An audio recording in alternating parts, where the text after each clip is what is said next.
And there's a nuke. And there's more. And there's more!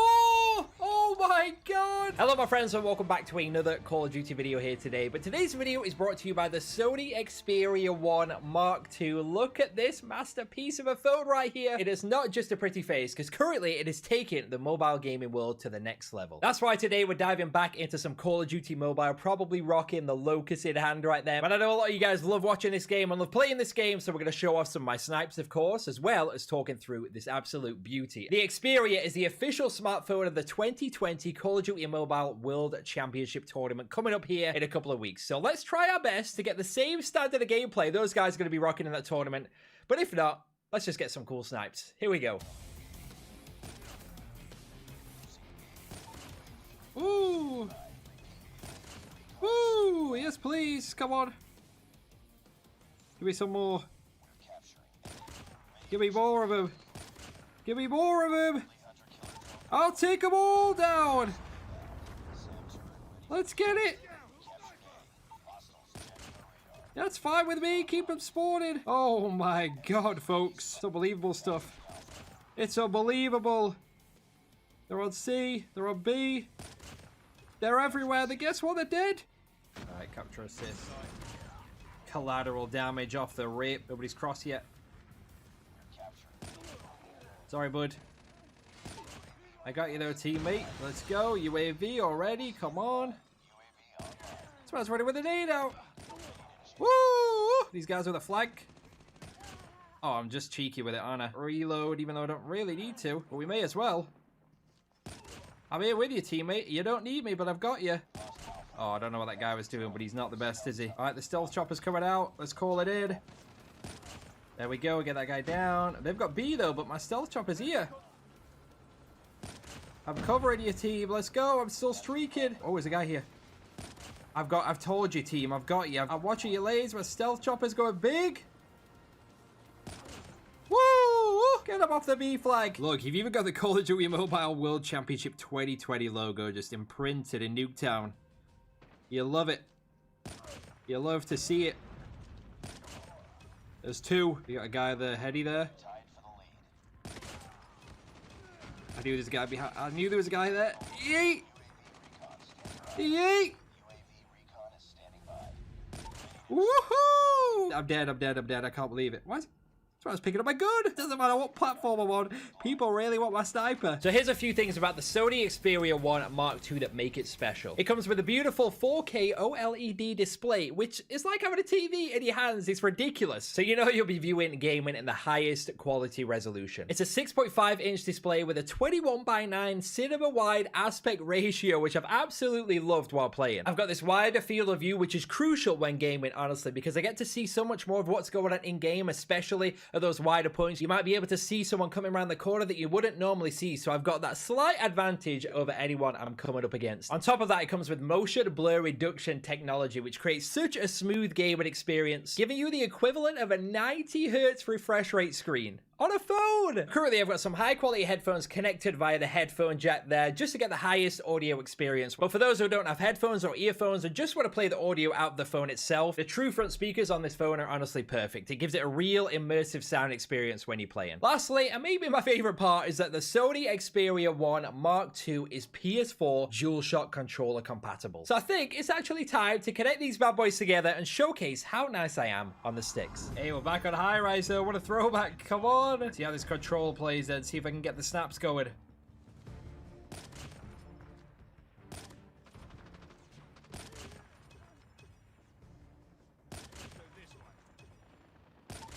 Oh, once the controller's in your hand, it's a different story, isn't it? It's a different story. Come on. Two inside, I think. Collateral, dude. Oh, I almost got back to my collats. You kidding me? That would have been disgusting. First game with the controller. Dead. Oh, you don't want it, do you? I mean, it's fair play on your part. I wouldn't want it either. How do you spawn? Dead off your spawn. Dead off your spawn. It's high rise. It's a sniper. It's another collat. Again. Another one. We missed we missed too many. Oh. Another. Hitwalker. Oh no, please. I've got to kill him. I need to. I can't believe first game with a controller and oh, it's just like old times, isn't it? High-rise, spawn killing. If only it was the intervention in my hands. It's 2. We got your teammate. I know you needed me. Collateral. Oh, another one. All it took was a controller in my hand and we're just back on the business. Get the UAV up, come on. I will do the counter. We've got the whip on too. Sheesh. Oh my god, I should have done this from the start. I love it. We're treating this like we're just back on Black Ops 2 and it just does, it's unbelievable. It's unbelievable, folks.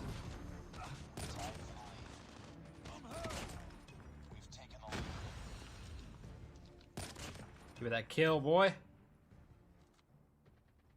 Don't know why it started to sound really weird there, but hey, let's go. Reloaded. Going for it. He's coming for me. Hit marker. Got him though. Got him. Dead. Dead. Dead. Ho ho! Yes, please. Dead. Let's go this way.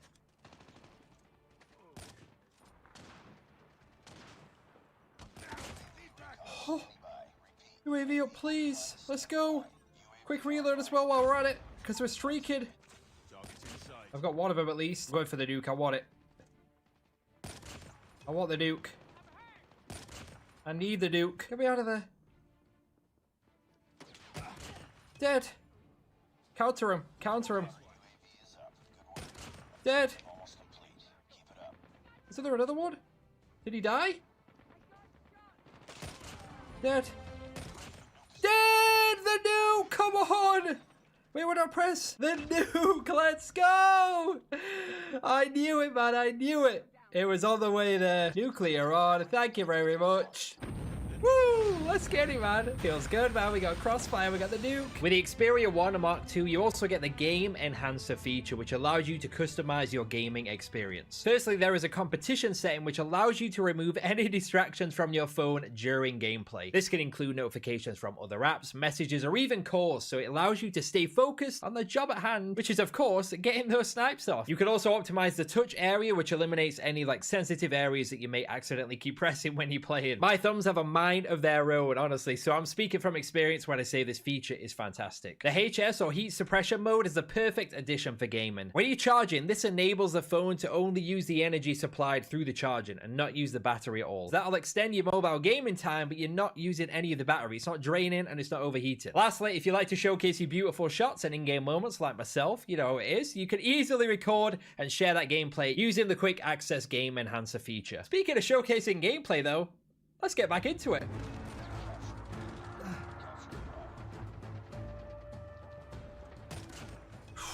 That was close.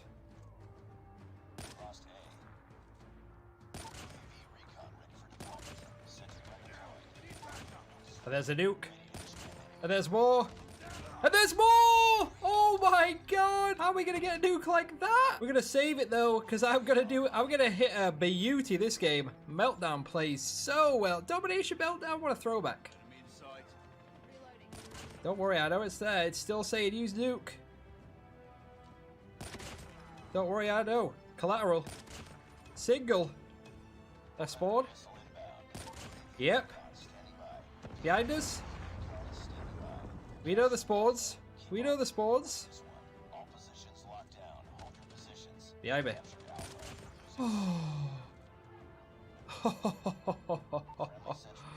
Oh.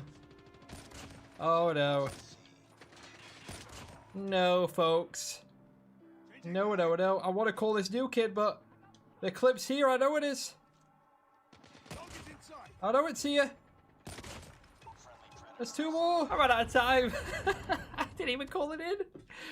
I choked. I was going for the clip, though. You got to chase the clip. Always chase the clip. But I think that might do it for the gameplay today. I honestly had a blast switching things up and playing some COD Mobile. So if you want to join me in watching the Western Europe regional playoffs for the Call of Duty Mobile World Championships, you can go subscribe to the COD Mobile YouTube channel down in the description below. It'll be live streamed over there on the 17th and 18th of October. You can also learn a little bit more about this beauty right here, the Sony Xperia 1 Mark II phone. I'll put the Xperia YouTube channel down in the description below. Check that out, subscribe, all that good stuff. And I hope you all enjoyed today's video. Drop a like if you haven't already, and I'll see you all very, very soon.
What's going on, everyone, and welcome back to the Call of Duty Mobile North American Regional Finals. I'm Golden Boy, your host, alongside Maven and Bobby Plays as we get ready for our top 4 teams to contend for the lion's share of a $50,000 prize pool. Bobby, how you doing today, bud?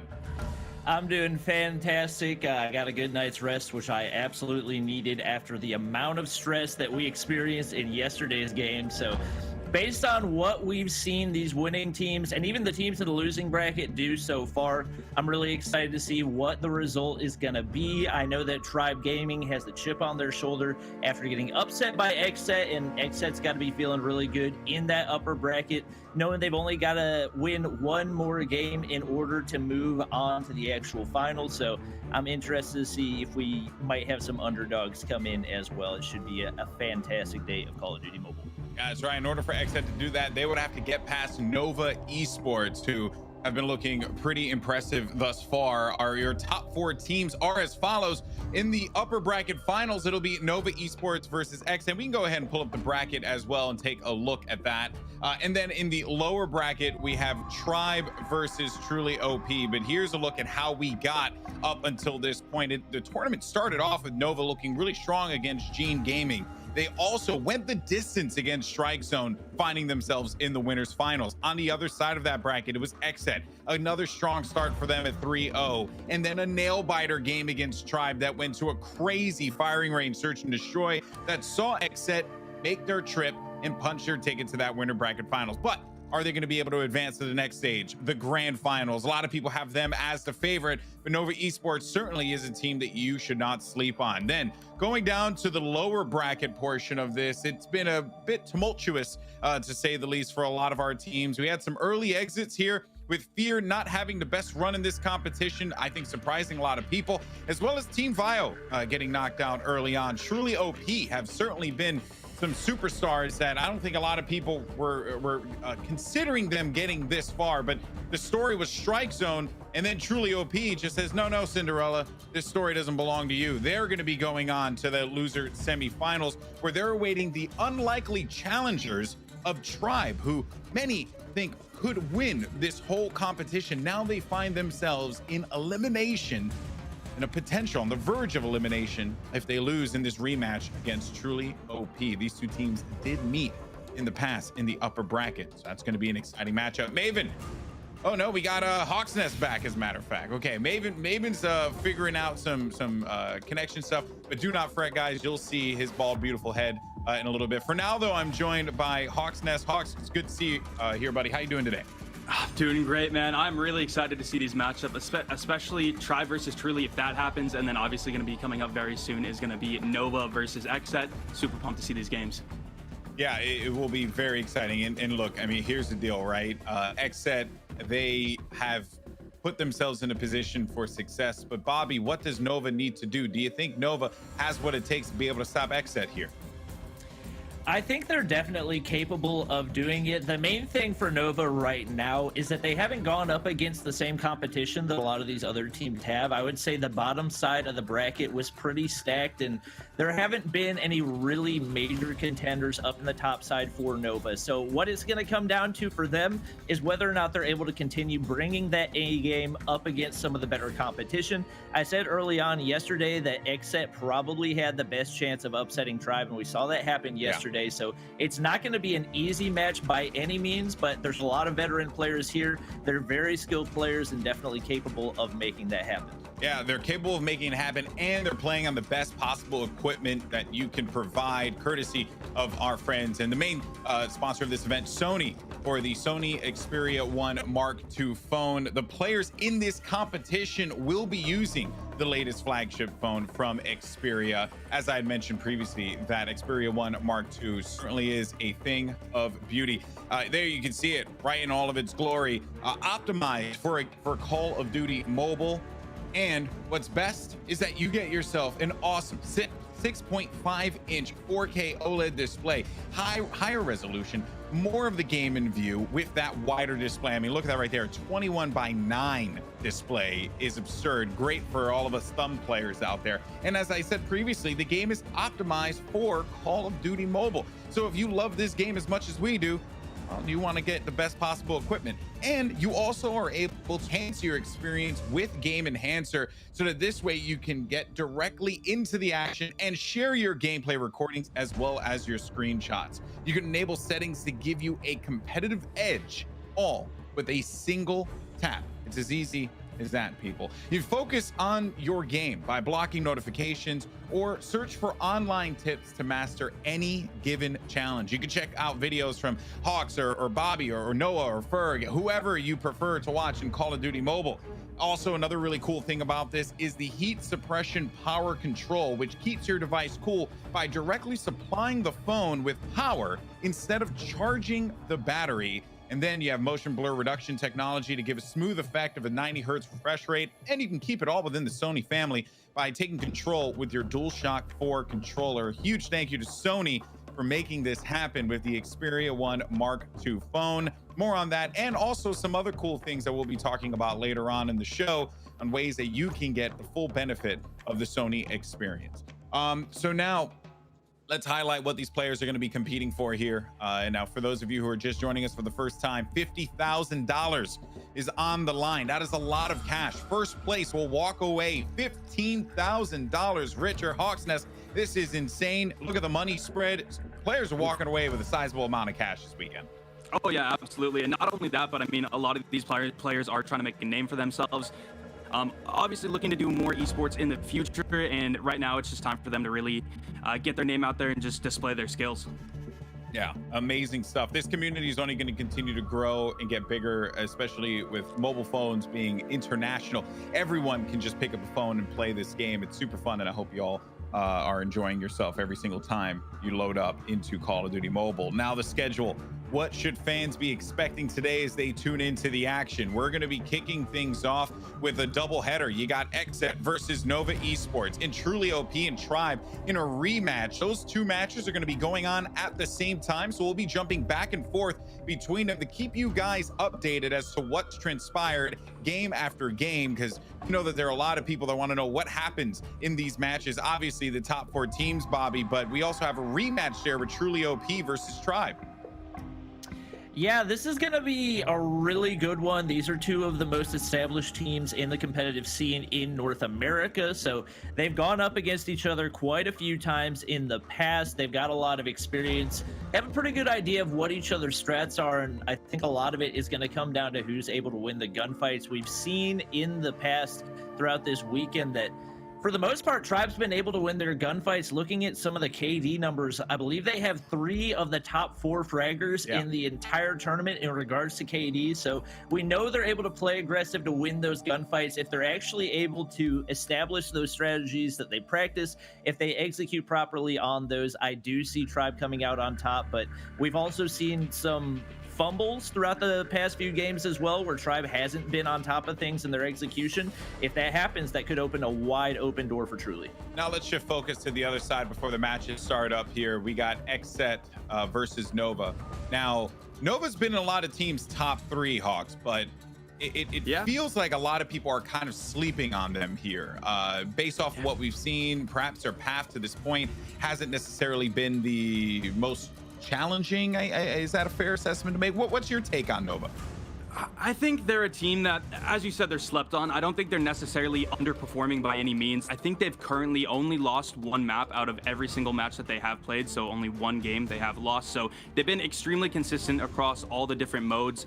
They personally think that S&D is their strongest mode. Some of the other teams did disagree with that, so we're gonna have to see how that pans out. But again, this is a very, very powerful team that we just haven't really been able to see that much. So I think the fans don't really know how well they play, but they are a very, very well-versed team.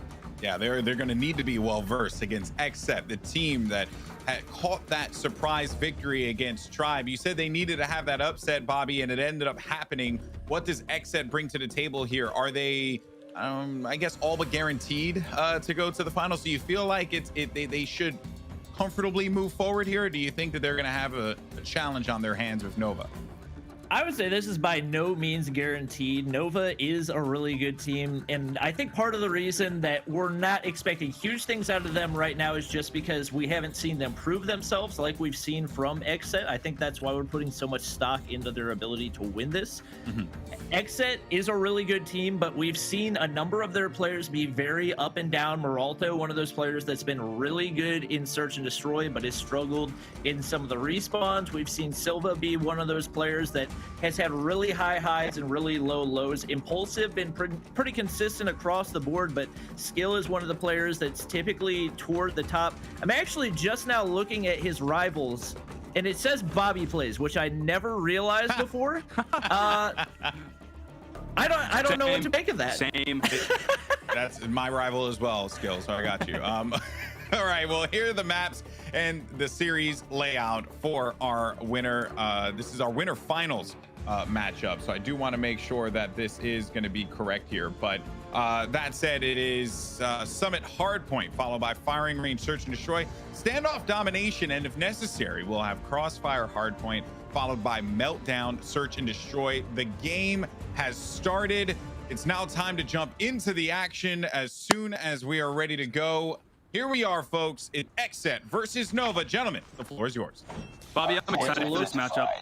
I just want to say that. This is going to be a really, really good one. I mean, ultimately, this is the proving grounds for Nova. They've made it to the top of the winners bracket, but probably 3 of the weaker teams in the entire tournament. We're up there in the top with them. So the way that they perform on this map is really going to set the pace for the rest of the game. You can see Xset already with a lead off the start. You end up picking up 2 kills. They've got really good map position. 1 player in top of control centers, which is where you would always love to have somebody. So with a 10-point lead off the start and pretty good positioning, we'll see if they can carry this through the next few hard points.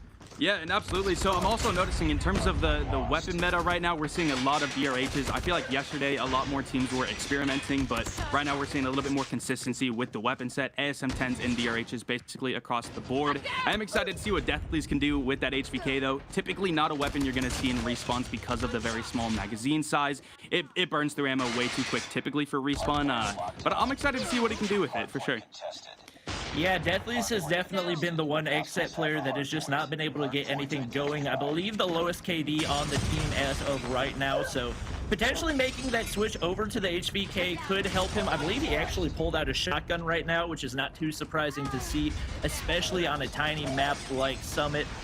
We do see him rocking the KRM, and over on the right side of the screen, you can actually see our losers bracket game happening right now. Tribe Gaming with a 40-point lead. Tectonic, no surprise to see him fragging out with that GKS, which is not something that we've seen a ton, but with the nerf that we talked about with the HG40, definitely going to see that. We see the bat kills coming in once again for Saxy. Yeah, and also if you take a peek at Yuna right now, I believe 7 kills, so fragging out. And fun fact too about Yuna is he's actually a 2-finger player. He plays with just his thumbs, which, I mean, shout out to all the thumbs players out there. It's extremely difficult to do that, especially at a high level, but to see his movement and his gun skill ability is something that's just really cool to see, because again, if you guys didn't know, most pro players do play with 3 to 4 fingers. 2 thumbs is not something you see typically, so really cool to see him fragging out like this, currently at 7 kills. Yeah, so it is only a 13-point lead right here for Xset, and with Nova getting pretty well established with spawns, if they're able to maintain this could be a big turning point for them. We see AY on the top side, not able to win that gunfight. That's going to allow a couple of Xset players to push in. They get the break on the 1 player holding spawns for Nova, and this could actually be catastrophic as we get a super clean break coming in for Xset. They've already got the lead. We're now going to have Nova players rotating from all the way across the map, and with that break coming in, they're going to need to turn this around in a big way to have a shot at winning this one. Yeah, absolutely. And right now, I think these are 2 teams that are extremely evenly matched inside of Hardpoint. Typically, we do see Xset be a much more aggressive team, whereas Nova's goal is typically to slow down the pace, especially when we're talking about domination. But inside of Hardpoint, obviously, you have to kind of rotate with the Hardpoints, and that's something that Nova hasn't been incredible at, but has been solid with. And I think it's going to be interesting to see how they react to Xset's aggressive playstyle. Yeah, I think the big thing is they just gave up the break way too easily on that one. They had 4 or 5 players set up on the 3rd hardpoint, and Xset just absolutely blew through them. I was looking at the KDs over on the side, and Impulsive, 16 kills already. Yuna with 10, nobody above 8 over on the side of Nova. Saxy moves up to 9, but they're just not winning their gunfights, and you can have good positioning. You could have the best strategies in the world, but if you're not winning your gunfights, ultimately you're gonna end up taking the L against any type of a team that has better gun skill and just slightly better strategy, and that's what we're seeing right now. Meralto pushing up, typically one of the weaker respawn players, but still up to 9 kills already in hardpoint right here, so we do get a pretty quick break coming in for Nova. If they can hold this, it'll be big, but it's definitely not gonna be easy. Yeah, they've been good on this point so far. I think they've dominated around 90% of the time, so really good for them to be able to pull it back up, because going into this hard point, I do think they're around 60 to 70 points down, so definitely able to close the gap here, and we got to see if they're going to be able to make that rotation to the next point here. Yeah, you got to take a look. Xset's got a Goliath in top of control center, and if he stays in there with proper cover, it is going to be a really difficult kill for Nova Esports. We do see him picking up a kill right there. Impulsive is just frying 21 kills. Actually, we do have Vitali with the Annihilate. It's huge for them. pretty much the only chance that they were going to have of quickly taking out that Goliath was a Annihilator. So the fact that he was able to get that was big, but Yuna popping off with Annihilator of his own, 16 kills on the board, and only about 40 points needed for Xset to close this out, but it's only about a 20-point game right now.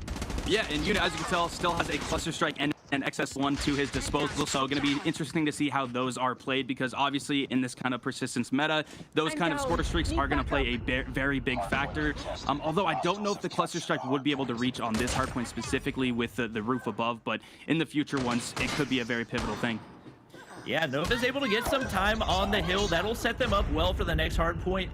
Deathly's finally able to pick up a couple more kills with the Annihilator, able to move from 3 kills up to 5. And you gotta wonder, if you're Xset, do you consider making a substitution for Deathly, since he's been the bottom KD for the team so far and pretty far below the rest of his teammates right now? Yeah, I mean, I would. I mean, we're talking right now about a situation where with Xset, at least they do have one match to lose, but we are getting to the end of this series, so it's going to be getting to the point where they have to make decisions and just stick with it too. You know what I mean? Changing the team chemistry this late in the tournament is something that is very difficult to do, especially with no day to reset. They had to make those kind of decisions last night and this morning, so I imagine the team that they have right now is definitely going to be the one that they have to stick with. Changing chemistry midway through is very difficult. We are going to get a Goliath onto the hard point, and that will likely mark the end of the game, as Xset does close that one out, 150 to 107. Really good fight coming out of Nova Gaming, but they just weren't able to win enough gunfights. Giving up the break on that third hard point was too big of a break, and it ended up coming back to bite them, as we do see Xset coming out on top. I don't think that's something that we're too surprised to see. What are you expecting to see in Search and Destroy? Personally, I do think Nova will take this one. Nova has expressed to me how they are a very dominant S&D team, and I also did speak to Xset as well, and they thought the complete opposite. They thought Nova was one of the weaker S&D teams, but Nova did say that they had some things that they were cooking up for S&D, cooking up in the lab, so we'll see if they can come out with some pretty creative strats, maybe some interesting weapon play, or just something that we don't really expect to see, but I think it'll be a really good matchup for sure. Yeah, it should be interesting to see how the sniper play factors in. We've seen that be one of the most important, if not the most important factors of Search and Destroy. Maralto for Xset, especially going up against Tribe, was so big for them. Some of the wall bangs that he was hitting over on standoff, and really wasn't quite as much of a factor in firing range, but because he came in so big on that first game of Search and Destroy, they were able to build that momentum to allow them to carry through to where they would be playing on firing range, and that was what ultimately led to a win for them. So it looks like we are going to go ahead and hop into the end of our... Oh, we got a replay right here. Tribe Gaming versus Truly. This is a very similar end to the last match that we just watched here with the XS1 on this point. Oh, wait. Oh, I was looking at the names up top and I got confused. Yeah, so we do have Truly versus Tribe. Nero with 16, Tectonic with 15. Wow, this actually really came down to the wire. And yeah, I think if you're Tribe, you're probably expecting to blow out everybody at this point in the competition onward. I actually don't know the final score to this, so I'm really interested to see. It looks like Tribe set up pretty well for the next hard point, and the Goliath going down right there is going to make it pretty tough for Truly to make any type of break. Yeah, and a little statistical thing too about Tribe is throughout this entire tournament, they've only lost a singular respawn mode. Respawn modes consisting of hardpoint and domination. And as you can see right here, they got another win. So extremely consistent respawn team. Yeah, not surprising to see them come away with the win right there. Obviously, the one respawn mode that they did lose was up against Xset. The very first game of Crash Hardpoint, there just seemed to be a lack of rotation. I believe they actually had a player disconnect as well, which contributed to that. But overall, in the Crash Hardpoint, just seemed like Xset was in control of the game the entire time, even though they weren't really winning as many gunfights. So it seems like Tribe's been able to bounce back, retake control of those respawn modes. Do you see that being something that they just go undefeated in the rest of the time? I do. You did talk about it, how one of the players did disconnect. That was Leon, had some internet issues and just went out for, I think, the first hard point. And obviously when something like that happens early on in the game, as a team, it is really hard to kind of rebound from that, because momentum is so important in those respawn modes, hardpoint domination. So I do think it was partially Tribe kind of having that error and not as much Xset performing super well, although they did capitalize extremely well and played good. I do think that was a fluke, and I think Tribe will be able to go undefeated in most of the Respawn matches that we do see them play in. Yeah, I think the big question mark for Tribe right now is how they're going to end up performing in Search and Destroy. I know you talked to the team a lot and got some information about how they were feeling about the matchups from yesterday and going into today. Did they have anything specific that they said about the Search and Destroy?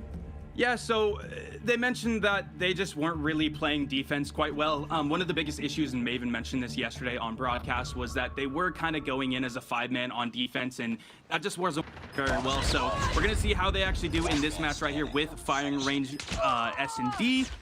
Looks like they are currently down to 1-man Tectonic, and he's going to go down right there, and looks like Truly will be able to get the defuse. Yeah, not the start that Tribe would like to see, as I don't think they managed to pick up they might have managed 1 kill in that first round. Yeah, Tectonic does get 1 for himself, but still seeing the Search and Destroy struggles for this team. Truly probably a self-proclaimed giant on Search and Destroy, so they're expecting to take this one. And the thing for Tribe is you only have to win respawns in order to take the whole thing. If you win every single respawn, you're still going to win, because the Search and Destroy is the very last game mode. If it does go to a game 5, if you prevent it from going to a game 5, you don't even have to worry about it. So that's got to be their mindset, but I think they've got to be focusing as well on the fact that if they do end up dropping one, they can't just always count on only winning respawns. And I think they've got to find some sort of strategy to be able to get more in Search and Destroy. Yeah, and we're definitely going to see how that strategy unfolds in this match. And they did talk to me about how they spent a lot of time reviewing the S&D VODs. That was pretty much their entire focus going from yesterday into today, because as you said, if they do drop a single respawn match, the S&D just becomes that much more pivotal. And it looks like they are able to pick up a round right there. So definitely able to change up their strategy a little bit more, be a little bit more decisive with how they're playing. And I'm curious to see how they adapt for sure. Yeah, I'm expecting for Truly to play this one a little more passive off the start. Maybe some overconfidence, as they were able to execute pretty well over on the B site. We actually see them pretty much full sending over toward B, not defending A at all, which is something that we saw come back to bite Tribe a lot yesterday. We actually see Tectonic sniping, which is a change that was made since the games yesterday, Leon being the only player on the team that had sniped previously. So whether or not that's going to be a significant change is yet to be seen, but picks up the kill onto Solid. That first blood is going to make the initial push toward the bomb site 10 times easier, looking to get a second frag as well. And he's going to send out the nade actually through the top of trailer to see if he can manage to find another one. He's going to spot players and tries to thread the needle, gets hit markered, and will be able to run back in order to regen. It looks like they're going to go ahead and make the B push right here. Yeah, I like the aggression here. I don't know if they saw the player behind. Yeah, and they're going to suffer from that. Saizu gets a double kill right there, potentially a triple here. Triple kill. Oh, man, you just got to pay attention to that. You can't run by that. I don't know what you call this thing, but you can't just run by it. You have to have some vision. And that's part of the drawback of playing so passive off the start, is that if somebody is able to get up there, Zia, with the quick 2-piece with the sniper to clean things up. Wish we could have seen that one, but that's part of that downside to the passive approach off the start. If you can't see people climbing up into that area, it's a super easy place to hide. You can see he picked up the 3-piece. That was huge to turn down even after Tectonic was able to pick up the first blood. So Tribe now down once again, a little more aggressive defense over on the A site for Truly. We'll see if that continues to go their way, as we see Tectonic still looking for first blood. Yeah, I know you talked about it. Tectonic typically not the sniper, but I can really see this game boiling down to his play. I do think sniping inside of firing range is a very, very pivotal thing to be able to do correctly. So I think his ability to frag here and just get vision for his team is going to be a very big thing. Yeah, we can see Zia holding the sniper for Truly as well, something that he's done pretty much all weekend long. So no surprise right there. Both teams extremely passive off the start. No first blood. Tectonic and Zia not peeking any wide angles to give an opportunity to the opposing sniper. And we do see Truly rotating down toward the B site. It seems like Tribe is content to smoke off A and go ahead, go for the early plant, put the pressure on to Truly. Sniper looking through the doorway as Zia will look to get a pick onto Nero as he slides away, but he's not going to be able to do it. It is now pressure on for Truly. Yeah, and one thing that I actually just realized too for Truly was they did talk to me about how they were trying to decide between taking Clashy and Zia, and the main decision for Zia was that they wanted to have a really good sniper for S&D, and the main thing that they wanted for Clash was that he was a really good fragger for respawns, but it seems like they actually opted to take both players, which is going to be interesting here, especially how Clashy is not really picking up too many kills right here, but obviously we're talking about S&D, whereas he's typically more of a respawn fragger, but Zia doing really well right now as he dies. Lost that round, but it's not over yet. Zia kind of had a missed opportunity right there. He played the thermite about as perfectly as he could have, but didn't hard scope the angle even when he was getting the hit marker. So if he had been able to pick that one up, that could have turned things around and given him an opportunity to win the 1v3. But we are going to go ahead and hop back to our winners bracket match. You can see 2 players remain for both Xset and Nova Gaming. Xset Meralto yet to pick up a first kill in here, and we know that he's going to be playing a big role for them. Saxy actually sniping for Nova with the Arctic 50, and Enemy 2 kills contact on board for him already. Shots are coming in. Decipher spot imposing team, but will be able to get away with his life in only 26 seconds to get the bomb down. This is not going to be easy, especially with no progress toward either bomb site. They've got to make a decision soon. This seems like a missed opportunity for Nova as they're just continuing to go back and forth. Pretty much Decipher has to 100% insta-plant as soon as he gets to the site. He's going to be able to do so, but they don't have a trophy system down.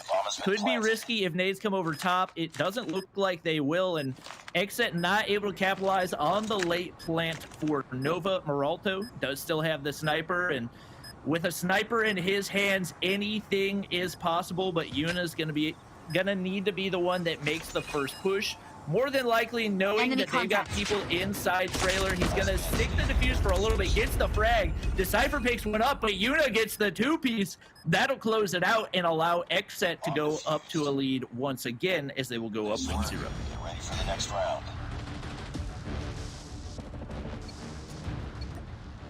And it looks like once again we will have Nova over on the offensive side. No snipers in play, but more than likely, as we do have players speed boosting, that's the reason we're seeing that, and a aggressive B push.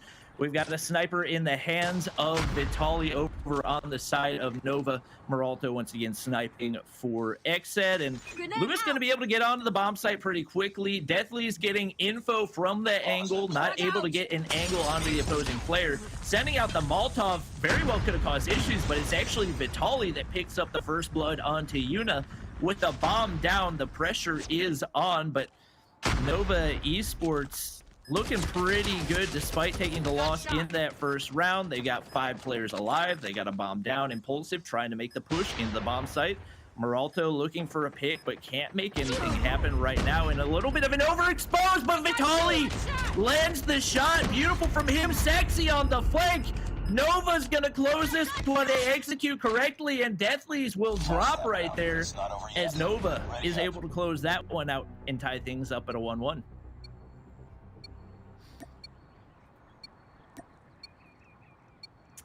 All right, it looks like we've got ourselves a tie game. Hawk should be back to us shortly. Sexy bringing in the big flank for Nova, and wow, a lot of damage on 2 players for Nova. Barely staying alive, I believe, both dropping down. Lewis and Decipher close to 5 HP. Decipher's gonna drop. Vitali lands the snipe. 1 player down for both teams. The pressure's on. We got a massive encounter. Vitali with the quick scope. He drops to Sexy, or to Yuna. Sexy picks up the frag, and it's now a 2v2. All right, well, I'm going to be filling in here for the time being, funny enough, as just watching this, and also just it's just been a wild game to see take place here. But round concludes, and this is going to be this has already looked like it's gotten quite interesting here, Bobby. And I think like if Nova managed to pull this one off and tie this one up, complexion of this series really changes.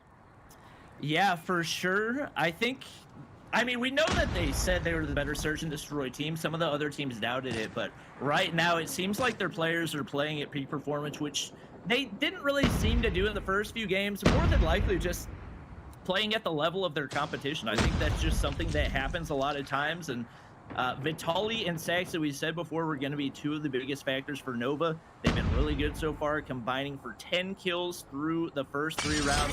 We'll see if they can keep that going as Vitaly actually dies to the Molotov right there. That's a big loss for Nova. Yeah, massive loss, as a matter of fact. That Molotov is effectively going to cut off that lane for them, allowing them to be able to take some more space here.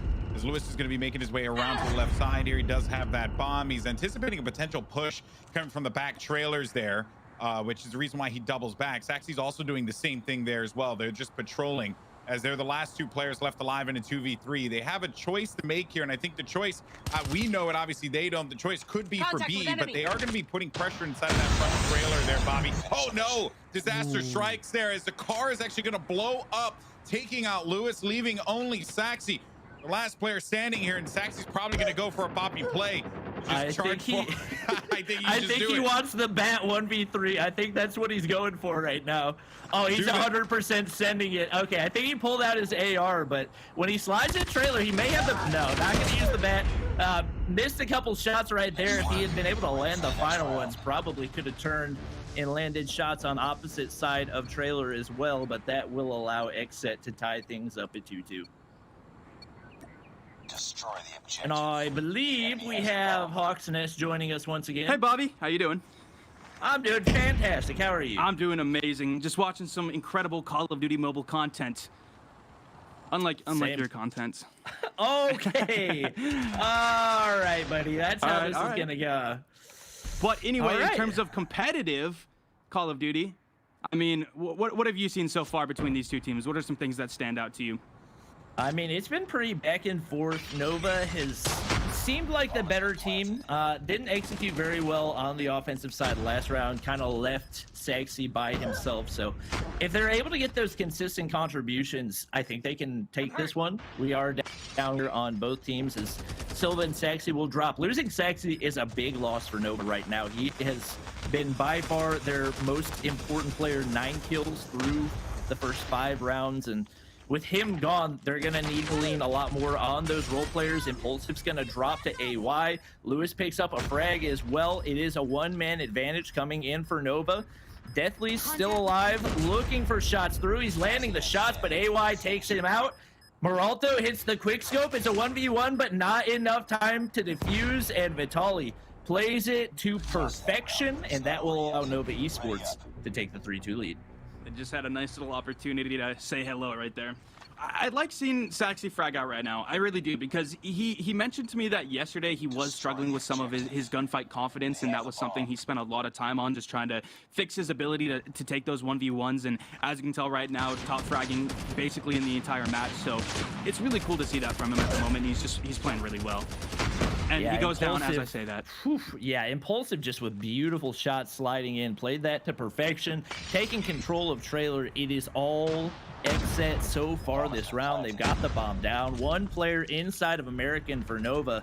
They pick up a frag, but they're going to need to do a lot. This is not going to be an easy fight for Vitaly, but he could not have played that better. Slides the corner, slides out before the opponent can take shots on him. They drop another. It's now Nova with a man lead, and Moralto and Yuna the only ones left. Moralto's only been able to pick up 1 kill so far and can't manage to hit the slide shot. Yuna drops Decipher. Vitaly picks up the frag, a 1v2. We do have Yuna jumping out of trailer, but can't hit the shots. Vitaly closes it out, and Nova Esports will now take the 4-2 lead.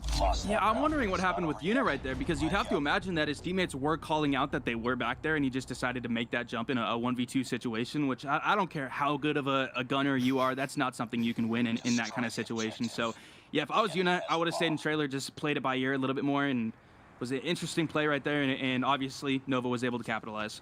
Yeah, that seemed like a little bit of an ego challenge, which if you're playing in a ranked match, I get that, but these are the best players in North America. That is not somebody you want to ego challenge. And Impulsive, oh my gosh, laser beams coming out of his gun right now. Xset with a man advantage once again, but we've seen this happen in past rounds. Nova's been able to clean things up. down 2 players, but will they be able to muster something right here and put this up to a 3-point lead? If XSET does make it to the finals, I would put Impulsive up there as the MVP for XSET. He's been going off throughout the entire tournament. His DRH play is insane. I want to see his build 100% and see what he's rocking, but it's insane, the shots and the movement that he's been putting up in this tournament. It's insane. Yeah, I've been watching this team for a while, and he has, without question, been the leader of the team for the most part, especially in respawns. They are able to close things out. As Silva picks up the final frag to bring things a little bit closer at 3-4, but he's just so consistent in so many different game modes, whether it's search and destroy, hardpoint, domination. You can see he's really more of a respawn specialist, but already 8 kills through the first 7 rounds and trying to lead his team to a comeback victory right here up against Nova Esports. Going up to a 2-0 lead would be huge, especially with them having a lot of momentum in the respawn. I think if they can close out this search and destroy, that all but secures an entry into the finals for them. Yeah, and talking more about Impulsive too, statistically, he actually has the highest KD of any player inside of S&D throughout the tournament. So S&D and just fragging out, it just works really well for him. Yeah, we do see a one-man advantage for Nova, so if they can close out this round, it should be easy to get one of the last 3. Meralto looking for a pick through top of 10 right there, and he's not been quite as good on firing range as we saw him be on standoff yesterday. Seems to be a little bit more streaky and just hasn't been able to play those right angles to find shots. Probably not quite as many challenges coming in from XSET, but Meralto, the reverse caster's jinx right there as he lands the shot onto Decipher. Now a 1-player advantage once again for XSET, and things going south very quickly for Nova. The bomb is down, and they are not going to have a whole lot to work with. Saxy's able to pick up shots on the Meralto. Vitali tries to pre-fire, but Silva is ready for him. It's all in for Saxy right here. 10 kills on the board, but a 1v3 against this piece comes storming back so far is not going to be easy, and Yuna will close that out to tie us up at 4-4. Yeah, that was a tough spot for Saxy. I mean, Yuna was able to make the callouts on Saxy, and Saxy just had to focus on Yuna, so he was pinned in that kind of situation, so not much you could do. But going into 4-4, keeping this game way closer than I think XSET imagined a blowout, honestly, the way they were talking about this matchup. I certainly think they planned a 6-0, but here we are, 4-4, Nova keeping it very close. Yeah, Yuna has been really big for Impulsive. I don't know where those 11 kills came from, but over the last couple of rounds, he must have just absolutely fragged whenever we weren't looking.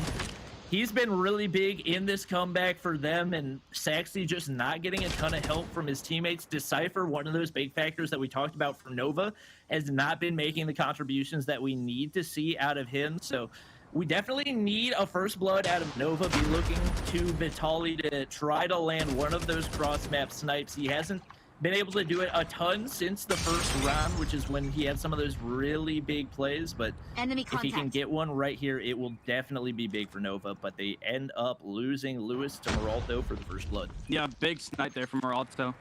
Able to get the man advantage here. Also getting a plant from XSET. Looks like they do have good trailer control as well. Nova currently trying to get some vision here, figure out what's going on.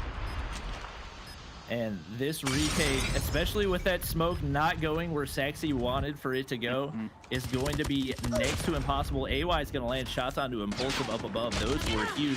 Spots a player around the corner. Deathly's will drop as Decipher gets the refrag.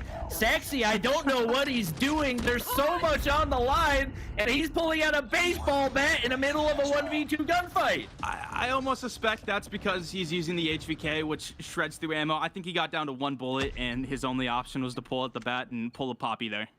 Oh, that was just... That's probably what happened. At that point, I would almost rather just try to stick the reload than pull out the bat right there. I think he was hoping that he would just manage to get one before dying, but it didn't happen, and XSET continuing to fry. Yuna, 15 kills. He wasn't even their top frag a couple rounds ago. 15 kills, 7 above his next teammates. They're up a man advantage, making a 2-man. Meralto with the 2-piece. He's been so big for them. Even though the kills haven't necessarily been there, the timing has been everything. And now it's all on to Vitali to try to clutch this up for Nova. Yeah, I absolutely agree about the Moralto thing too. It feels like he's been doing some insane plays this game. His kill count doesn't show for it, but every time he needed to hit those snipes, he did. Apart from the one where he tried to shoot in tin and that didn't connect, but luckily a teammate was able to finish the kill, and they're going to come out with a W in that round. Yeah, it's Moralto picking up the final kill to allow them to go up to a 2-0 lead.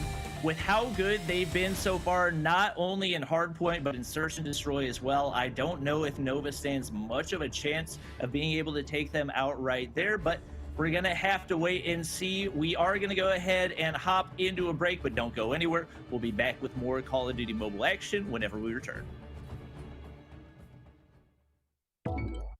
You know what phrase we can finally retire? Good, for a mobile game. Fun fact, Sony's been getting the best out of entertainment and technology for like ever. And Call of Duty has been making games since well before some of us were born. Isn't it about time we had a mobile gaming experience that's just good, period? Maybe even great? Turns out we do. Call of Duty made the impossible mobile game with Call of Duty Mobile, and Sony made the impossible smartphone for gamers with Xperia. I can get the edge with wider than widescreen, enhance my game literally with Game Enhancer, share my epic wins with the flick of a finger, and do it all while I keep my cool with HS Power Control. It's casual when I want to kick back, and core when I need to kick butt. It's the gaming experience built with me in mind. Sony brought the gear, and Call of Duty brought the game. Sony's Xperia plus Call of Duty Mobile. Because gamers deserve great, wherever we are.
Welcome back, everybody. We are back with some more Call of Duty Mobile action. We are bringing you guys the winners finals of the North American COD Mobile Championship. So right now we are at a 2-0 Nova versus Xset. Xset taking that lead. Not too surprising to see, especially after taking out the no doubt favorites to win this tournament in Tribe Gaming, knocking them into the losers bracket. We've seen them be really good, really consistent across the board. 150 to 107 against Nova in the first game, which was Summit Hardpoint. Game 2, we hopped into Firing Range S&D, and they were able to pull out a 6-4 win as well. We saw them do the same thing up against Tribe last night. So if you're Xset, no doubt looking to close things out right here as we get ready to hop into standoff. Dom, what are you expecting from these two teams right now, Hawks? As we've seen throughout the entire tournament, XSET has been a extremely powerful respawn team. Obviously, domination, a respawn mode. I could see them taking this one in a pretty dominant fashion. It's really going to depend on how well Nova is able to perform. They have talked about how domination is not really their strongest mode, but they did do a lot of preparation leading up to today's matches to hopefully just kind of close the gaps, and we'll see how they do perform here. Yeah, we see Silva play the top of Grandma's to perfection as he's able to get the first blood, and just like that, so many players on the B flag, but it actually turns into disaster as a massive feed comes in for Nova. Neither team wants to use their trophy systems at all, and so many deaths to explosions. Surprising to see such a simple play to counter that not come in for either team, and really botched opportunity for both, if you ask me. Yeah, absolutely. And one of the things Nova said they plan to do coming into domination rounds was be a little bit more patient, avoid overextending, slow down the match, really dictate the pace of the games, and just take those longer range fights where they do feel a little bit more confident. And right now I'm not entirely seeing that. We're just seeing a lot of mayhem on the B side, and again, without any trophies, which is typically common sense. You just throw down a trophy and go on, but for some reason they're, I think, panicking and just going on B. But here we go. We got XSET with the trophy. As you can see, the defense trying to get a B cap here. Also fighting a Nova player, unable to connect on shots. The smoke is going to disappear, and Saxy is going to get the kill right there.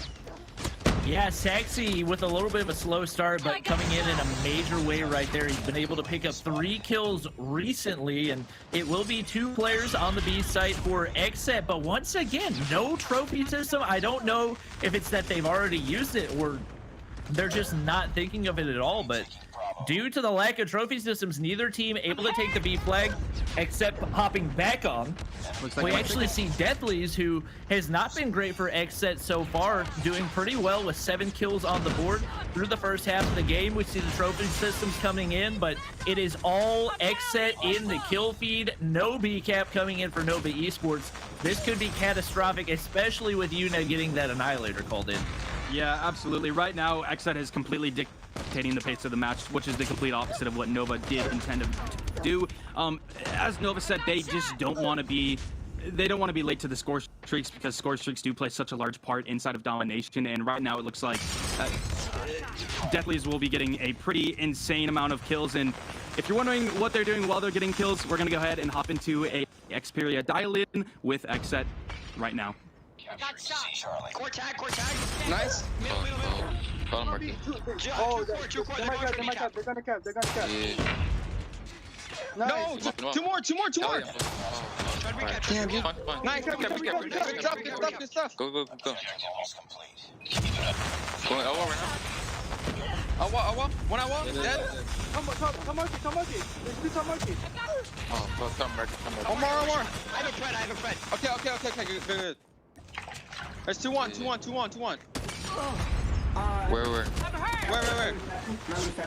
Nice. That cord. Nice. Go. Dead. Take that. Some market. Oh, look at it. He's dead. Oh, another annihilator. Deli. Shotgun. Okay. Don't let him get into the spawn. They're not. Statue. One statue, guys. Statue. Middle right to Nice. it. Two on B. We're flipping. Middle right shot is one shot. 4. Get C. Easy C cap, baby. Good stuff, Silva. Deli. I got a trophy. Nice. Middle white box. Yeah. Oh, Nice. Damn it, bro. Right before. I have all my streaks, guys. Yeah, we're fine. All right, good shit. All of it? I have my Annihilator ready. Yeah, I have all of it. Holy shit. Baby. So you can hear both the entire team really pretty cool, calm, and collected. Even though things started to go south a little bit, we saw Nova Esports able to turn that one around. It looked like XSET was pretty well in control, but after getting the B cap, they were able to protect it for the entire rest of the round.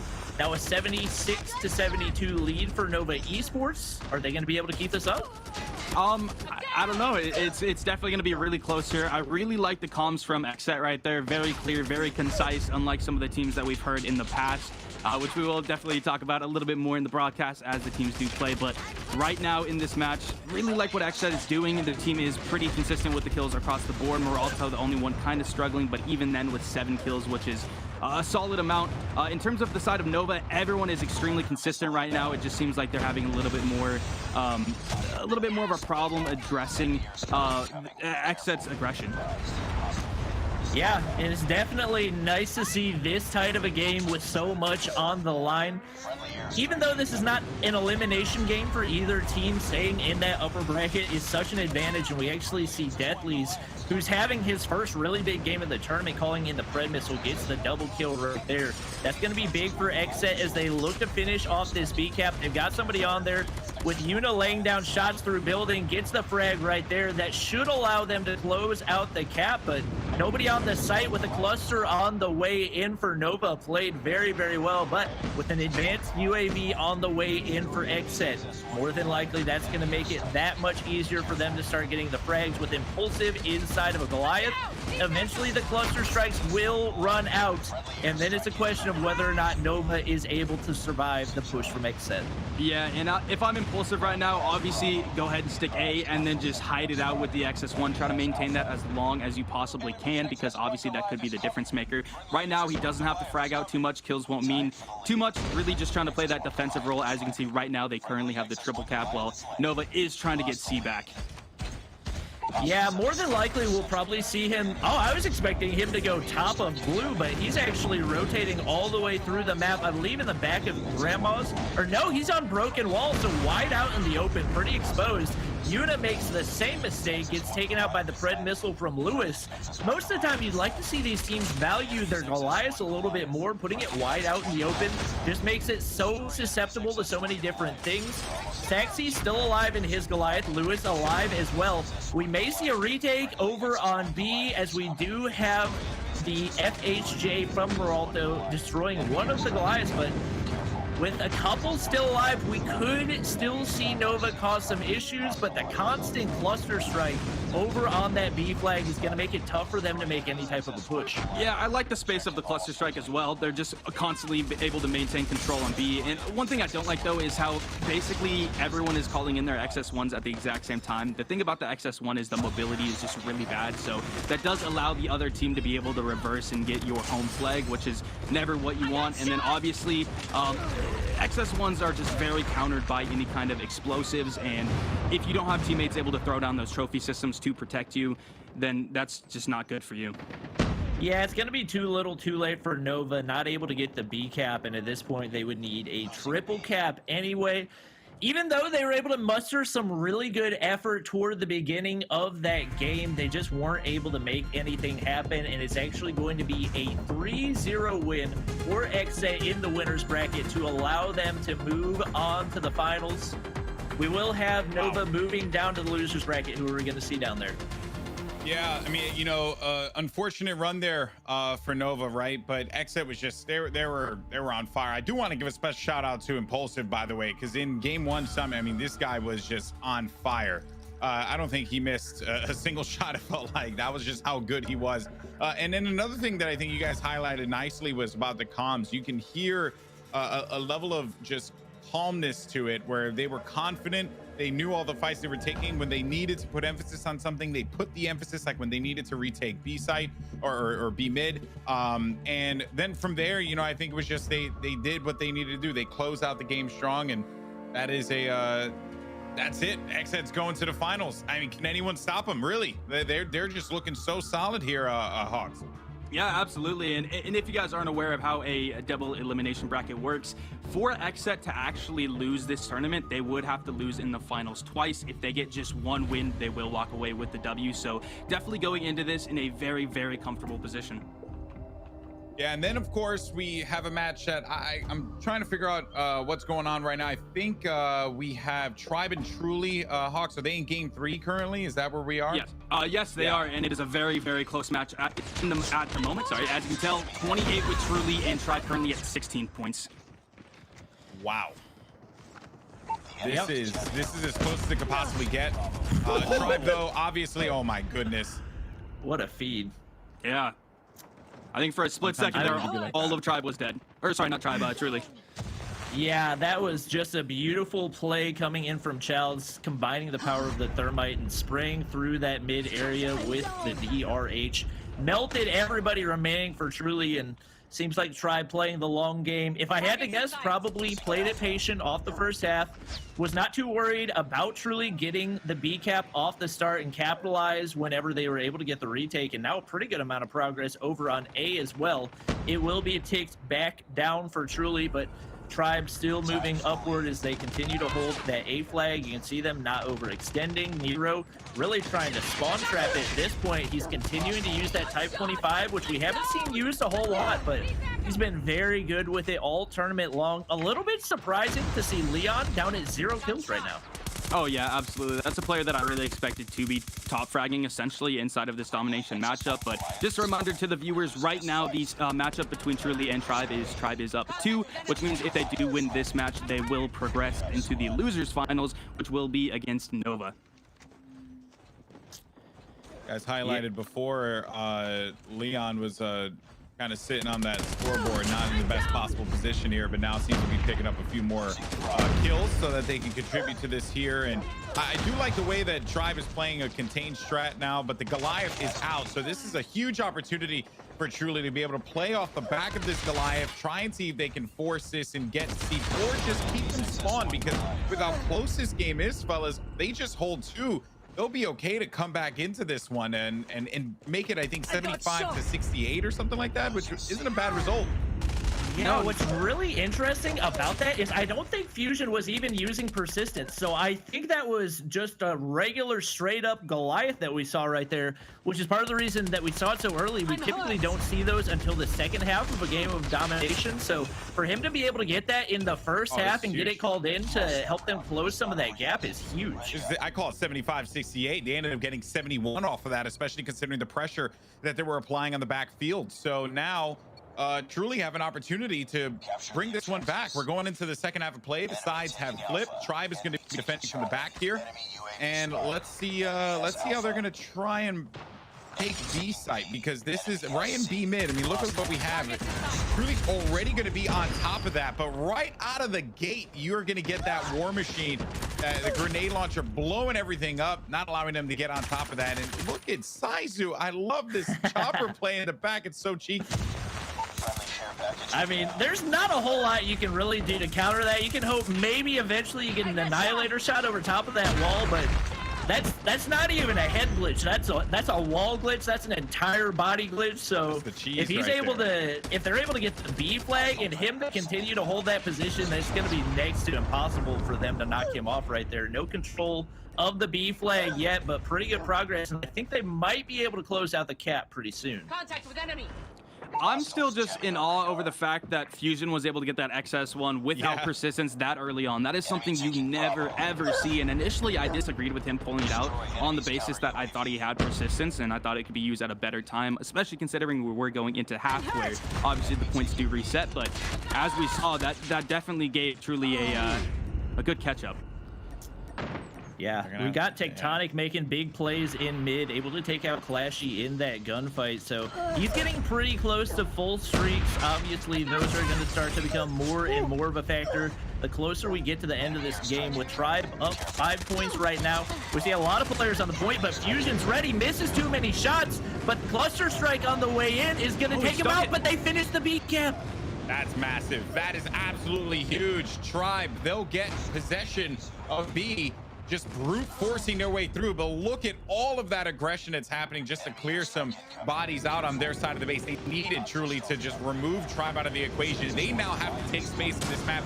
They have to remove any of these streaks that are going to be up in the skies. You're seeing here Solid dealing with this chopper, does take out the stealth, and they'll be able to get their own mech here, and an opportunity for them to do what they did at the end of that half, of the first half of play, where they were able to come back into this one. And it's still so early, fellas, that they have the opportunity to do so. It's Fusion once again inside of that mech.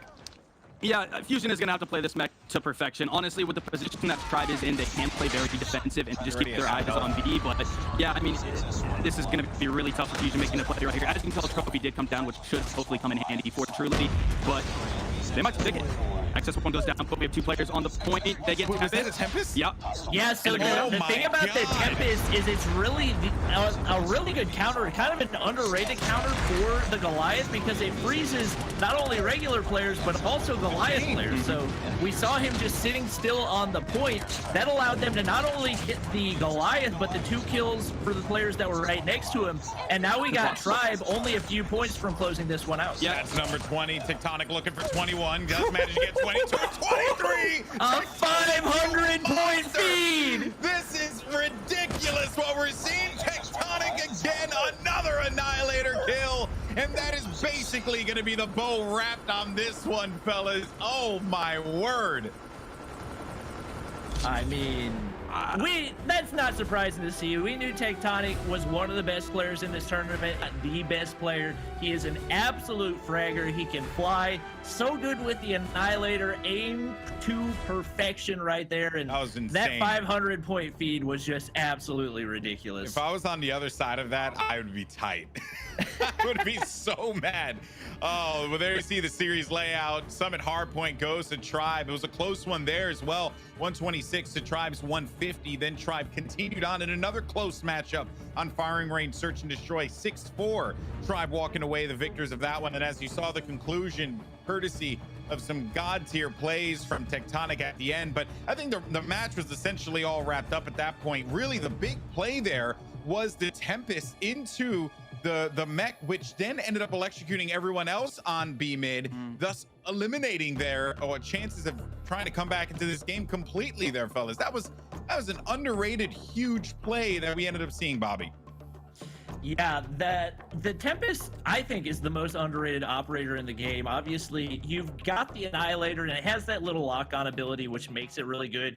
But really good players are able to still use the Tempest and just use their aim to lock in. We saw the factor that freeze ability had, not only to take down the damage on the Goliath, but to freeze it and eliminate any type of counter factor that it was going to have. So just great plays from Tribe right there, even though we had that first half Goliath for Truly Gaming. Crazy stuff there.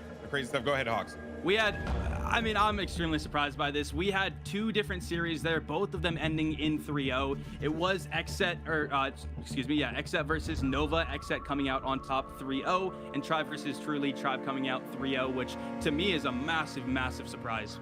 Yeah, but even then, well, when you look at that last matchup between Tribe and Truly, it was a very close game. Truly can certainly walk out with their heads held high because they went out fighting, and that is certainly something very admirable, but they are going to be eliminated from the competition. We're going to go to a quick break. When we return, we're going to hear from the winners and then move on to our lower bracket final to determine who will take on Xset in the grand finals. Don't go anywhere. This is the Call of Duty NA Regional Finals. We'll see you in a few.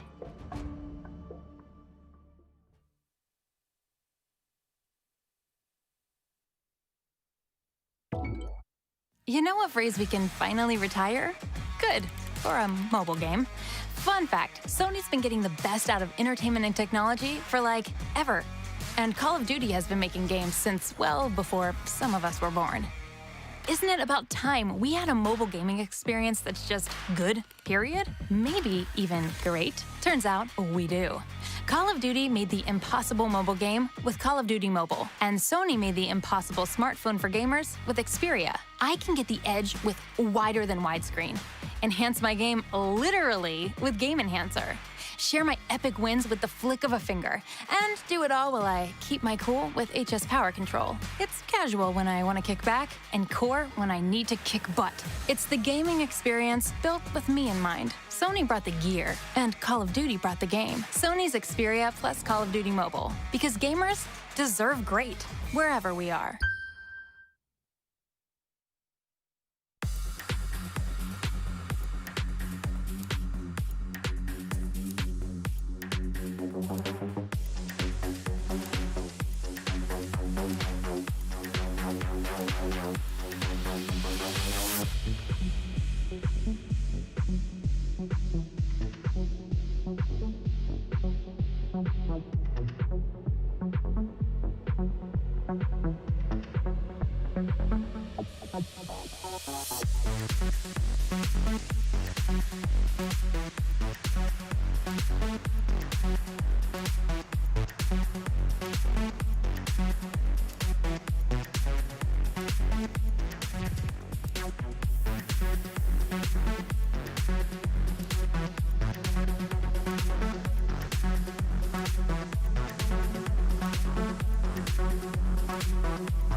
Welcome back, everyone, to the Call of Duty Mobile North American Regional Finals. Golden Boy here, your host, and I am now joined by one of the winners of our last game. It's Deathleys from XSET. Deathleys, how you doing, man?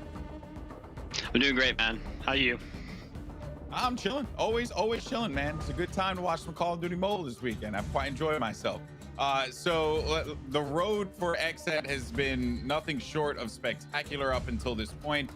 You guys have essentially been, you know, for better or for worse, you've been flawless. Besides your one semifinal matchup against Tribe that went the distance. Since then, I don't think there's any doubt in anyone's mind that you belong in this final. Did you guys feel that confidence coming into the tournament that you were going to be in the grand finals no matter what? Hey, man, we knew we had a really chance. I mean, Nova and Tribe, they're great teams, but I think when it really comes down to it, we have a really good shot about beating them. So what sets XSET apart from the rest of the teams? What sets XSET, say that 5 times fast, apart from Tribe, for example, who you guys ended up beating 3-2 in semis? I mean, Tribe has a lot of things they got to work on, and I mean, they have some really good coaches and good management. We're relatively new with our org, and we've done a lot of our own work, and I think sometimes it's been great, sometimes it's been bad, but I think it kind of gives us an edge on Tribe. Now let's reflect on the matchup against Nova Esports, because unlike the match that took place in the lower bracket final, you guys look to be pretty comfortable against Nova. Did you have a particular game plan going into this? Were you prepared for whatever Nova was going to be bringing to you? Yeah, so Nova, we've played them a lot. They're sort of our sister clan. Shout out to Nova. We love you guys. So yeah, we played with them a lot. We kind of know how they play. I mean, at the end of the day, I think they might have known kind of what was going to happen here, but you know, we love them. We're close with them. No beef there, but yeah, we knew how to play against them. Oh, that's, I mean, hey man, that's good to know. And at the end of the day, it's all about the love of the game, right? So yeah, that's pretty awesome. So now we have a Nova versus Tribe. Do you anticipate that you guys are going to get the run back against Tribe here in the grand finals, or can you see Nova looking to get their vengeance after a swift exit in upper bracket? Who do you think is going to win that match? I really want Nova to win, just because we like them a lot more, to be honest. And okay. You know, they're a great team, but honestly, Tribe's really good too. So we'll see what happens. What's that? I'm sensing a little tension. What's that tension between you guys and Tribe? Where has that originated? Help educate my old brain here. You know, it's just some background stuff with, you know, the management of Tribe and our team. Okay. It's just kind of been always back and forth through community games and whatnot. But we're all right now. Okay, well, you know what? It's a good you know, little vengeance battle, right? A little personal vendetta. It's always a good thing to fuel the fire for a championship tournament, especially with $15,000 up for grabs there. Definitely, my friend, you've been an absolute pleasure to talk to. I wish you nothing but the best of luck in the grand finals. And what's your prediction? How do you guys think you're going to win? You think you're going to clean sweep this bad boy, or you may get forced into a next set of games in this double elimination? I mean, we were 3-0 Tribe in the first attempt, and you know, it went to the 5th map. So I don't know. I'm hoping we can get it done at 3-0, but it might not. I think we'll get it done though. All right, they think they're going to get it done in a 3-0. We'll see what happens. Definitely, thank you so much for your time once again, my friend. All right, well, there you heard it from XSET's Deathleys. Now we're going to bring back our casters and get ready for our lower bracket final that's about to begin. It's Nova Esports, Nova Esports taking on Tribe. For some reason, I want to say Nova Gaming, but it's Nova Esports. It's always because it's Gene Gaming, and you know, I'm just throwing all the names all over the place. Joining me once again is Hawks and Bobby Plays. Fellas, you know, you heard from Deathleys. You guys know this scene better than I do on a more personal level, but you could certainly tell that there was a little bit of animosity there, Bobby. So not maybe animosity is too harsh of a term, but you can certainly sense the tension, Bobby. Am I right?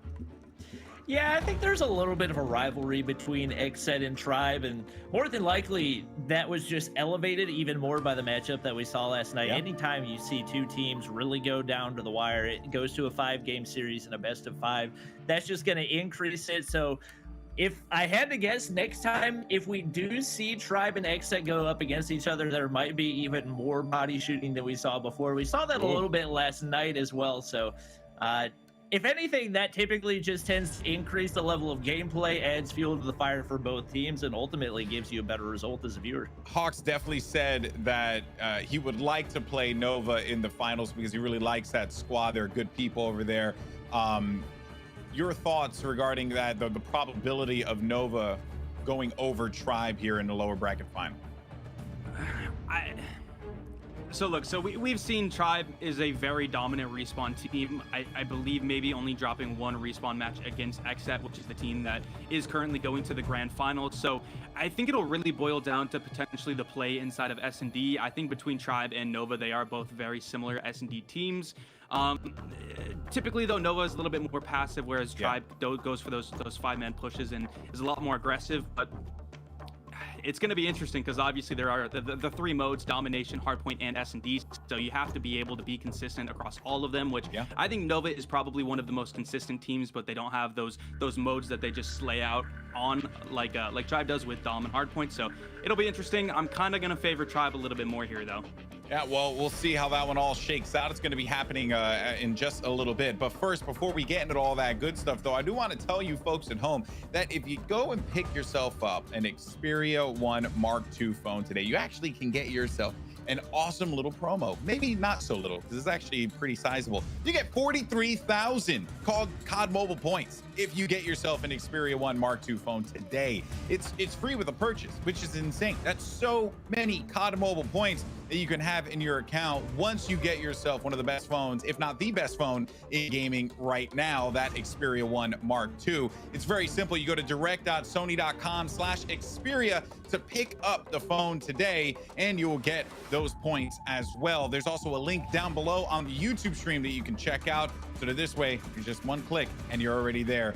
So close to mobile greatness. In any case, so folks, we're going to go to a quick break. When we return, we're going to have our lower bracket finals. It's going to be Nova taking on Tribe, who walks away and goes into the grand finals to face off against Xset. Either way, we're getting revenge. It's going to be juicy. It's going to be delicious. You don't want to miss it. This is the Call of Duty in North American Regional Finals. We'll see you in a few. You know what phrase we can finally retire? Good. For a mobile game. Fun fact, Sony's been getting the best out of entertainment and technology for like ever. And Call of Duty has been making games since, well, before some of us were born. Isn't it about time we had a mobile gaming experience that's just good, period? Maybe even great? Turns out we do. Call of Duty made the impossible mobile game with Call of Duty Mobile, and Sony made the impossible smartphone for gamers with Xperia. I can get the edge with wider than widescreen, enhance my game literally with Game Enhancer, share my epic wins with the flick of a finger, and do it all while I keep my cool with HS Power Control. It's casual when I want to kick back, and core when I need to kick butt. It's the gaming experience built with me in mind. Sony brought the gear, and Call of Duty brought the game. Sony's Xperia plus Call of Duty Mobile. Because gamers deserve great, wherever we are.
Welcome back, everyone, to the Call of Duty Mobile North American Regional Finals. Golden Boy, your host, here alongside Maven and Bobby Plays. Maven, you're back. It's so nice to see you, my friend. I guess I'm having some tech issues. I want to get involved. I'm fired up in Championship Sunday. Oh yeah, best way to go. And you hear it. You hear that. Just Maven, you were peeking there for me. It was awesome. Love it. I love do that the entire time. You should cast like that the entire time. And what about with like a southern accent? I have to listen. Accent? Yeah, no. Yeah, southern accent. I'm fine with the southern accent. All right, well, guys, we are here now in our lower bracket final. You know, Tribe, this is not a position that they thought they would find themselves in, Bobby. And Nova going up against Exit, that was a tough battle for them to take on. But you know what, gentlemen, the time for talk is over. Let's go ahead and jump right into it. Bobby, Maven, contact with floor is yours. Thank you so much, Alex. Bobby, I'm sorry I had to leave you for the first match, but I'm ready to rock and roll. I was working on some tech stuff during the break, so I was kind of in and out of the match, but what'd you love from Tribe? I mean, Tribe was pretty dominant throughout. We did see a little bit of a challenge from Truly, but as the two teams have gone up against each other in the past, not too surprising to see Tribe coming out on top. As far as what we saw coming out of Nova, they didn't really seem to bring their A game going up against Xset, as they ended up getting 3-0'd. And given how closely Tribe played Exit, I think they are going to have a lot of trouble, but we're seeing off the start, they got pretty good control of the hard point, giving them some trouble. We'll see if that's something that they can continue throughout the game. Yeah, I mean, that's going to be the big focus, I guess. Like, if Nova can pull off this upset, I think anyone in their right mind would say Tribe are going to be the favorite here, especially with how they've been performing in Respawn. And I did catch the tail end of their win with Tectonic just going absolutely nuts. The guy is a monster, and he has been all weekend long. We'll see if he can continue that flow. And the only times you've really seen Tribe struggle in hardpoint, at least for me, was in the rotation department. Sometimes it seems the comms were a little off point, the rotations weren't there. Maybe that's where Nova can outplay him. Yeah, I mean, we see Tectonic picking up 5 kills off the start, so picking up right where he left off. The kill disparity right now is something ridiculous. I think Tribe getting pretty close to double the kills of Nova. So in the gunfight department, we know Tribe's going to be good. It's actually Nova picking up a bunch right here, and they're going to be able to take pretty good control of this hard point. I believe 4 players, make it 5 players on or around the site, and it is a 5-man full send for Tribe. This could either be really good or absolutely terrible. Time to see. Yeah, there's only about 20 seconds left on the hard point, so if they're going to make this work, they need to make it work quickly. Otherwise, they're going to be at risk of losing rotation to the next point. But they've gotten inside. They're working to get the final 15 or so seconds. I think they had one player that was on rotation. I think he got caught out, so Nova were able to pick that up. But they'll retake the lead, but it's like one of those things where you break so late, you lose rotation to next. So now they have to do this fight all over again, try to get in through the early setup from Nova, or can Nova hold? Yeah, that was a little bit, not necessarily to see them pushing right there surprising, but to see a 5-man full send over halfway through the hard point is not something we typically see. For the most part, they've been pretty disciplined in their rotations in Respawn. Honestly, in the one that they lost, it was almost like they were rotating too early on their hard point. So to see them make a late rotation like that is surprising. Saxy on the hard point. We talked about him being one of the best shotgunners. A wasted grab spikes will not matter as Tribe's able to get the retake and control the hard point for now, but lots of Nova players pushing in. Well, I think that was an example of why Tribe can be so good and why their individual talent can really stand out. Even though they lost the rotation, you really had the 5-man stack near the point at Grandma's for Nova. Tribe very quickly able to break in, apply pressure almost instantly, and the lead will really start to push out. So yeah, you get the final 15 seconds, then you break early. So that'll work out well for you. Now it's going to be on Nova to go ahead and try to answer as they pick up the scrap time. We'll take a look at the sky cam where everybody's rotating from the back side of the warehouse is where the push is going to come in from Tribe. They'll look to try and get another break. They got the back alley locked down, the mid tank as well. Nice pickups there from Tribe.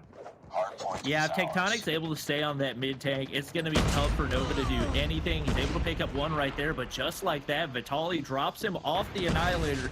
The big factor that allowed him to get the 4-piece is instantly gone, and Vitaly will drop to Challenge right there, who actually picks up a 2-piece, making a 3-piece looking up at the kill feed, and Tribe continuing to fill it up in the kill department. Nova not able to make those rotations on that next hard point, and Tribe looking more and more like they're going to be able to continue growing this lead. Yeah, no, it's looking really, really strong. Whether it's been early holds or breaks, they have been on point. Grab slam in, able to at least take down one, but Leon answers with 2 of his own. And the time will continue to accrue. They'll eclipse the 100-point mark, just 50 points away from taking this map 1. And yeah, the slaying department, as you mentioned early, it just got worse, right? Leon's on 15, Tectonic on 12, Bolu at 10. You've got nobody at double digits really on the other side of this. So every facet of it right now rolling for Tribe. I mean, we even saw them go for the push onto the hard point with only, I think they sent 3 players with only 5 or 6 seconds left on that 4th hard point. That's just something that you cannot do, especially when you're down this much. You've got to be setting up to get max time on that first hard point, and because of that, Tribe is already set up 4 players on the hard point. You got a Goliath in there. There's pretty much nothing that Nova can do at this point, because even if they were to try to depend on something else, they've got no score streaks going. They've used up all their operators. It's just all Tribe gaming at this point. Yeah, no, they are frying, and it's interesting the difference. Well, we'll watch Tribe close this out. Look at the final tick there. They'll take map 1, but it's interesting to think about, like, so when I'm usually commentating the CDL and you have, you know, the game go to 250, we talk about a tough spot late in the game where you're down so much that as a team, you kind of have to be flawless, because not only do you have to try and break hard points late, but then you have to also try and win the rotation, which doing both is very, very tough. And with this only being to 150, if you go down early, like if you have a bad, like 2 hard points to start the game, you're put into that spot really fast. It didn't seem long till Nova, like they had to worry about trying to get scrap time and trying to win the rotation, which is really hard to do. And Tribe talented enough to put him in that bad spot early. Yeah, I think at this point, it's just too much Tribe gunpowder. I think the one shot that Nova's going to have is in the Search and Destroy, which we're going to go ahead and see on Meltdown. So we do have a pretty good sniper over on Nova in Vitaly, and we've seen before, Tectonic sniped a little bit for Tribe in the first matchup. If I had to guess, we'll probably be seeing that again, but for the most part, I'm expecting for them to, on the offensive side, make that push over toward the A site where they can count a little bit more on the close range gunfights that they trust that they're going to be able to win. And then on the defensive side, just playing passive, not making any mistakes. And we'll probably see them try to go for a few retakes over on B. And Meltdown, and we'll just search in general for Tribe. It's going to be curious to see how the improvements work out for them and how they play this.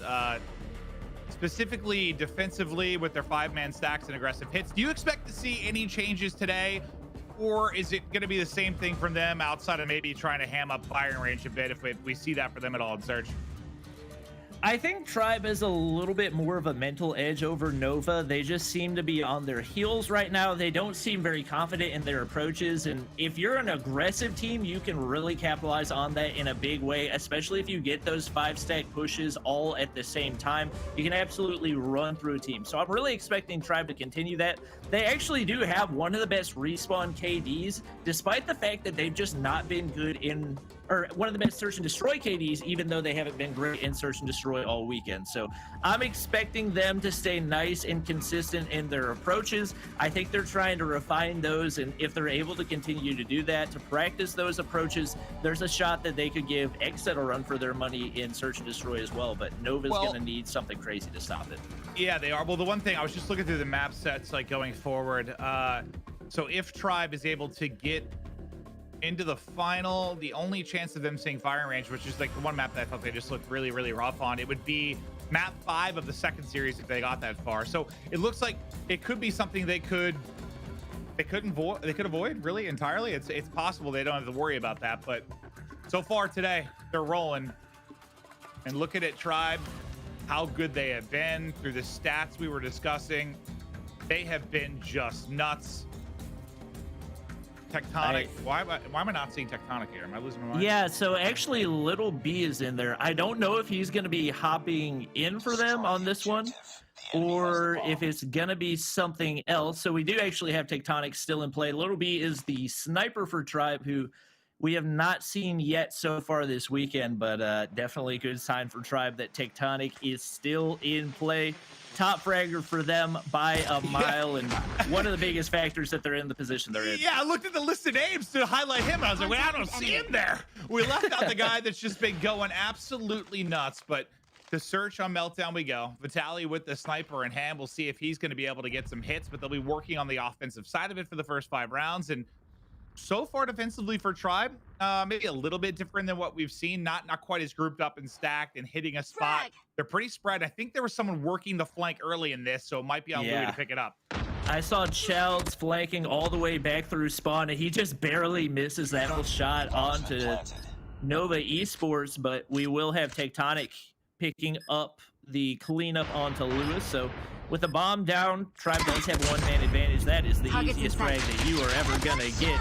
A sniper hard scoping. Sax is able to take the gunfight, but he'll drop as well. It's all on AY and Decipher. Yeah, and that just, I mean, it falls apart once the flank opens up, right? I mean, when you think it defensively about how you're set up, especially even kind of before the flank goes down, right? Like, as soon as somebody drops like that and you get first picked on the flank, what does that mean? It means somebody else has to turn. So you have less eyes on dealing with where the 3-man hits coming from mid on the opposite side of the map, and it just falls apart. So even though he didn't get the kill on the flank immediately in Chelsea, gets the assist to Tectonic, the setup defensively falls apart for Nova, and well, they find themselves down 0-1. Yeah, I think Vitaly is going to be the X factor. We actually see him putting away the sniper, which is surprising to see with them still going to the B site. It looks like it's still going to be pretty open. So with Lewis getting the bomb plant down, obviously the pressure is on for Tribe once again, but Nova just struggling to win their gunfights so far. You got to wonder whether or not they'll be deciding to switch over toward the A side if they're not able to win the gunfights here. No pressure yet, but more than likely we'll see the collapse coming in for Tribe soon. Yeah, I mean, they've done pretty well in the 5v5 retakes on certain maps, and we'll see if they can do it again. One will drop from either team, but Saxy will be the difference maker. Just trades back and forth very, very quickly. Bolu, can he make the play? Connects on the shots. Just Louis and Saxy remaining on the side of Nova with 10 seconds left to go. Everybody dropping outside of Louis. One's gonna hop it. They just gotta look over him. Oh, he gets the kill. He gets both kills. Louis goes clutch. They can't get the defuse, and that just saved a massive retake from Tribe. Louis goes huge. Louis, the king of the generator head glitch right there. I didn't think he had a shot. Tribe seemed to have played that perfectly. They knew exactly where he was going to be, but just couldn't land the shots. That'll allow Nova to tie things up. Even with that being said, it felt like Tribe was in control for the majority of that, even with the bomb going down that early and a 5-man retake needed. And we're going to see it right here. The aggression from Tribe coming in a big way. 4 players drop for Nova, and Saxy left all by himself. Yeah, those aggressive hits is where they've seen so much success. Here's another example of it. What can Saxy do to try and go big in a 1 versus 3? You just watch his teammate and Louis make the clutch. Does he have a clutch in him? Problem is bomb down in a very precarious position based on where you see the setup from Tribe. They've got him fairly locked in. Yeah, I don't think he has dead silence either, so that's going to make him approaching that next to impossible with Nero right around the corner. He's going to go for the re-challenge from the exact same site, but with the Nero right there, there's just not a whole lot that he's got going for him. You know what? Just go for the back play. Just go for the back play. Just go out swinging. If you're going to go out, you got to go out swinging. He's trying to bait him right there with the smoke toward mid, but he's got a teammate right around the corner, so he can bait all the... Oh my gosh! I was wrong! There's one. He snaps onto the second. Suddenly it's a 1v1 with 30 seconds left. Saxy! Can he pull off the improbable? Down. The last player gets spotted on the bomb. What a massive 1v1 this is. He's tagged up. The push is coming in. It's a reposition. The snap is over and nearly with the 1v3, but can't quite close it out. Oh, if Tectonic hadn't landed those couple bullets on the initial spray on top of generators, he could have won that gunfight so easily, but being down HP, he couldn't regen quite in time. Tectonic clutches things out right there, but nearly absolute madness from Saxy, and once again, we see them full sending over toward the B site. Likely smokes coming in soon to clear out the bomb site trophy systems on the way in, and no doubt information going out. Probably going to see another Tribe collapse pretty soon here.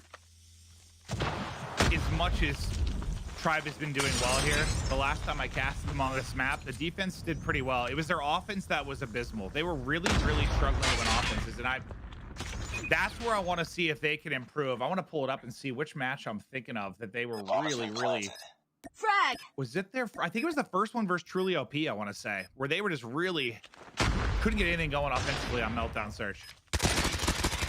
Yeah, and looking at some of these stats, apparently Tribe has multiple players in the top 5 KDs leaderboards for every single game mode. Nova does not have a single one. Not one player in a top 5 in any game mode. It's all up to you now. Finish the mission. They're on it. Everyone's dead. Another round to Tribe, and you know, with their struggles offensively, what's a good way to put yourself in a decent spot? Win as many defensive rounds as you can. So if they can walk away with 4 out of 5 here, that would be massive. But I feel like they kind of have to, based on what I've saw previously. But Tectonic again, man, just what he has 7 right now. Like, I feel like every game we cast this guy, just going off. Yeah, I mean, he's just a phenomenal player. He can do it all. He can do it with whatever weapon he wants to. He's just such a good player. He's so versatile. And over on the side of Nova, I felt like Vitaly was going to be one of the players that was an X factor, and we see Tectonic taking him out right there with the vehicle explosion. He is yet to pick up a first kill, and typically the sniper for the team, he just has not been able to get anything going with the sniper. I'm a little bit disappointed to see him pulling out an AR and giving up the sniper. Just as someone who shoots 3-pointers in basketball like a lot, the saying that you love to hear is shooters just got to keep shooting, you know? Like, if you're a sniper, even if they're not landing initially, you got to keep shooting until you get that confidence back. He seems to have just kind of abandoned it. I felt like that was going to be the one thing that would give Nova a chance going up against Tribe without a consistent sniper. Yeah, to be fair though, like Tribe hasn't had too much trouble with snipers. The only one that comes to mind was the Moralto plays, but like, how often are you gonna get like 4 wall bangs in a game? Like hit shots like that. Like they've done a good job. I think the way they play and how aggressive they are, like it's kind of eliminated the sniper from being a massive issue. But yeah, I do agree with your sentiment though. Shooters shoot. That's what you gotta do. But finally, Nova find themselves in a good spot. If they win this round, I think it is absolutely huge, just based on Tribe's offense that we saw previously. But it's going to be on Tectonic, the guy we've been highlighting to try and clutch. Not going to happen. He will fall. So through the offensive rounds from Nova, they're able to take 2. As we now swap over, this is the part I've been most anxious to see, I guess. Can they improve from this side of the map? And you can see right now, Tribe is very top heavy. The bottom 2 players, both with 1 kill apiece, and Nero and Leon. So that's one thing I would like to see improve for them, is just consistency with their players. It seems like a lot of times they're depending on those top players. We do have Nero picking up a frag with Lewis, but Decipher slides into that A site, and looking like we're going to have a lot more pizza slice action in the offensive side for Tribe than we had for Nova, with 1 player down for each team. Well, they've gotten into the site. Now, what can they do behind it? Unfortunately, now they lose another player. In a 3 versus 4. You've got 2 people tagged up on Nova, but they're able to get out of harm's way. And it looks like they're going to want to wrap this out. We saw this a lot from them, whether it was on A or B, where they would get site control, and instead of going for the plant, they would wrap it out. And it's tough when you're in a 2v4 and you have no numbers. You know the presence is here. Here, at least, you can get the plant down a little bit faster and hopefully get set up in power positions. But you need to get this bomb down. And as of now, it looks like they want to try and wrap the wrap. They might wrap all the way to back A. See, now you check the backside. Now so much time has gone by without getting this bomb down. By the time they get it down, I'm worried that the Nova presence is going to be a little bit closer. Hopefully they get lucky and no rotation has come in. Yeah, all right, so they're all there. Okay, so that's good. I was just worried so much time went by that Nova would have realized, okay, they rotated. Yeah, it looks like Nova sending all their players in one direction. Lots of shots coming in on their team, but they'll all survive. And with 2 players pushing in right here, trying to take shots onto Nero, should be pretty manageable, but he's going to be able to retreat back to the bomb site. Only 15 seconds left. They got to make something happen quick. I got shot. Just got to try and buy time if you can. It's all going to be all on Bolu. And he somehow gets them off the bomb if they're able to hop it. He's able to win another gunfight. It's going to be a 1v1. He gets the kill. He gets on the bomb just in the nick of time, and that'll tie us up at 3-3. But that it was close. It was going down to the clock. I mean, that was nearly disastrous for Nova. That should have been a super easy round win with a 4v2 and that much time ticking off the clock. But they're able to close things out. You got to wonder if they're going to struggle that much with a 4v2, whether or not they're going to be able to close this out consistently, especially with Tribe adapting to some of their approaches. Not surprising to see Nova going strong over toward the A side, and Chelsea's going to drop off the start. AY picks up a 2-piece, and just like that, they're up a 4v2, but we saw this last time. They struggled to close it out. Maybe a little bit of a change of pace as we see Leon pulling out the sniper. It just feels so similar to what I saw yesterday, though. Like, they just couldn't get anything going offensively. Tribe, that is. They were always man down, it felt like. Always trying to rotate bomb. Now bomb's down in a tough spot, and you're in a 2 versus 4. And one of your players has a sniper. Hopefully he's able to find another gun to make this a little bit more manageable. But at least last time you had bomb and you could wrap out and get the plan. Now I don't know how you're going to make this work. Well, that's one way. Leon hits the snipe. And that's the one situation where it does pay off to have a sniper when you're down a man. Sliding that corner, he's able to get the frag to make it more manageable. Nobody watching this side. This could actually be deadly for Nova. And they find a lucky timing. Not going to happen. Nova able to take out one more. A massive round from Nova. Back-to-back defensive wins. They'll take the edge 4-3. Yeah, the search and destroy struggles for Tribe continue.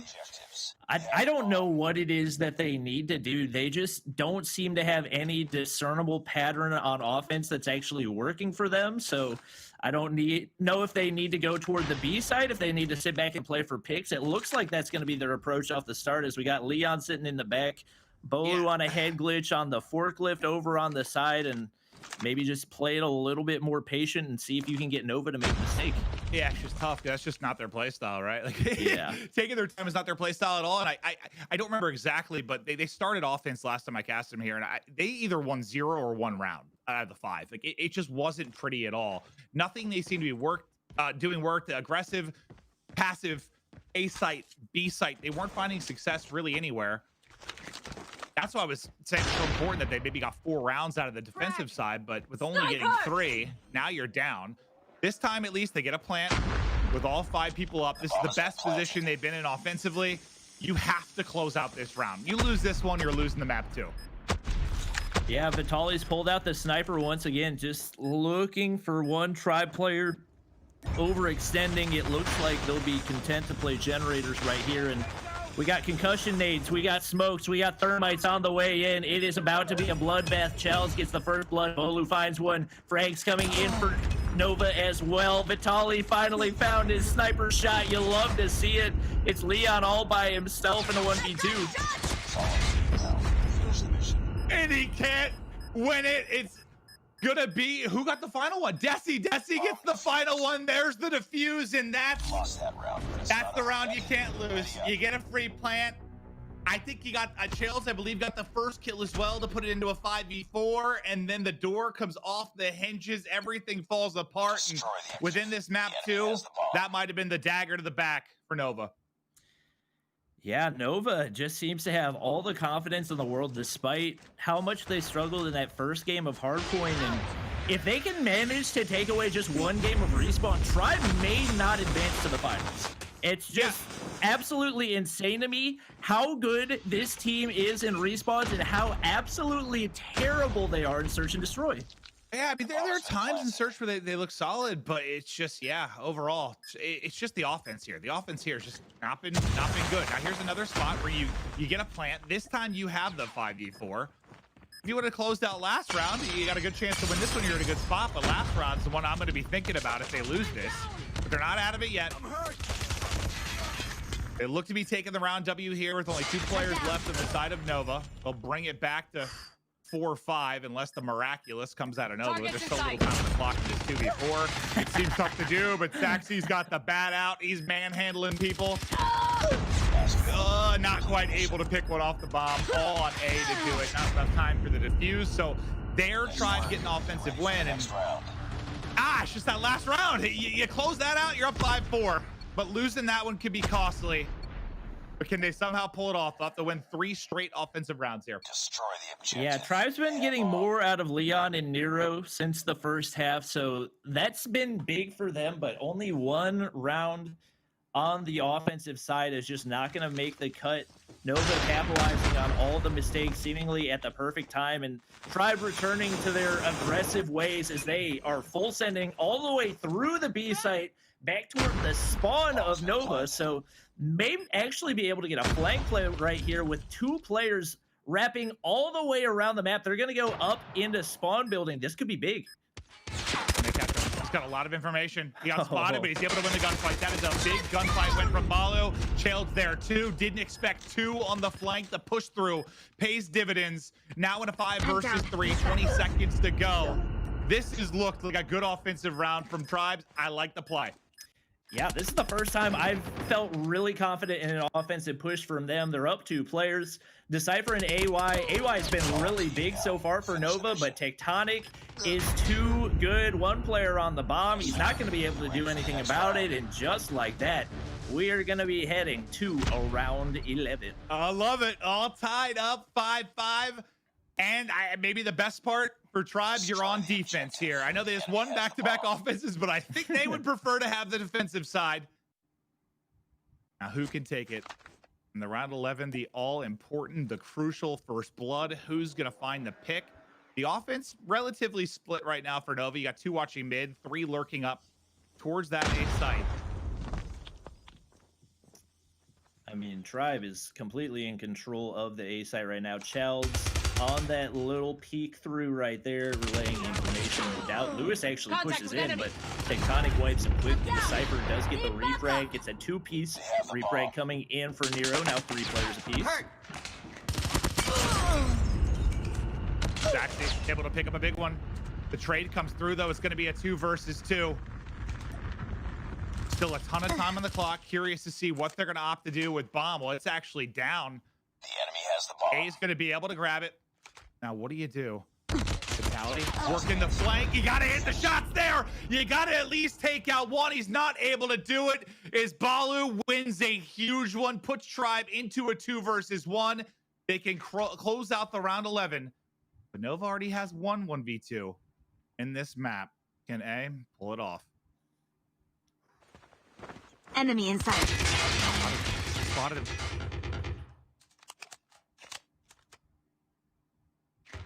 Just has to get 1 and get out. Can he get 1 and get out? They're flying at him, not able to do it.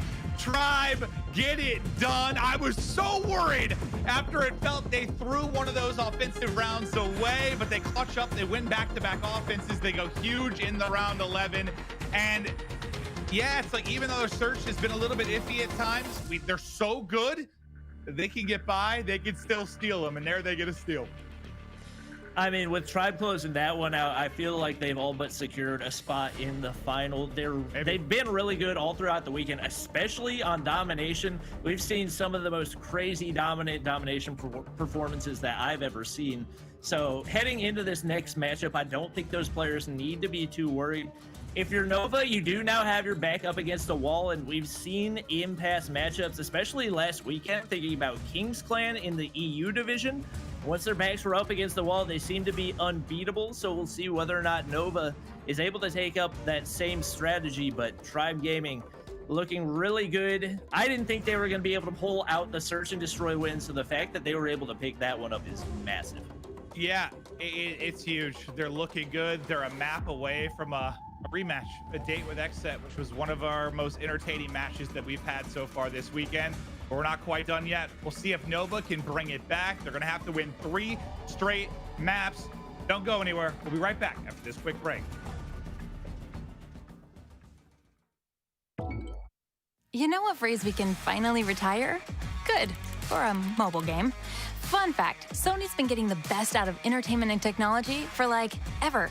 And Call of Duty has been making games since, well, before some of us were born. Isn't it about time we had a mobile gaming experience that's just good, period? Maybe even great? Turns out we do. Call of Duty made the impossible mobile game with Call of Duty Mobile, and Sony made the impossible smartphone for gamers with Xperia. I can get the edge with wider than widescreen, enhance my game literally with Game Enhancer, share my epic wins with the flick of a finger, and do it all while I keep my cool with HS Power Control. It's casual when I want to kick back, and core when I need to kick butt. It's the gaming experience built with me in mind. Sony brought the gear, and Call of Duty brought the game. Sony's Xperia plus Call of Duty Mobile. Because gamers deserve great, wherever we are.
We are back. The matches continue. I'm with the ever glorious, beautiful, and entertaining Bobby Plays. He's got 7.2 billion subs on YouTube. I love him.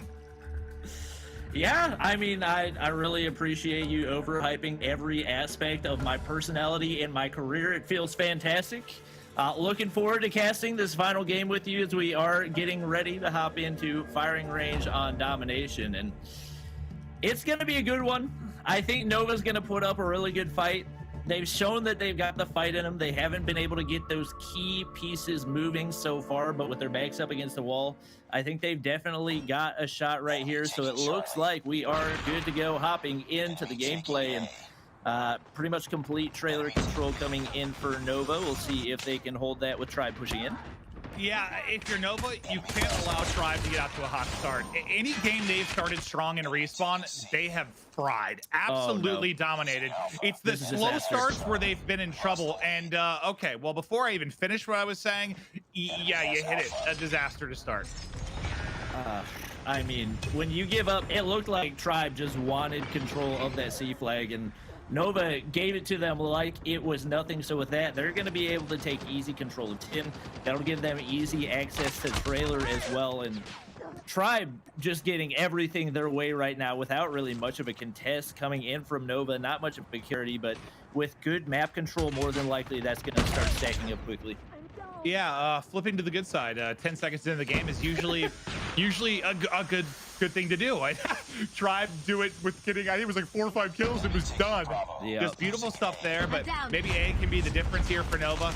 Going through the smoke, coming up behind 1, able to hit the shots. 2 are going to drop. 3rd on his right, caught reloading and almost snaps. He actually got him to 1 hit, nearly makes the play. The 2-cap will come in though. You have AC control for Tribe.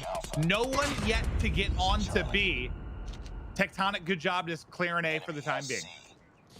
Yeah, Nova's picking up their frags, but Tribe just has so much map control going their way right now, taking things at will. We do see some progress on the B site, but with Child's inside trailer absolutely frying, Tectonic picking up kills as well, there's not going to be a whole lot that Nova can do about it. They're able to clear off the B site for the time being, but Tribe gets players back on right here, and they should be able to close this one out if they can get Tectonic to hop on just for a second, and he is just still shooting laser beams. Doesn't seem to be missing a shot. Screw hopping on the objective. He's just hopping on foreheads. One of my teammates picked that up while I shoot the beams. Tectonic, an absolute animal. And now you have the AB 2-cap control. No longer will be running it from the C side, but doesn't matter. You've got control of that B point with how difficult it's been for anybody to get. And now a 3-cap coming in. It is disaster doubled down on for Nova. The wall bangs coming through for Town. Everything clicking right now for Tribe. I mean, the fact that Childs was even able to survive that gunfight inside of Wood just shows how much things are going Tribe's way. Bolu is going to pull out that Annihilator. He's bopping kids cross map. Childs in double digits. Tectonic doesn't even need to be double or top frag at this point because he's getting so much help, and Vitali's struggles just continue for Nova. Stuck down at 0 kills. Same for Lewis with 2. Oh, wait. Nope, that's a 6. Never mind. Forget what I said. I was about to say, man, EA, 2 players at 0, you're going to get super smoked. But even though they have some kills, not really mattering right now on the scoreline. This looks to be a throttling through the first half, and Tribe just another step closer to getting into the grand final. They can taste it, they can feel it. It's looming in the air. A little bit of a whirlwind there from Chels. Can't quite hit the shots, but you know what, buddy? You've been frying so far in this map 3, leading the way with 12. Yeah, I mean, for Nova, I don't know what you can do to turn this around other than try to reach those score streaks as soon as possible and then play them to absolute perfection. You've got to get max value out of everything you can at this point with Tribe playing the way they're playing. They're the captain of the ship. They've gotten everything to go their way. Anything they've tried to do, they have succeeded in doing. Tectonic's already pushing over into Wood. He's picking up frags. He doesn't care where the players are. He's getting kills everywhere he goes. Well, you had 4 down there for Tribe for a second, but not really going to matter when they've got the edge in the killing department. The streaks are going to come in. The operator is loading up. Tribe running away with it and about to close this out to get into the grand final. Let's go to Xperia Dialing to Tribe.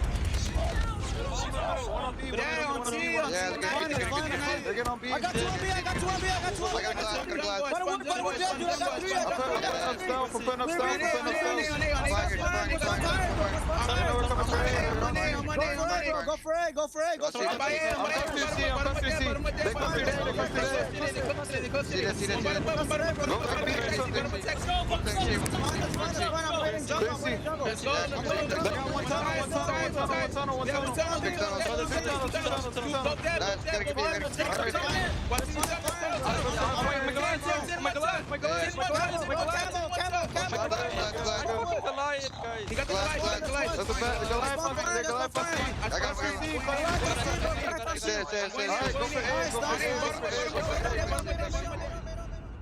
Well, the comms sound about the same to me. I did understand a few things in there, but you know what? I'm done being critical of it. Who cares if you're getting W's? They haven't closed it out yet, but so far, looking good.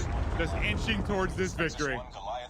Yeah, I know that the players had said they were considering changing up their comms a little bit, but if it ain't broke, don't fix it, you know? Like, even though it's not traditional, it's not what you would expect. If it works for them, if they can understand each other, that's the thing that ultimately matters. And you can see right now, they've got the double cap once again. They've got the 38-point lead. And also, might as well stick with it as long as you can. I think changing comms is a very big thing. It's a very, very big thing. And I don't know that that is something I would try to do overnight in the middle of the biggest tournament you've played in. So yeah, do what you're comfortable with, secure the W. After this weekend, maybe that's when you sit down with the coach, go through a VOD and try to improve that. But it's too tall in order to try and do in the middle of a tournament, in my opinion. Definitely agree, and at this point it is going to be a 3-cap necessary for Nova Esports to close this one out. And with Bolu up in top of 10 with a Goliath, he's going to be untouchable to any type of score streak. And Annihilator, the only thing that could potentially wipe him out. Tectonic alive with 1 HP, but with an Annihilator in his hand, anything is possible. The advanced UAV comes in, picks up another frag. Just barely runs out of ammo. His teammates helping him out, but he picks up another one. 24 kills for him, 20 for Childs, make it 25. And he is a one-man wrecking crew right now. And this is an example of where Tribe is dominated in the respawn. When they have a good first half or a good first couple of hard points, and they've got the edge when it comes to the utility, they put the foot on the throat of the opposition and close it out. And there, in a very, very convincing 3-0, Tribe get it done. It's the final we wanted. It's the final we expected.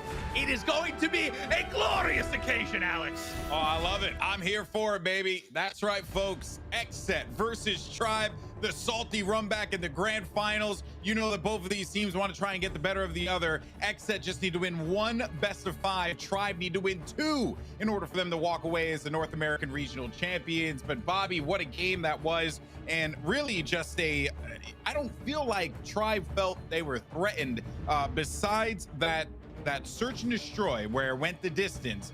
But beyond that, the respawn game from this team, it's impeccable. Yeah, you can tell they were feeling the pressure in that search and destroy. They didn't have anything going for them. They tried a few different strategies. Nothing seemed to be working, especially over on the offensive side. So once they really just stuck with their aggressive play style, they were able to get it to work. I'm not sure if that's necessarily something that's going to work on other maps outside of Meltdown, so we'll have to wait and see, but it's obvious. This is the best respawn team in this tournament. I don't think anybody would disagree with that. They've only dropped 1 respawn map, and it was largely due to just a botched rotation on Crash Hardpoint, which is one of those maps that really snowballs quickly, and we saw how big of a factor that played. So if they can manage to win every single respawn, obviously they'll be able to come away with the championship. But now Maven, you know, look, I agree with Bobby, but if I'm playing devil's advocate here for a moment, yeah, you know, they are a great respawn team, undoubtedly, but when you needed to win the game, you didn't. And now you're going into a grand finals where you got to be awesome, just as impeccable as possible. There's no flaws, there's no mistakes you could possibly make here. What does Tribe do to get out of their own head? Because, you know, Xset's going to try and abuse that. I think what's good for them is they just played. You just 3-0'd. I don't see how a slow start or like botch plays should happen like that. Like, you're hot, you're getting ready to go into a final. I don't have worries there. I don't really have that many worries at all, because on a lot of maps for search, they didn't look great, but they look good enough to get wins. And they don't have to play firing range search unless it goes to a 10th and final map in the second best of 5. So you avoid the one map where I really thought they just looked bad. Everything else looks good for them. I think this is going the distance. I favor Tribe in this. They're the best team here. All right, well, folks, that's going to do it for us here for the post-game analysis for our lower bracket finals. But the day belongs to Tribe, at least for right now, because coming up next, folks, it's the grand finals of the Call of Duty Mobile North American Regional Finals. Tribe Gaming taking on Xset. There's a little bit of bad blood there. We'll see all that come to fruition. $15,000 on the line. Don't go anywhere. You know what phrase we can finally retire? Good, for a mobile game. Fun fact, Sony's been getting the best out of entertainment and technology for like ever. And Call of Duty has been making games since well before some of us were born. Isn't it about time we had a mobile gaming experience that's just good, period? Maybe even great? Turns out we do. Call of Duty made the impossible mobile game with Call of Duty Mobile, and Sony made the impossible smartphone for gamers with Xperia. I can get the edge with wider than widescreen. enhance my game literally with Game Enhancer, share my epic wins with the flick of a finger, and do it all while I keep my cool with HS Power Control. It's casual when I want to kick back, and core when I need to kick butt. It's the gaming experience built with me in mind. Sony brought the gear, and Call of Duty brought the game. Sony's Xperia plus Call of Duty Mobile. Because gamers deserve great, wherever we are.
And we're back, folks. But before we get into the grand finals, we did want to set the stage a little bit as we get ready for an epic battle. And it's going to be Tribe versus Xset. But for now, we got a little weirdness on my screen here. Don't worry about it. I just wanted to get as much of me on the screen as possible. Let's go ahead and bring in Bolu now, who's with us here from Tribe. Bolu should be standing by. Bolu, how you doing, my friend? I'm doing good. How are you?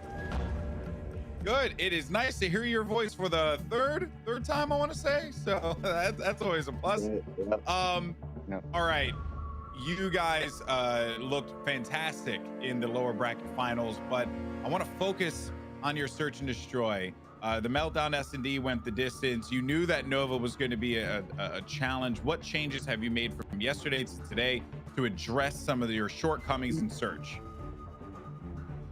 So basically, stuck to we made it basically, can't even speak, just like, but anyways, we basically drew up a new game plan and we stuck with that.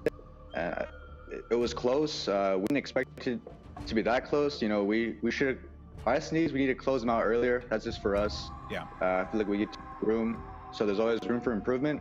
But today it was definitely much better than yesterday. You know, we worked as a team to drop a new game plan, and today it worked. Now, I know that there was a clip that went live from our buddy Kingdom Soldier. A huge shout out to you, Kingdom, if you're watching, man. Known him for years, about the comms and stuff. And I know that people were giving you guys a lot of flack. And I think that part of it was just because it's something that we're not very used to hearing. But Maven brought up a really good point. In the last cast, he said, if it's working for you, you guys are clearly one of the top teams in the game. If it's working, just stick with the game plan. What was the conversation after that clip just goes viral, and you know, just the conversation that you guys have to prepare for this next day, the biggest day of this team's career? I think what most people don't know outside of this game is that's normal for us. You know, we've been playing together for maybe 6 months, and this is we've been practicing like this for 6 months. So on the outside, just looking in, it maybe looks too frantic, but for us, that's what we're used to, you know. So it works for us, and the more we talk, the more we feel that it works. But of course, there is room to improvement to clean up those comms. And that's what we're trying to do as we progress into this tournament. So maybe today, if you listened in, maybe it was a bit better. I don't know. But today was definitely much better than was yesterday, in my opinion. But yeah, you just need to understand that looking in from an outside perspective, it may look like it's hectic, but it's what we've been practicing for 5 to 6 months as a team. Yeah. And I don't fault that at all, by the way. I think, yeah, from the outside looking in, it can certainly seem a little chaotic, but clearly it's something that is just working for you guys and you're doing a great job. And now you find yourself in the grand finals against XSET, a run back matchup for you guys. You have to win 2 best of 5s. XSET just needs to win 1. This is going to be a tall task to ask here. And you know that because you have an extended amount of games that you have to play, you knew that this was the path that you were going to go into this. XSET feels like it's going to be a challenging matchup. What are your thoughts regarding XSET's playstyle and adjustments, as I previously mentioned, but more focus on XSET from yesterday to today? How are you guys going to hone in on the flaws of XSET to win this whole thing? So yesterday, I think we just didn't expect them to put up that type of performance. Today, we definitely understand what they can bring to the table, right? So we're definitely be focusing on our game plan that we drew up. We're gonna be focusing every kill, every gunfight. We're not gonna relax when we're in the lead. That's just for us. We're gonna play to the last moment until we win this thing.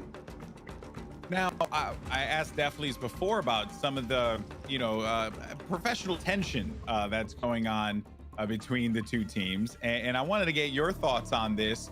Because it seems like when you guys are playing against each other, there's a certain kind of energy there that is being put out. What's going on with that? Enlighten us. Yeah, the shooting buddies part. That's just something our team does for fun. Of course, if that gets in their heads, and let it be. Definitely. I mean, I have nothing else to say. I mean, yeah.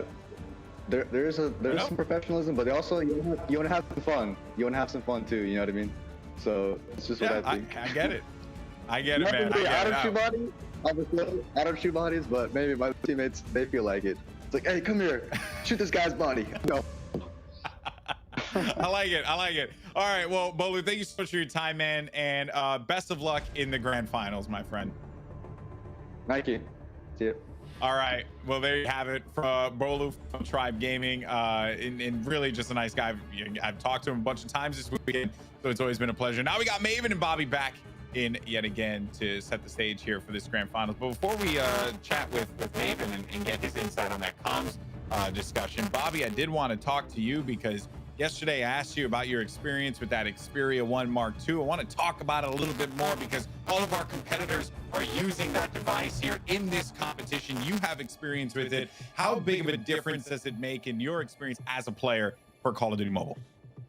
I mean, in any type of competitive environment, you want to be playing at the top level, and having the Sony Xperia 1 Mark II absolutely does that. You have the best processor possible in the Snapdragon 855. You got a 4K display, which you're pretty much not going to find on any other phone. So having the graphics coming through at that level, not only for a competition standpoint, but just as somebody who enjoys playing the game and enjoys good graphics, that just enhances it so much more.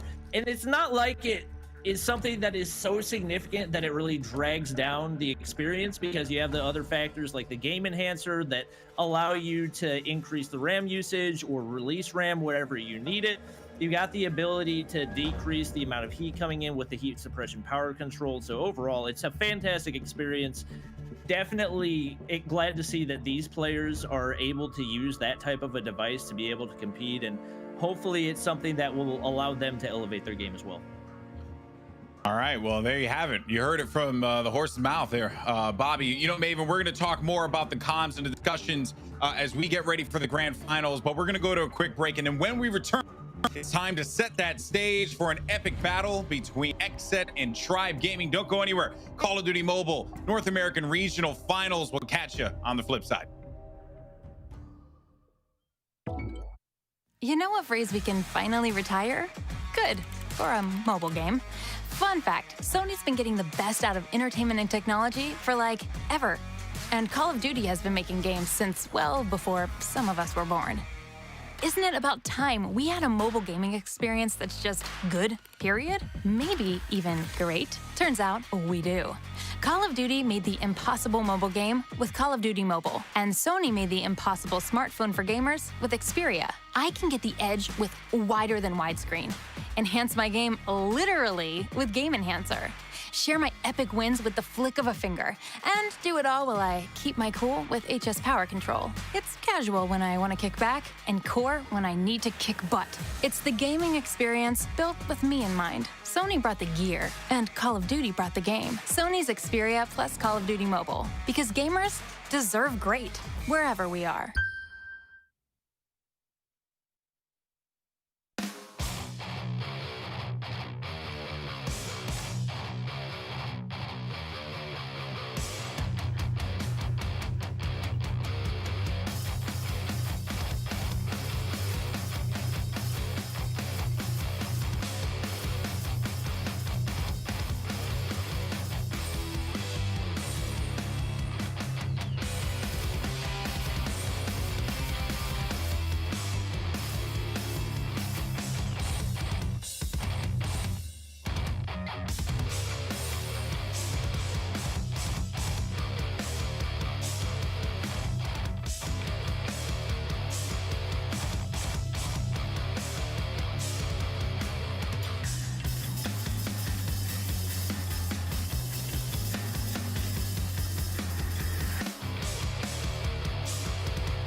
All right, everyone, welcome back. It's the grand finals between Xset and Tribe. $15,000 on the line. But before we jump into all that, though, I did want to let you guys know about what is going on with Xperia 1 Mark II phone from Sony, because if you go and pick it up, you will get yourself 43,000 Call of Duty mobile points. That's a $500 value just for picking up the phone, doing your thing, and downloading the game, having a good time, right? You want to be able to play Call of Duty Mobile the best way possible. Well, there's no better way to do so than with the Sony Xperia 1 Mark II phone. If you want to pick that up, it's a very simple thing. You go to direct.sony.com/Xperia. There's also a link down below in the YouTube stream. You could go ahead, check that out, get your phone today. 43,000 COD mobile points, all for you. But here we go, folks. It's now time for the grand finals. We're going to do something a little special here as well. We're bringing in everyone for the grand finals. It's going to be Maven, Hawks, and Bobby. Gentlemen, let's talk about this real fast. Hawks, I want to get your thoughts as we get ready for this final, man. We got a run back matchup. How do you feel about it? I'm hyped about this one. I think the respawns are going to be absolutely absurd. We have two of the best respawn teams in the entire tournament. I think S&D is where I think Xset does have a little bit more of an advantage. Typically, Xset has been a very, very strong S&D team, whereas we've seen Tribe kind of struggling. Although in the past few S&D matches, especially the ones we've seen today, they have kind of picked it up and developed new strategies. But I'm really hyped for this. I think this will go the mile. It is going to be quite exciting. Maven, I talked to earlier, you heard with Bolu. He said it feels like, you know, they've cleaned up some of the comms. Do you think they're ready for this challenge to win this one and win 2 best of 5s? They're ready without question. And I don't know, the comms sounded pretty similar to me, maybe a little bit less.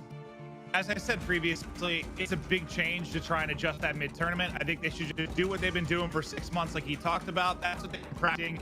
Just keep it going for this event and worry about it afterwards. But Yeah, I think they're ready. I think they can win this entire thing. I think they're a team that can get hot mid-series, and it's almost like having to win kind of works for them, man. They get going fast. I'm looking forward to this big time. All right, and then Bobby, we haven't really talked about Xset all that much because, you know, the focus has been on Tribe and Nova. Xset here, they're in the grand finals. They're in a position of power. They just need to win one best of 5. That's it. And they have the talent. But one thing from before that was highlighted by a lot of people was that the respawn game on Crash was not the best performance out of Tribe. Tribe is looking not to emulate that again. Xset, they're hoping that they can get him off of a mistake. Are they capable of doing so? I mean, we saw last time they know the rotations that they need to make. Xset is a good team. They can win their gunfights, and especially with the way that Yuna and Impulsive have been playing today, they were on a different level going up against Nova Esports. I haven't had as much warm-up time. They've been off for a few games, so it'll be interesting to see whether that's going to factor in. Tribe has been playing a lot. They've been playing all morning, whereas Xset has only played one match, and it was a quick 3-0. So we'll see if being warm is something that's going to factor into this. Looking at the overall KD is no surprise. Tectonic miles ahead of the competition, a 1.81, a thing of beauty to have this far into a competition. So going to continue to expect big things out of him. Yuna and Impulsive, like we said, have been really, really good so far today, and expecting to continue to see big things from them. Now, let's not forget here, and for the overall KD, that they have played, you know, an equal amount, and those matches were against Nova today. So I think Tectonic has put himself in a great position to be that MVP, as well as Yuna, for Xset. But now here is our series layout for the grand finals. Now, again, Tribe need to win 2 best of 5. So this is our first set of best of 5. Standoff, hardpoint, meltdown, search and destroy, firing range domination, and then if necessary, crash, hardpoint, crossfire, S&D. Maven, Xset can close it out right here, take that meltdown, search and destroy, and just jot those notes down on firing range dom that they just saw Nova do. This seems like it could favor Xset, given the series layout. Yeah, I think the game 2 for them, absolutely. And then we know they beat them on Crash. I don't think you'll get the same performance out of Tribe, but Xset know they can beat them there. I just think if they're going to beat them, just close it out here, man. Close it out this first best of 5. Get it done. Be the victors. I guess I kind of feel the longer it goes on, the more I favor Tribe. All right, folks, well, here we go. It's now time for the grand finals. Xset versus Tribe. Gentlemen, take the call. Let's see how this one unfolds. All right, Bobby, here we go. Time for the grand final. The 2 best teams we've seen without question, and their last matchup was something. It was interesting. It didn't make a whole lot of sense to me, but my God, was it fun to watch. And we're going to start off with Tectonic. Already 2 kills, make it 3. He's been a phenom. His KD compared to everybody else is a joke. I mean, they're just not even in the same league. This guy has been just playing a different game. He doesn't even seem to be fazed by the people around him. His shots, like, I want to know what his accuracy percentage has been in this tournament, because it just doesn't seem like he misses shots. He's got 6 kills, 30 seconds into the first hard point. He's going to catch him from behind, gets another one right there. 35 seconds on the hill for Tribe off the start, and Tectonic 8 kills in, and a 1-man wrecking crew up against Xset, who's now totaling only 7 kills. This is a little bit of what Austin is worried about. Like, they had that one slow start, but you know, you're coming up hot. You just want to see a 3-0. You know that you slow start. Everything to avoid that. My God, this time doing whatever he can to make sure they get rolling in this matchup. 43. So it could not look better. But outside of Tectonic, I guess I want to know, Hawk says, from you, like, what has been like the single thing that stood out the most for you about Tribe? They have a very diverse team. I mean, Childs and Bolu are absolute fraggers as well. We talk about Tectonic a lot. He's obviously been the top fragger for the entire team, but Childs as well as Bolu, which again we've spoken about Bolu quite a few times, are absolute playmakers. We've seen them do some insane and crazy things. And then obviously you have Leon and Childs that are very versatile as well. We'll see basically all the players hopping on the point except for Childs. Typically, he's just the Slayer, but I just really like the versatility of the team and the slaying ability too, which is really important in this kind of meta where getting those score streaks and operators is so important. We'll see if they can keep the slaying going. The lead chipped away at a bit by XSET, but now Tribe's starting to build it up as we focus on the next rotation. And Bobby, it looks like for now, XSET is set up. I think they can hold. It's going to be tough to do. We see Bolu pushing in. There's only one player, I believe, remaining on the point for XSET. Despite the, I would say, a little bit of mistake coming in for Tribe right there, they pushed that hard point over on P2 with, I think, maybe 15 seconds left, sending the entire team. It's something we've seen them do before, and they've been able to pull it off just because they're winning their gunfight straight up. It doesn't seem to really matter how well XSET is established on the point. Overhead glitches through walls, Tribe's just winning their gunfights just about every time. So we do see the break coming in for XSET, but Bolu already contesting. Despite the Molotov coming into the hard point to clean up the rest of that scrap time, they're already up by 50. Yeah, and it reminds me of maybe like the jetpack Call of Duties or the advanced movement ones, or maybe last year of Phase in Modern Warfare. Just like hit scrap time, fly and think you can break. And when it works out, you get big leads, and that's what Tribe is looking at right now. Now, Silva's got a shotgun in hand. Hawk says, tell me a little bit about that weapon and why it's been so good with some of the XSET players. Oh man, so yeah, that's the Echo, also known as the Origin in some other games, but it is a very, very strong weapon. It's typically one of the top 3 shotguns you will see, along with the KRM and the BY-15. Obviously, the advantage of the Echo is that you do have the ability to get multiple kills, whereas with other shotguns, which are pump shotguns, typically you get 1 kill and there's a good chance you die. You're gonna have to slide all over the place and hope you can get that pump off. But with the Echo, you really do have the ability to break hard points very well. You just fly in and get some shots, and definitely that's what we're kind of seeing from Silva. He's not doing it incredibly well. He definitely is going to have to try to pick that up a little bit more, but that's definitely the playstyle you will see from him with that weapon. And another thing too is with the class he is using with Persistence, he won't be able to actually switch off of that class because he will then lose his points progress from Persistence, so expect to see him using that nearly the entire match. All right. Well, thank you for the breakdown, but now Tribe 40 points away from closing this one out. They've been dominant since the get-go. Maybe a little bit of a slowdown for Tectonic, considering he had like 8 kills in the first hard point, but the rest of the team picking it up as we look at the aerial view and where they'll get set up towards Brown. First one into Courtyard, it's going to be for Tribe. They're in position to make the play, and there's the shotgun you were highlighting, making it messy. In back alley as he looks to collapse, just hunting for kills. One more in front, Gunny up, XSET into the point, Bobby. I mean, the thing about running up against the Echo is if you run up face to face against it, it's like running into a brick wall. Like, you're just gonna get smacked in the face by shot after shot. We saw that's what Silva was able to do right there, but despite his success with that gun, it's not converting to success for the team. We see Tribe on the hill continuing to tick upwards. They've got 50 points up on XSET right now. The contest does come in. We already see Tribe players rotating toward the next hard point.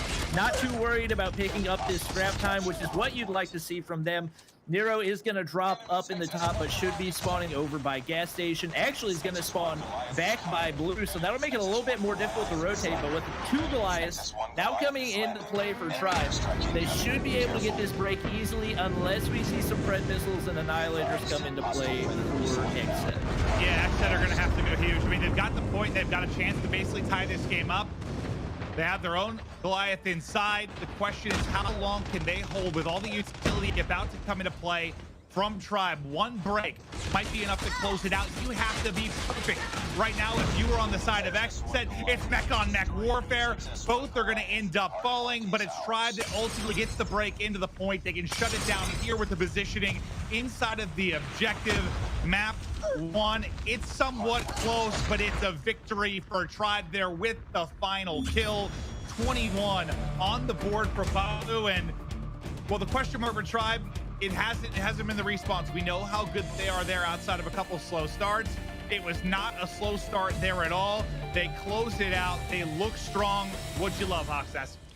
I mean, the 8 kills from Tectonic right at the start really set the pace for Tribe, obviously. Yeah. I mean, again, as I said earlier in this game, getting those kills is so much more important in this game as opposed to a lot of the other Call of Duties. KD is something that actually does kind of dictate the pace of a match, or not just the pace, but the overall results, to be honest, with, again, those score streaks playing such a big role. So, I mean, I just really love the early kills from Tectonic and early momentum that Tribe was able to secure.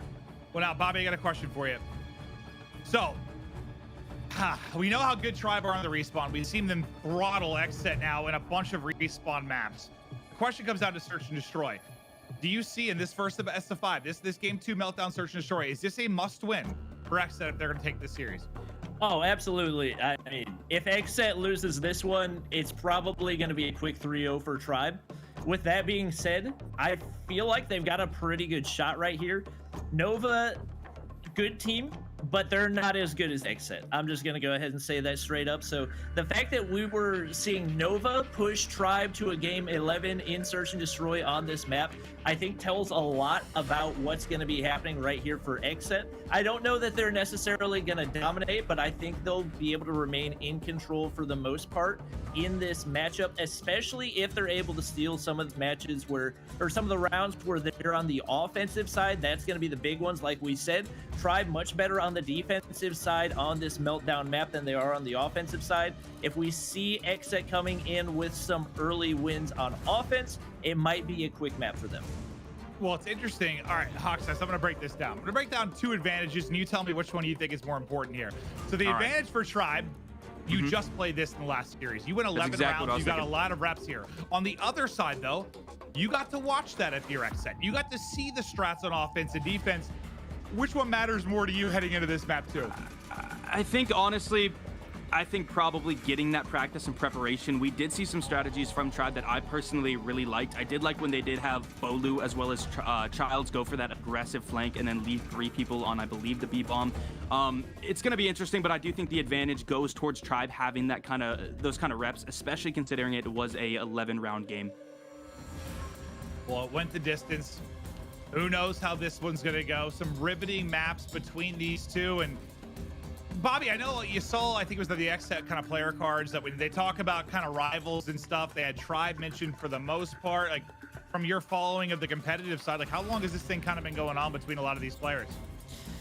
I mean, I think it goes back probably about 3 or 4 months. That was around when Xset, formerly known as Status Quo, made their entry into the competitive scene. And with both of these being phone primary teams and with both teams qualifying for Stage 4 a long time ago, there's been a lot of time for the tension to build, and with the matches that we've seen so far, no surprise to see it continuing. But I think Moralto is going to be a big factor for Xset in this one. We've seen his snipes be so good, and especially over on offensive pushes on the B site like we're seeing right now, he's going to play a big role. He will be the X factor for them in this game.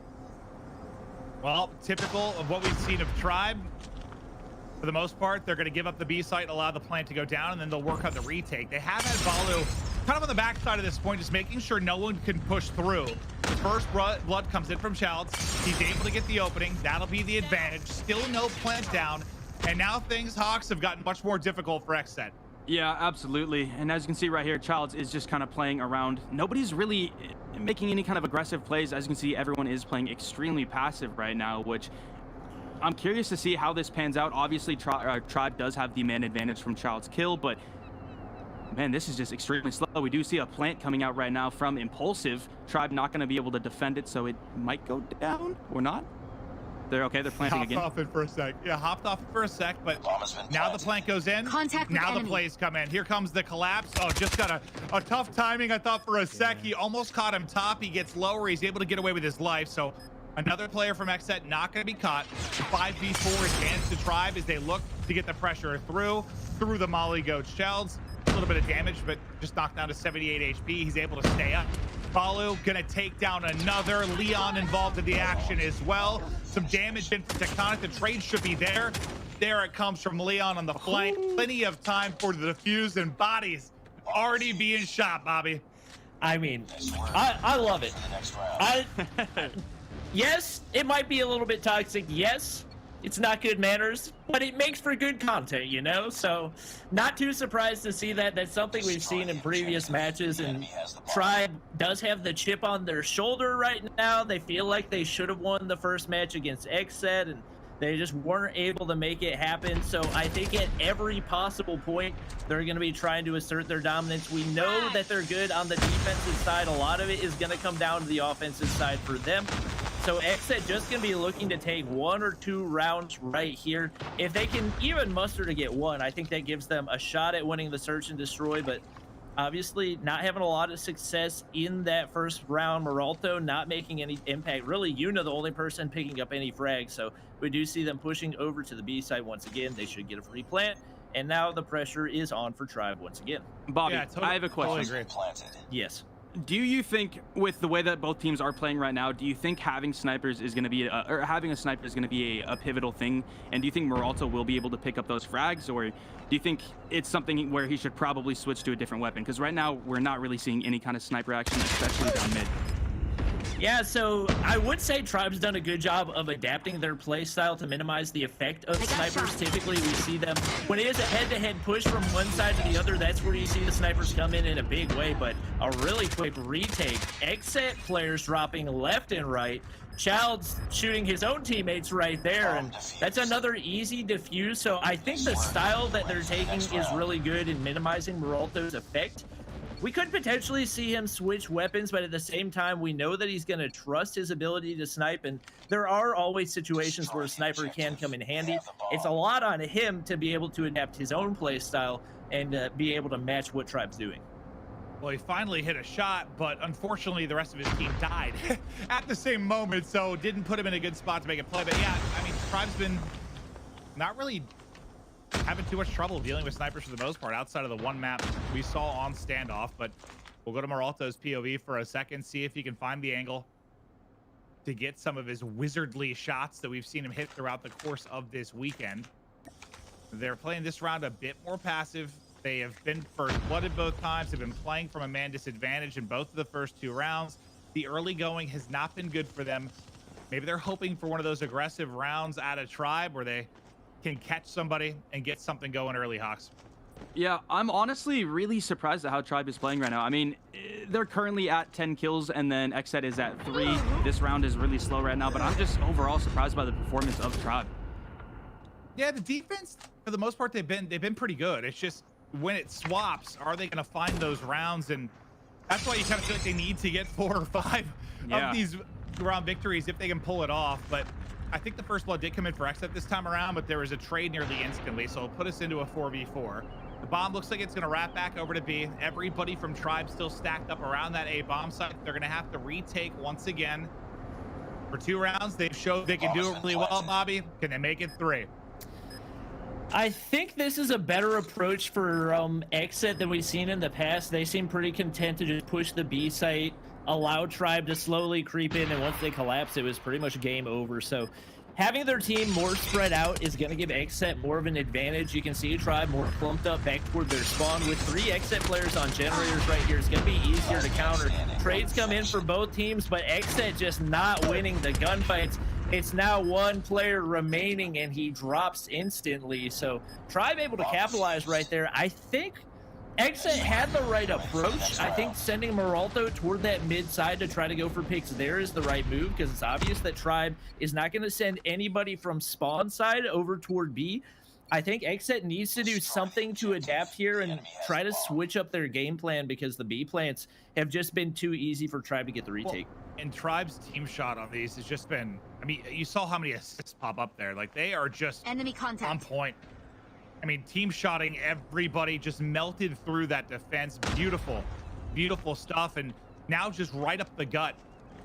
Go XSET, something we've seen from Tribe a lot on the offensive end of things. They're just going to fly through, try to catch one. They've gotten mid-map control, but now where do you go from here? There's the first blood. Impulsive's able to get it this time, not an instant trade. So for the first time through 4 rounds, you find yourself in a good position.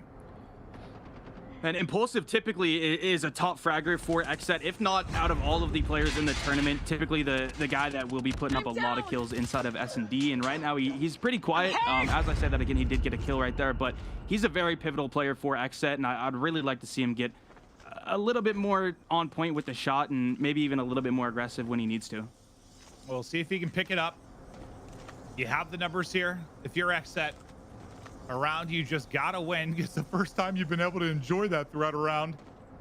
45 seconds ago, they've got to work this plant. Your narrow or tectonic, can you somehow catch one and put this into a 2 versus 2? They do have bomb down backside. They're still trying to recoup that, but the flanks have to come in. Impulsive, the guy that got the first blood, able to pick up another one. Narrow there though, able to get the trade now into a 1v2 for narrow. Bomb has been picked up by Xset. Now, where do they wrap this? This is the important part. Both will be out in front. Silva able to hit the snap, and there's one round offensively for Xset. Now, can you get another one? It could be so important, Bobby. Yeah, I think to give themselves the best shot possible, Xset needs to get 2. I like the change of approach that they had right there. They kept trying to do the same thing over and over and over again. I believe that's actually the definition of insanity, is doing the over and over and expecting different results. So they were able to switch things up right there. They pushed aggressively through on, and it seemed like they were almost confused on what their next move was going to be, but they were able to finagle things and make it work. So if you can make it work, make it work. They were able to throw Tribe off and take a round. If they can get another one right here, it'll be really big. It's tough because as much as I agree with you, it's like, how do you take a free plant? Like, yeah. If you're told, like, hey, you can get a free plant in a 5v5 and get it set up, basically any team in the world's like, awesome. They were getting it. They just couldn't then close it out from there. So it's kind of a weird dilemma where you need to change something, even though the early game's working for you. It was just those early picks that were the problem. And now they're going to get right back to it. They're slowly working over towards B. Thinking about getting this bomb down. Yuna's going to be your carrier, though. And Yuna's pushed through. So for now, the focus is not on the bomb. It's on finding these kills. Can they catch someone? This surprises me. We've seen this a lot in the tournament. We'll see players have very open plants. Yeah, that's a very big kill right there. We'll see players have very open plants, and I don't know if this is just because we are the casters and we can kind of see what's going on across the entire map, and obviously the players don't have that kind of knowledge, but it does seem like with Xset especially, they just won't take those free plants. And I don't really know what the mindset is behind that sometimes. I mean, they did like 3 rounds in a row. They did it the first 3 rounds. They weren't getting round wins. So here I think it was like, all right, let's isolate somebody, get the kill. We know Balu's been playing backside of the plant. They're able to catch him there, and then they plant the 5v4, which makes it that much easier to lock it down. As it all falls to narrow in a 1v4, it looks like this will be the second offensive victory for Xset. So I think that puts them in a pretty good spot to close out this map too. Narrow. Shots everywhere, just not onto the opposing player. Not an easy one there on the heady for sure, but it's a 3-2 lead for Tribe as it stands. And now, Bobby, the question is, are those 2 rounds going to be enough here for Xset? Destroy the objective. I mean, I think the big thing that happened right there is Xset did what Tribe has struggled to do in the past and adapt to the opponent's defense. So for the most part, Tribe just has the same approach. They'll full send one side. If it works, it works. If it doesn't work, then everything falls apart quickly. We see them full sending the A site, which is not an approach we've seen at all so far, but with a lack of a sniper, not surprising to see. Impulsive actually has made that switch away from the sniper now that they're on the defensive side. So the pressure is on for them. They're going to need the retake. This is not an easy site to approach. I like what Tribe is doing right here, and I think they've set themselves up well for the defense, but whether or not they'll be able to make it happen is still yet to be seen. They do get the first blood right there. Yeah, I mean, quick planet A, a little bit more valuable, right? A little bit harder to break in the 5v5 than stuff that's wide open like the B site. Yuna, just can't quite finish it. Gets him down to like 1 HP, but Shell's able to stay alive. The help comes in from Balu. Everybody gets dropped, and there's a better example of, I mean, if you're going to give up a fight, I think that's why Tribe will do it, is like, if you're going to give up a free site, do it at B, a little bit easier to retake. You give up A, it's just not easy to bust into. Yes, you can hit some tacticals. Yes, we've seen some retakes, but you saw how difficult that looked, and Hawksays couldn't get it done. Yeah, absolutely. I mean, trying to take A is difficult. The lanes that are set up there, and we also saw one of the Xset players just kind of blindly go up the ladder, which was definitely a no-no. Always want to try to get some vision before you do it, and unfortunately went down there, and then the Tribe had the man advantage. And another very, very early plant from Tribe. Yeah, except this time around on B. Tribe is putting Xset on their back foot right now. These opening offenses have been great. The quick hit to A, the fast plant, the first blood, now the fast plant over at B. Xset in a tough position. Tribe with more reps. It looks like the search and destroy is improving. Now, can they close out the round? I think it was Tectonic that got tagged up a bit, but he's able to get back and fully heal. Now comes in the 3-man hit for the backside, but Leon in position gets the kill, falling apart for Xset. Not much time to work with. The team shot on point once again for Tribe. Everybody is dead in the first 2 offices. They look good, Bobby. Yeah, you talked earlier about whether the bigger factor was going to be knowing the opponent's strategies in search and destroy or having the reps in, and it definitely seems like the reps are what are counting right now.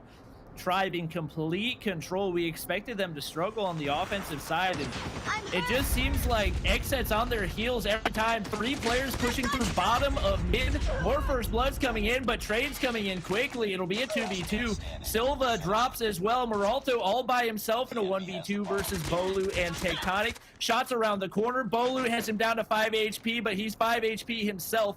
Tectonic knows he can win just about any gunfight that happens in this game, so they are in hot pursuit. And right now, Moralto running for his life.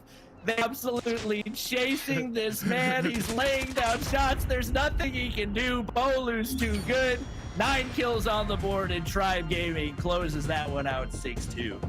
And that might have been the best search and destroy we've seen out of him. And yeah, Bobby, I think it kind of answered my question. It looks like the reps are paying off. And when I think about all of the tournaments I've cast, I don't know what number it's at now, but it's been a lot across various titles for Call of Duty.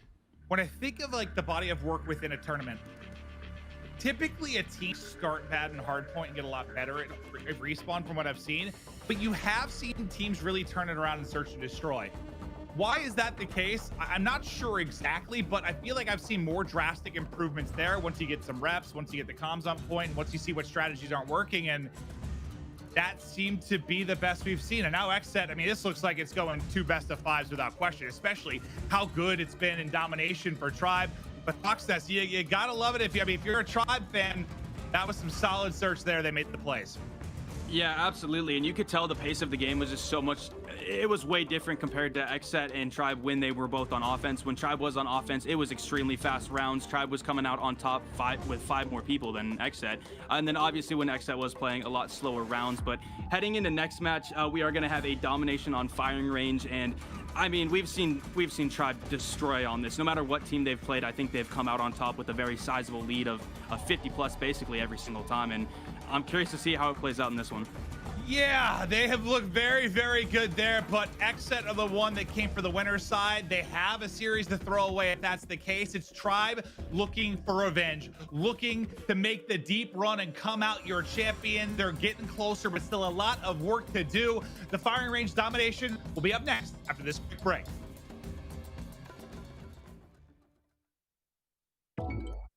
You know what phrase we can finally retire? Good, for a mobile game. Fun fact, Sony's been getting the best out of entertainment and technology for like ever. And Call of Duty has been making games since, well, before some of us were born. Isn't it about time we had a mobile gaming experience that's just good, period? Maybe even great? Turns out we do. Call of Duty made the impossible mobile game with Call of Duty Mobile, and Sony made the impossible smartphone for gamers with Xperia. I can get the edge with wider than widescreen, enhance my game literally with Game Enhancer, share my epic wins with the flick of a finger, and do it all while I keep my cool with HS Power Control. It's casual when I want to kick back, and core when I need to kick butt. It's the gaming experience built with me in mind. Sony brought the gear, and Call of Duty brought the game. Sony's Xperia plus Call of Duty Mobile, because gamers deserve great, wherever we are.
It's the finals. We are back. It's looking more and more like we're going to get a gauntlet, maybe 2 best of 5s. I don't know if gauntlet is the word I would use for this first best of 5. Is it maybe over and done quickly? It has been the Tribe show thus far.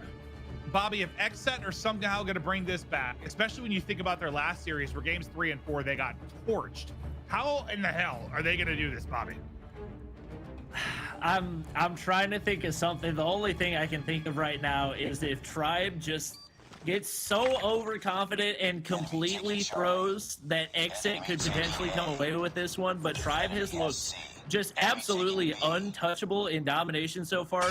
Their approach is so good. They've already got people pushing over towards C. It looks like they might be able to take C off the bat once again. There's one player up top for Xset inside of 10, but players dropping left and right. Only 2 kills on the board for them so far, and it looks like as far as map control, it is in the hands of Tribe once again.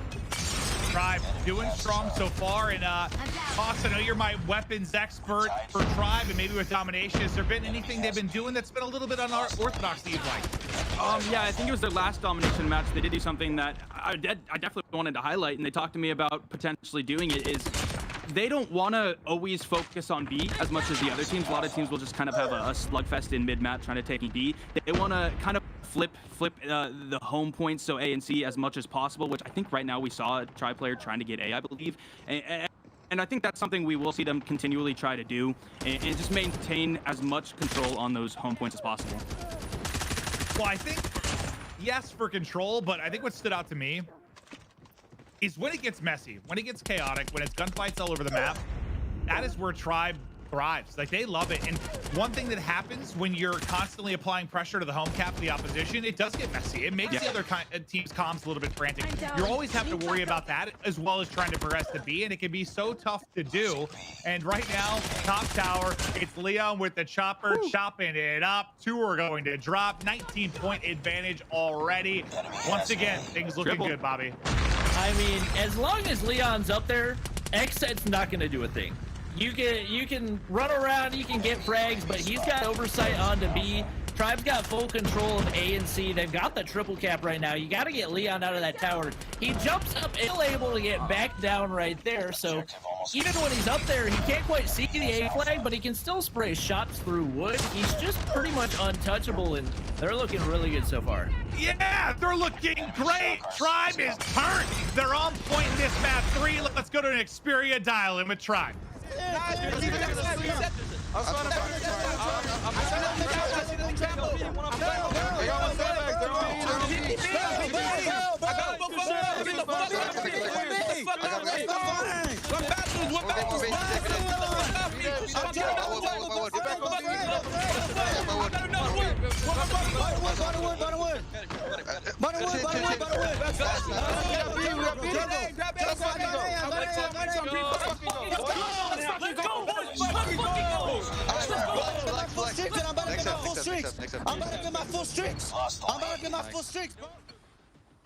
They're fired up. They're going on all cylinders. Hawksnest, I know you talked to them a little bit about the comms and what went down yesterday.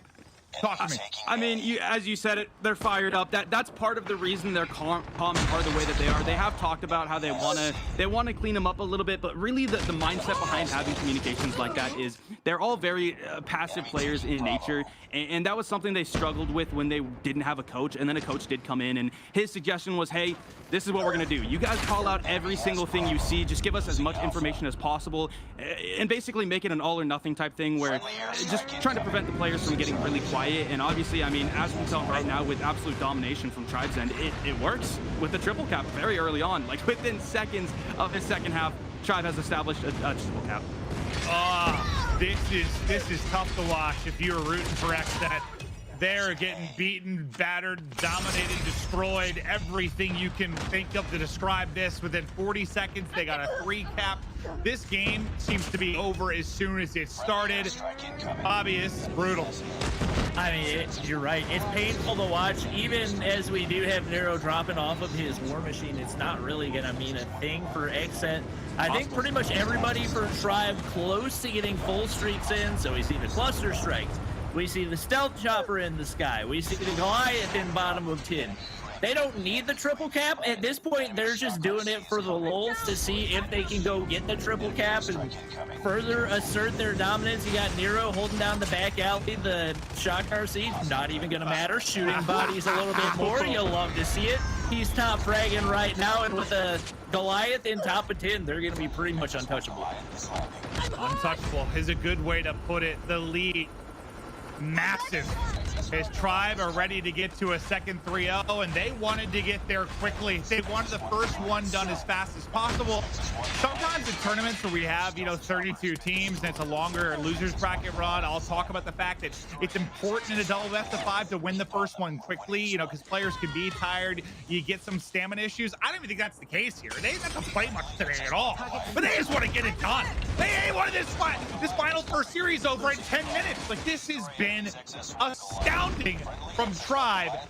I don't know how XSET can bounce back for this, but they are very, very fortunate to be coming from the winner's side. The fact that they have a second chance at the top set. Yeah, and I mean, at this point, Tribe is going to win, and going into the second matchup between XSET and Tribe, where it does actually reset and it's another best of 5, we will be looking at a hardpoint crash, which is the last time we saw Tribe lose to XSET. I mean, that's the one chance I do think that XSET will have to actually kind of swing momentum back, because obviously after this match is over, Tribe will be hyped, they'll be feeling good, and XSET is going to have to go back to the drawing board and figure out what to do, because 150 to 68 in our finals.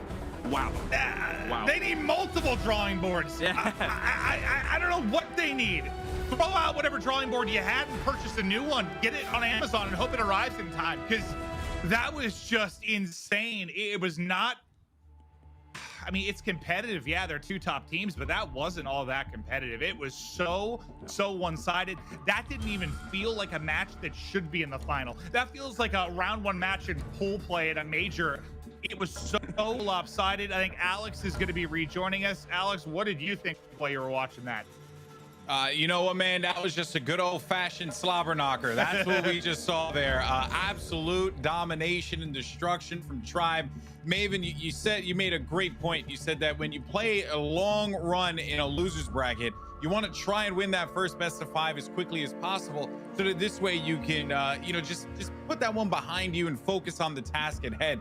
That wasn't even a case here at all, and I just think it mind-blowing, genuinely, what we just saw. So that being said, I believe we're going to go to a break, and we're going to get ready for our next game here, our next set of 5 games. Can XSET pick themselves back up after being rattled in such a way by Tribe? Will Tribe walk away winning a second best of 5 as your Call of Duty Mobile North American Regional Champions? Don't go anywhere. The continuation goes on after this. You know what phrase we can finally retire? Good, for a mobile game. Fun fact, Sony's been getting the best out of entertainment and technology for ever. And Call of Duty has been making games since well before some of us were born. Isn't it about time we had a mobile gaming experience that's just good, period? Maybe even great? Turns out we do. Call of Duty made the impossible mobile game with Call of Duty Mobile, and Sony made the impossible smartphone for gamers with Xperia. I can get the edge with wider than widescreen, enhance my game literally with Game Enhancer, share my epic wins with the flick of a finger, and do it all while I keep my cool with HS Power Control. It's casual when I want to kick back, and core when I need to kick butt. It's the gaming experience built with me in mind. Sony brought the gear, and Call of Duty brought the game. Sony's Xperia plus Call of Duty Mobile. Because gamers deserve great, wherever we are.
Well, you heard it right, folks. Continuation continues. That's right.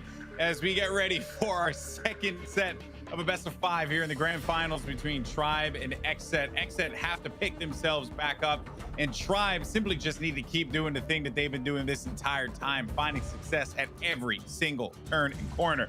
Now we're going to have our 3 commentators jumping into this one. And Hawk's Nest, I'll start with you, my friend. It seems as if this is looking like the inevitable could be happening for Tribe. If Xset comes away with the W in this one, it's going to be on the back of a Game 5. Game 5, if it does come to it, is going to be search and destroy firing range, which is pretty much the only time that we've ever seen Tribe really struggle, which Xset could obviously capitalize on. But to get to that Game 5, obviously, Xset is going to have to perform here in Game 1 as well as game number 2. Game 3, I can't see Xset winning, so it's going to be really important in these first 2 matches that Xset are able to come out with the W. Yeah, well, here is your series layout. We're going to start things off with Crash Hardpoint. Then from there, Standoff, Search, and Destroy, followed by Meltdown, Domination, and then if necessary, Summit, Hardpoint, and the dreaded Firing Range, Search, and Destroy if you're a Tribe. Of course, if you're Xset, though, you want to try and end this one as quickly as you possibly can. Bobby, we're going to Crash Hardpoint first. This was a pain point for Tribe in their last encounter. There were some shenanigans, but obviously, Xset still pulled away with the victory, and that's all that matters. Yeah, Crash Hardpoint is one of those maps that tends to snowball really quickly. If you make one mistake on P1, giving up 3-story control, whatever it is, it snowballs into giving up P3, which allows you to take control of spawns, which gives you easy control on P4. And then once you've done that, you got enough points where it doesn't even matter what happens on P5. You can go ahead and take 3-story control and win the rest of the game. And that's what we saw Xset do in that very first game. So we'll see if it's something they're able to make happen again. I don't see Tribe making those same mistakes that they made in that first game. I believe they had some disconnects as well, but even in a 4v5, it feels like with the way Tribe is playing right now, in respawns, they would probably still be able to win a match. So if they can stay at the top of their game, or even in the middle of their game, I think they win this first game. And a lot of it is going to come down to the search and destroy, but Xset's got to find one respawn map where they can sneak away with a win for them to have a shot. Maven, you've had the pleasure of commentating some of the greatest moments in Call of Duty's esports history. And if Xset were to try and fight their way back into this, I mean, we're looking at a potential, two losses here for Xset. Nothing for them. What do they have to do to pull themselves from their bootstraps to win this whole thing? They need to win a map. They need to win this map 1. They got to get something going, some flow, some rhythm, convince themselves that they can beat this team, because clearly it wasn't enough the first time they did it. But I'm really excited for this first map because where I felt things were a little bit off for Tribe. But Bobby, I guess I didn't even realize it was the disconnect in the map 1. Targets in sight. Yeah, the disconnect was in the map 1. I'm told that Leon disconnected pretty early on. So I don't think he was disconnected for the entire game. I think he did end up coming back.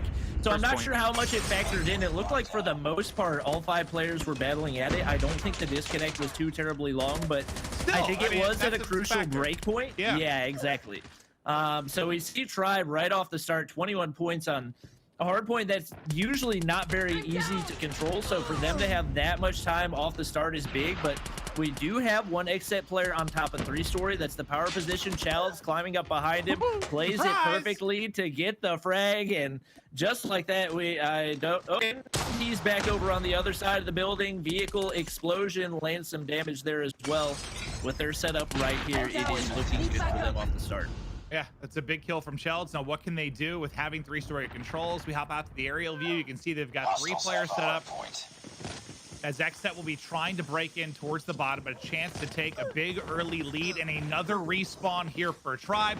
Tectonic popping off with the double. Deathleys and Silva both going to fall before Yuna can get the trade. Great stuff from Tribe. Hawk's Nest, they're looking good again. Yeah, absolutely. And I don't know if the player is still over there, but Tribe did have a player over by the garbage can, and I really like that position. He was able to get a couple picks, but as you can see, Xset is able to get the break and getting a couple frags on top of it. very possibly being able to maintain this hard point for the rest of the duration, as Tribe does try to make a push, but like I said, looking like they have a pretty good position here. Yeah, that's one way to put it. Will the position be enough? Is Tribe forward rotation? Xset will worry about getting the remaining time. Silva, the shot on point to take down Balu. For now, it's just a few left. Silva's going to try and hit this rotation. That rotation's not going to work. His legs get blown off. Yeah, and even though Tribe gives up the time right there to tie things up, they're perfectly set up for next. They've got control of spawns. They got one player in the power position up top in Childs. He is burning from the Molotov, but he'll be able to survive. Maintaining that position is going to be crucial. You can see Xset sending players all the way to back of spawn to try to be able to flip spawns, knowing that if they're able to do that, they can turn the tides here pretty quickly. And laying down shots on back alley, not able to pick up the frag. That's a miss opportunity for them, as Tribe really uncontested on the hill right now. Impulsive slides the corner. Impulsive just looked at him. I don't know if the comp was there or if he just didn't see him, but his teammate just put a clip in that guy, and then he rounds the corner, doesn't spot him, and ends up dropping. Looked like it just a little bit wonky from our POV. Moralto, Foxy's got the sniper. I mean, we've seen what he's done with the sniper before, but I don't know if I fully agree with that decision. Let's see if he can do something here. Also want to highlight the fact that Tectonic currently is at 13 kills, Unit at 10. Fragging out very, very well. Both of those players are two that we have highlighted throughout the entire tournament as potential MVPs, obviously depending on who ends up winning this entire tournament. But man, Tectonic is fragging out. It is very skewed towards his direction on his team. Yeah, he has as much kill space as the rest of his team combined, but Bob, you're a lot more familiar with it than I am. On my side of things, like the CDL, you're never going to see a sniper in hardpoint. Is that something that just gets pulled out from time to time with COD Mobile? Yeah, in the NA comp scene, it's something I've seen happen a lot more than in other regions. The Locust is typically the sniper that you'll go to because it's got the quicker scope in time. So it looks like he was just struggling with the AR, trying to turn things around. Honestly, this is shaping up very similarly to the first Crash Hardpoint match that we saw between these two teams. Tribe seemed to be in control off the start. Then we saw Xset take control of P3, then they got control of P4. It looks like there's actually a Goliath stuck in the doorway right there, so he's able to get through, but coming away from this one, likely we'll probably see Xset go for 1 or 2 breaks, but they don't want to give up too many points to Tribe. Likely they'll probably give up the entire duration and go ahead and just try to take control of 3-story, and if they're able to do it, we saw the way with the win in the last one, they could very well do it here. I kind of want to take kind of guarantees we're going to have an insane series on our hand. So just rips up 3 with the Annihilator. The other side of it, it's going to be Moralto bringing it out, swing stick, and trying to get desperately to rally back as they were down just 40, but they've got the hard point control for now. You're seeing a lot of the specialists in streaks come into play. Up top, it's Chilled. Inside the point, it's Tectonic. Hawksnest, what are you seeing? I love the confidence from Tribe right now. They are all over the map, just leaving the excess one inside of the current point, and as you can see, being not contested at all. I mean, this is 3 points for Tribe, and as you can tell, they're able to just get a bunch of different kills across the entire map right now, maintaining basically every power position. It's a close one. It's a close one. Chills with the Annihilator. I think he lights up 4, just hitting every single shot. Going nuts, Bobby. Yeah, I think both teams kind of assumed that they just weren't going to be able to get a break on P4 or P5, so Tribe gave Xset P4 for free, Xset gave Tribe P5 for free, and now it is coming back to P1, and this is where the chaos will ensue. The score streaks are going to start coming in. Tectonic's got 20 kills on the board already, and he's got an Annihilator out as well. If you are Xset, you see that man with an Annihilator, you are shaking in your boots. Nero wipes out the entire team with a War Machine, and now only about 5 seconds needed for Tribe to close this out. Xset not anywhere close to the hard point, and it looked like it was going to be Xset with a shot at the comeback, but too much confidence for Tribe. Dude, they needed that game. They needed that game so bad, Xset, and they didn't secure the bag. Folks, I don't even know what to expect out of this. Bobby, your thoughts, man, because this was it. This was the moment that Xset needed.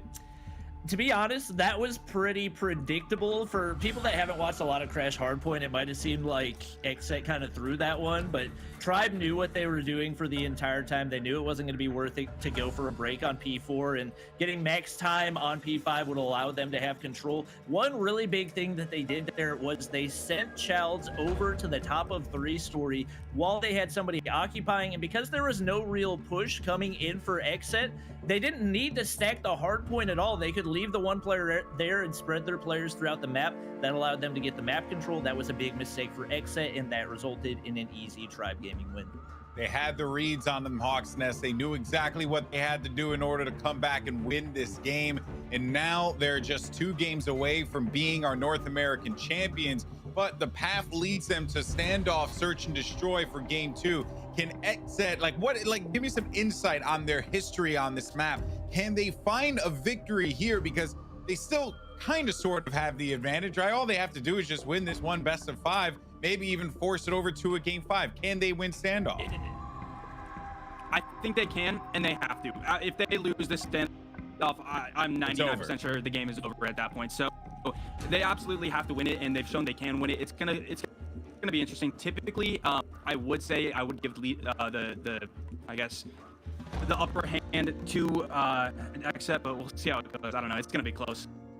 You know, I tell you, when you see results like this and how everything pans out, it all just gets crazy. You have no idea what even to expect, but that's what the grand finals is all about, baby. It has been exciting through and through, but Tribe, they will be up 1-0 in this second best of 5 series to determine who walks away as our champions of North America. Don't go anywhere, as game 2 coming up after this.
A big thank you to Sony for supporting this event, because I don't know if you guys know, but all of our competitors are competing on the Sony Xperia 1 Mark II. That phone is a thing of beauty.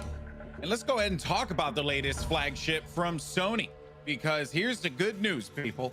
This thing's got a 6.5-inch 4K OLED display, higher resolution, more of the game view in your hand with that wider display, 21:9 rather than 16:9. Can you think what you could do with that with your thumbs? It's awesome. And the best news is that it's optimized for Call of Duty Mobile. It's got that Snapdragon processor, so you know that thing's going to be zippy and fast and handling everything that you need and anything that you throw at it. And it also gets better because you have game enhancer technology that can improve your gaming experience, and you can also directly share your gameplay recordings as well as your screenshots. You enable settings to give you a competitive edge, all with a single tap. No distractions, as you see right there, just you, the game, close out the navigation bar, whatever you need. You can also do some cool stuff like find tips to win without even leaving the game itself. How handy is that? When you want to know what's the best settings for a certain weapon, you got yourself covered there. And then you keep it cool with the heat suppression power control, which keeps your device cool by directly supplying the phone with power instead of charging a battery. You can use your DualShock 4 controller, take control with the whole suite of Sony products, motion blur reduction. You get that smooth feeling 90 hertz refresh rate. Once again, thank you to Sony for making all of this a reality and supporting mobile esports the way that they are. But here we go, folks. It's now time to jump into standoff, search and destroy. Let's send it over to your casters. I love the phone so much. I slept with it last night. I slept with 3 of them last night. Oh, they're incredible. But speaking of incredible, Tribe has been incredible. Up 1-0 in the reset after a hot 3-0 in the first best of 5 in this grand final. Now to search and destroy we go. And they're going to be kicking things off on defense. We'll see how they can lock it in, but looks like they're going to be a fight towards back alley. Bobby, what do you see?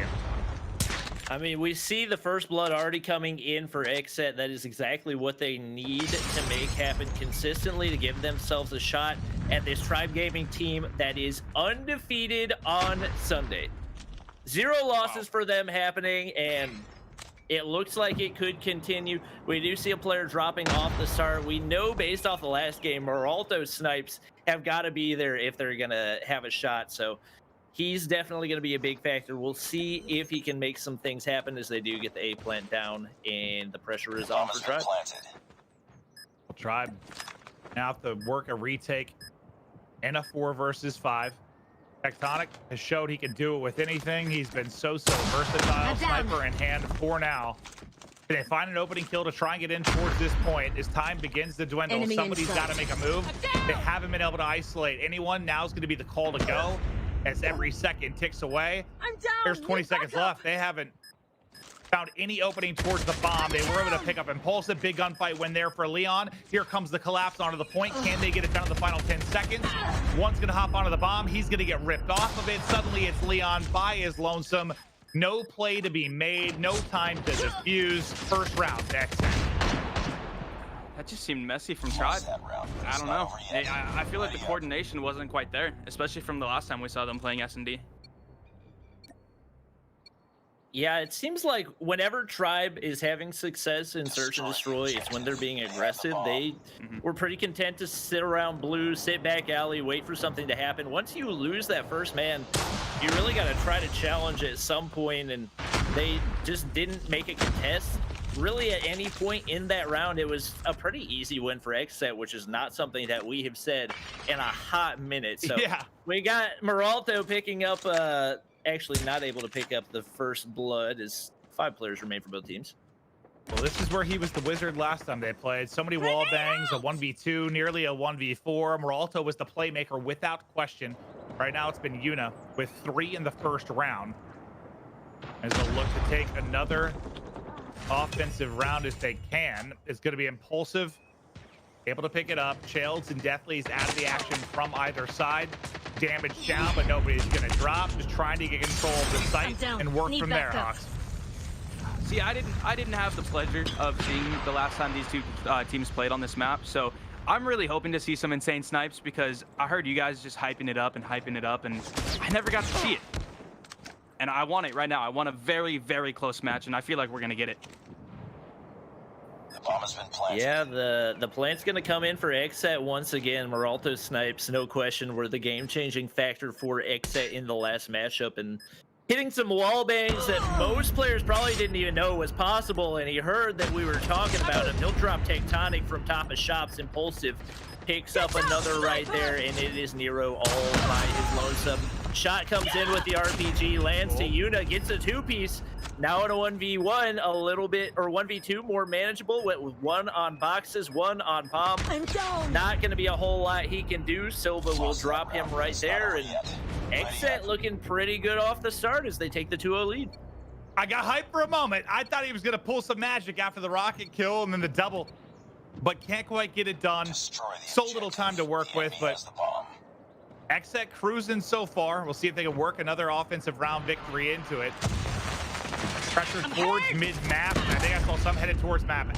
Back alley, Yuna, who started off so hot in the first round with 3, already up to 5, gets the first blood as well, but the trade does come in. The big kill, though, it's Tectonic out of the action. We know how much of a carry he has been at times for Tribe.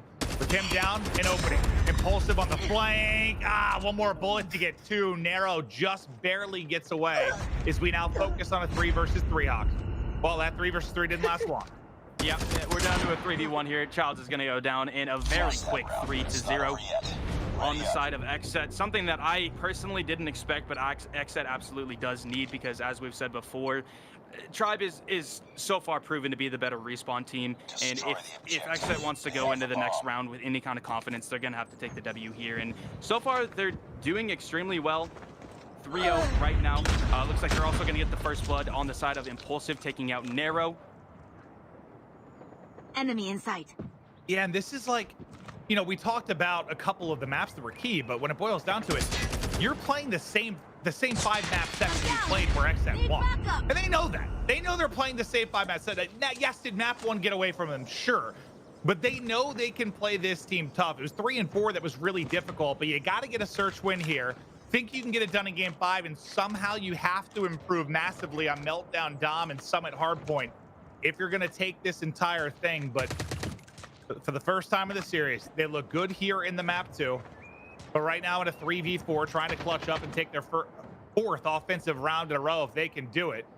Everybody sort of grouped up towards back alley for Tribe, and they're starting to wrap back towards mid street. The bomb working over towards A for now for Xset. We'll see if they can get it down. The plant begins to go down. One more player, though, going to get caught. Finally, looks like we might see a defensive round win here for Tribe. Yeah, with making a, yep, and there's the round. Bolu said, ooh, and the body shooting coming in as well. Interesting to see after Tribe had not yet won a round. So looks like they're feeling confident despite previously being down 3-0 right there. And what was it that Jordan said, like in the documentary? It's like, it's easy to talk trash when you're down. It's easy to talk trash when you're up. It's when you can talk trash when you're down that defines you, or whatever the line was. So they're still shooting bodies down. That's when you know you got it. But look at it. It is fast from Xset. Yeah, we knew Moralto's snipes were going to be a factor and really hadn't done a whole lot so far. That's his 3rd kill, so expecting to see more from him. And if he can continue to get those first bloods with the sniper, Tribe's not really going to stand much of a shot. They don't have any type of a sniper presence, and whenever they've been up a man so far in this one, they've been able to maintain it for the most part all the way through. Bolu's 1 HP, somehow going to stay alive right there, but with a bomb down, they're down a man. They don't have any type of momentum pushing in toward the site. Challenge will drop. It's still up a man for Xset. Moltov's going over top, but it doesn't matter with the trophy systems down. Another player drops. His Impulsive's got an RPG in his hands, and rounding the corner is Nero, but 2 players still alive for Xset. And even though Tectonic's got the sniper, it's not gonna matter as Moralto closes things out with a quick scope of his own. Yeah, you got to be able to hit those shots. I also spoke to Xset as well, and they said that their last standoff S&D match that they did play, they considered it the best S&D match they've ever played. They didn't want to change anything going into the tournament. You guys obviously did cast the last one. Are we seeing the exact same performance from Xset? No, I mean, the last one was the same. It was like 3 or 4 1v1s in a row, so many wall bangs. It was a circus. Like, it was literally a circus. This has been a lot more controlled from Xset. They're in a lot more comfortable position. But now, Bobby, we're going to switch, right? We're going to swap sides of the map. We'll see if maybe Tribe can look a little better on offense.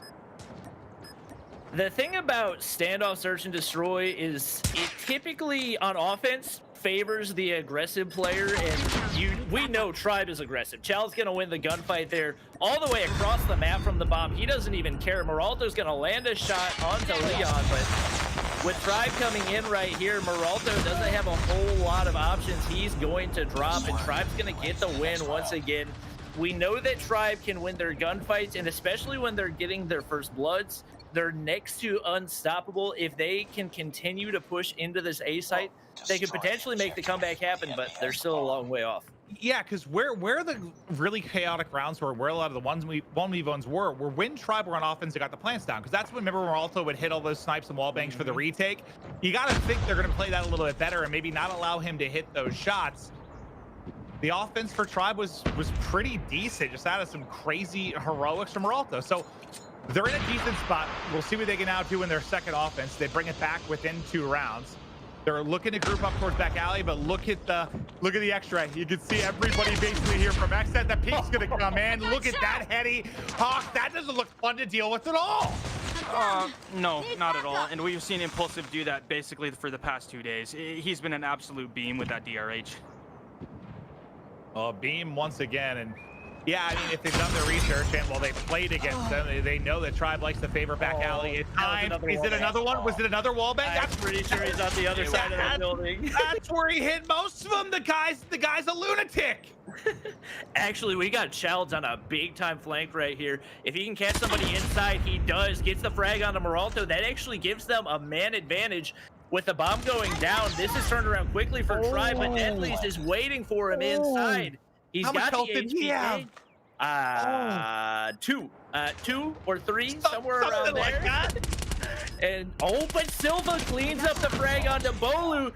Tectonic wins the shots onto Deathly's. He's gonna climb up top right here, try to get the high ground. They're right next to each other. Neither of them knows. I don't think Tectonic spotted him. Oh no, he did. He knows exactly where he is.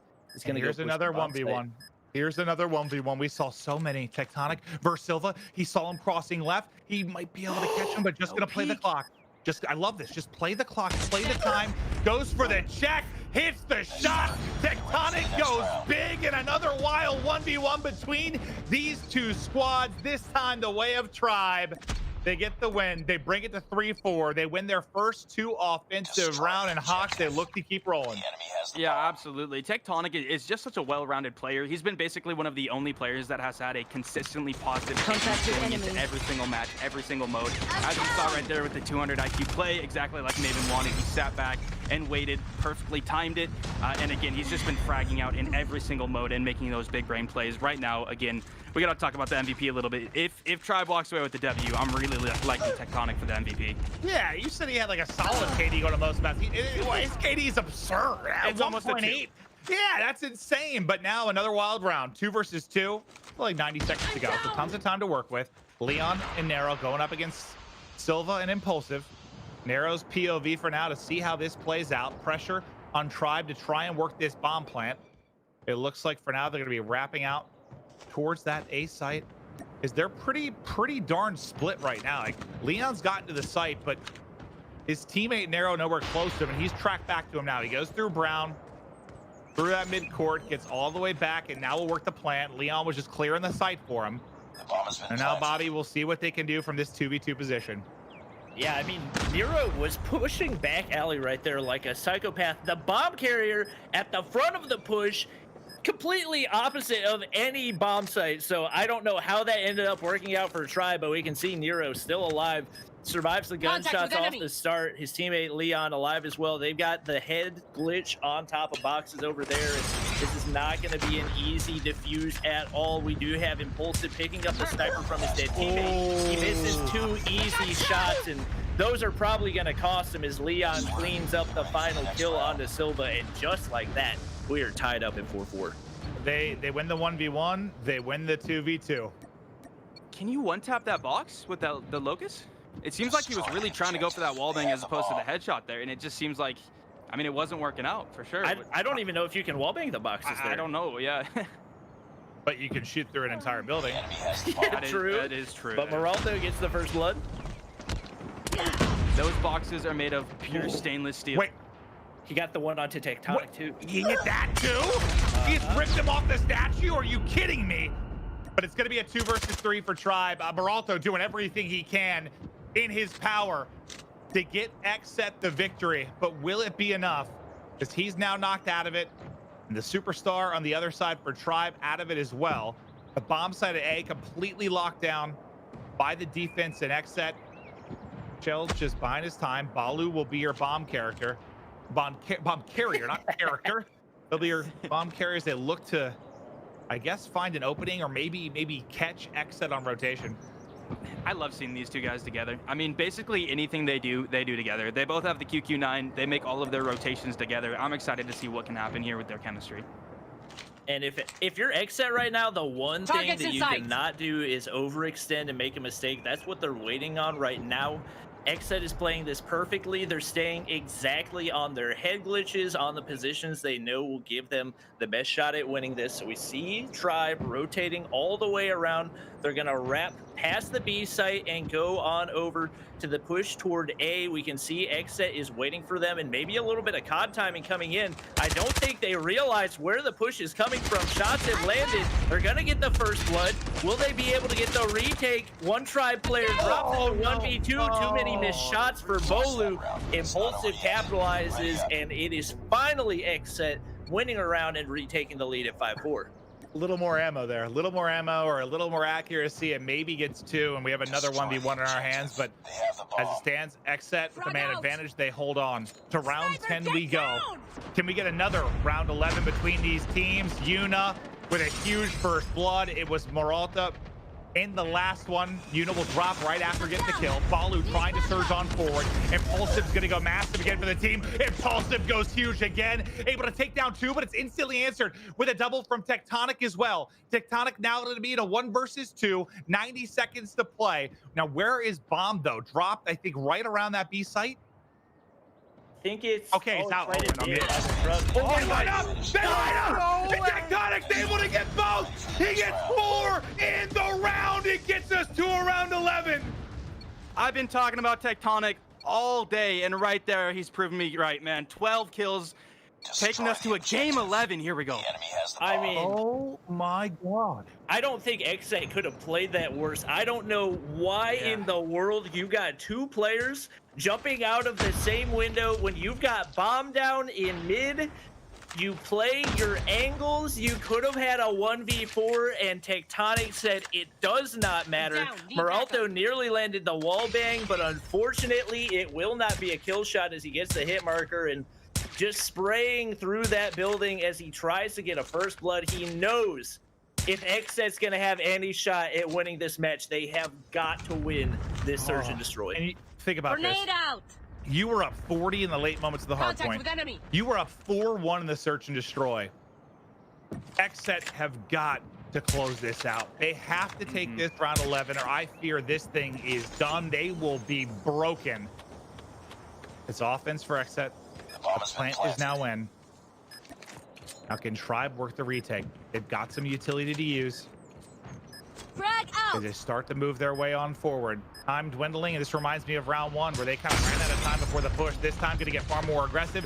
Just through the smoke, the fire, and the pain they go. Flying on in is Chow. Narrow able to pick up 1 as well. Tectonic involved in the mix. Suddenly there's 2 player left. It's already been defused. The bomb is done.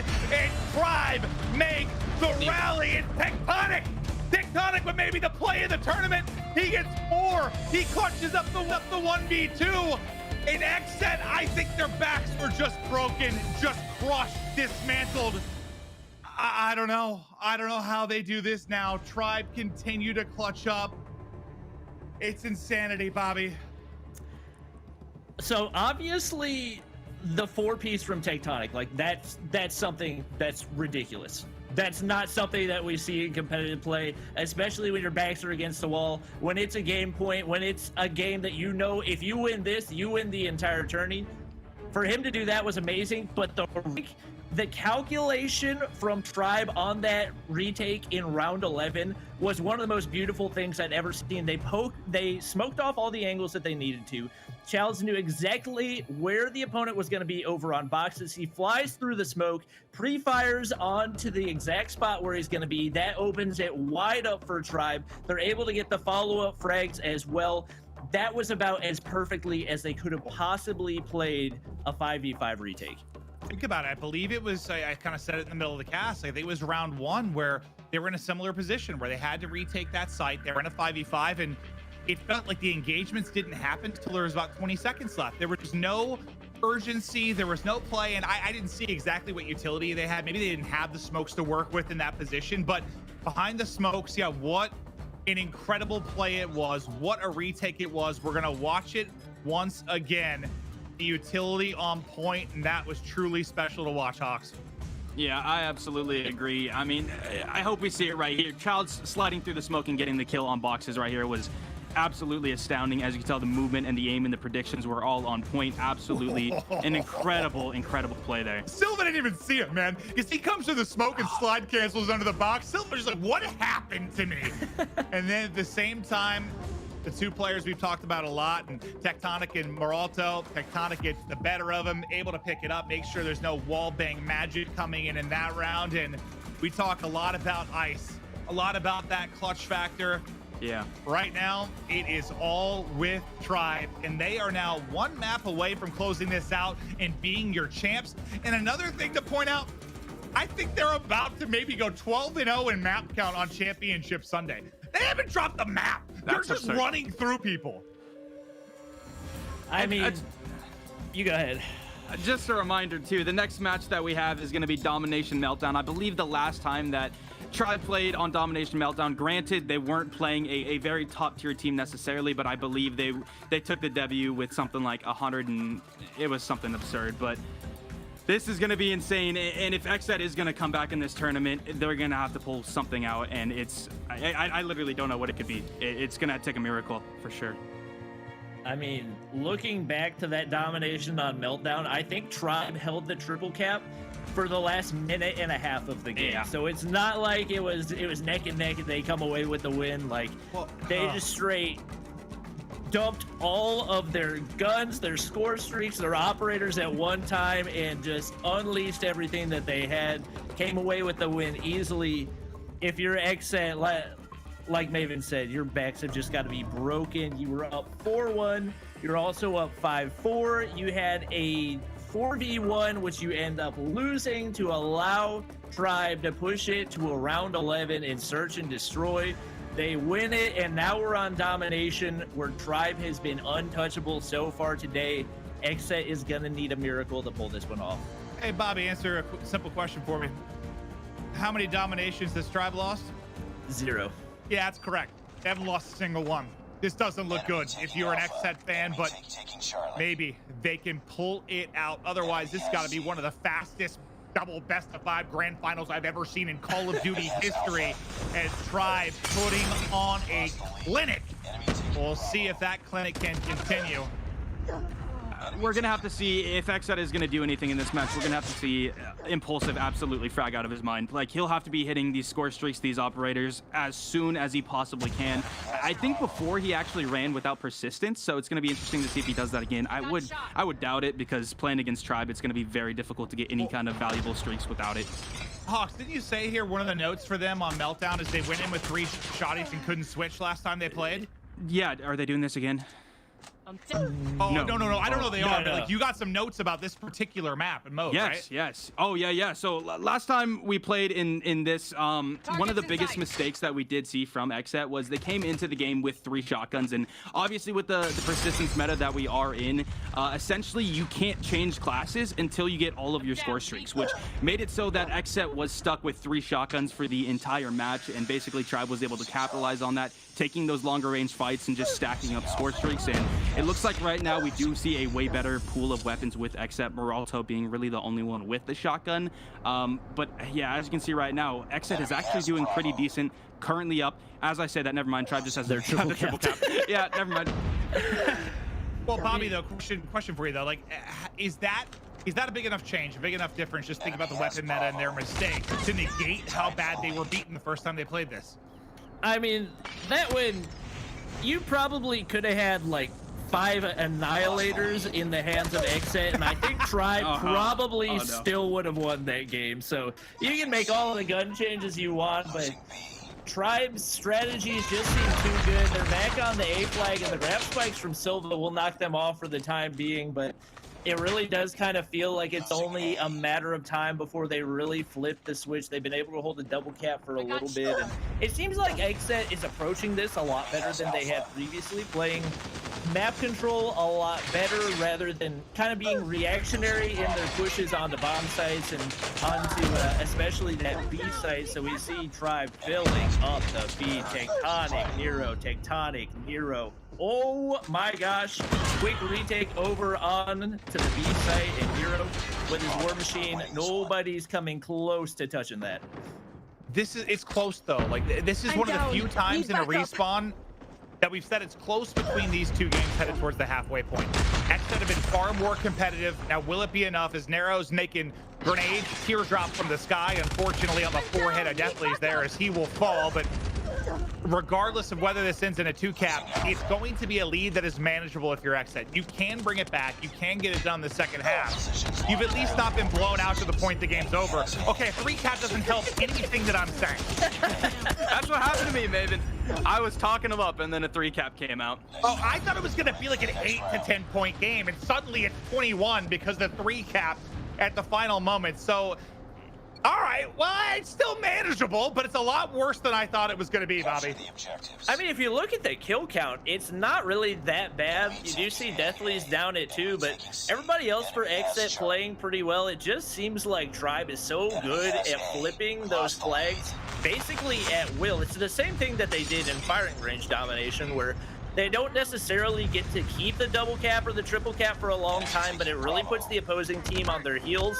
It opens up the B flag a lot more, and you catch the team over rotating or overextending and trying to retake your home flag, and it just makes the B flag wide open, and that's why we've seen Tribe so quickly turn a single cap into a triple cap. Well, up 22 points. Not building on it now, as no one's been able to take control of B yet. But second by second, just closer to being crowned your champs. Tribe have shown that they are a dominant squad. Impulsive doing whatever he can to answer back, though, with the Annihilator shots on point. B not quite capped yet. A chance to do it here. The Streaks thing coming in over the top. They don't finish it off. Impulsive Streaks will close it out for now and delay maybe the inevitable, at least for a moment. But Hawk's Nest, you can smell it, you can feel it. This is looking like a Tribe W. Yeah, and I mean, we see this really often going into the second half. The B point is rarely capped immediately, just because this is the point where basically all the players have their streaks and their cluster strikes and their XS1. So I wouldn't doubt if we don't see a B cap for a while now, but even if it does happen, I definitely think Tribe will be able to capitalize on that, because Exet is struggling right now. Granted, they are closer than I expected, but yeah, it's looking like a Tribe W right now. That's the benefit of having a big lead in the first half. Who cares about B? Just make sure the other team doesn't get it. Like, you don't need to throw bodies at it and try to get it locked down.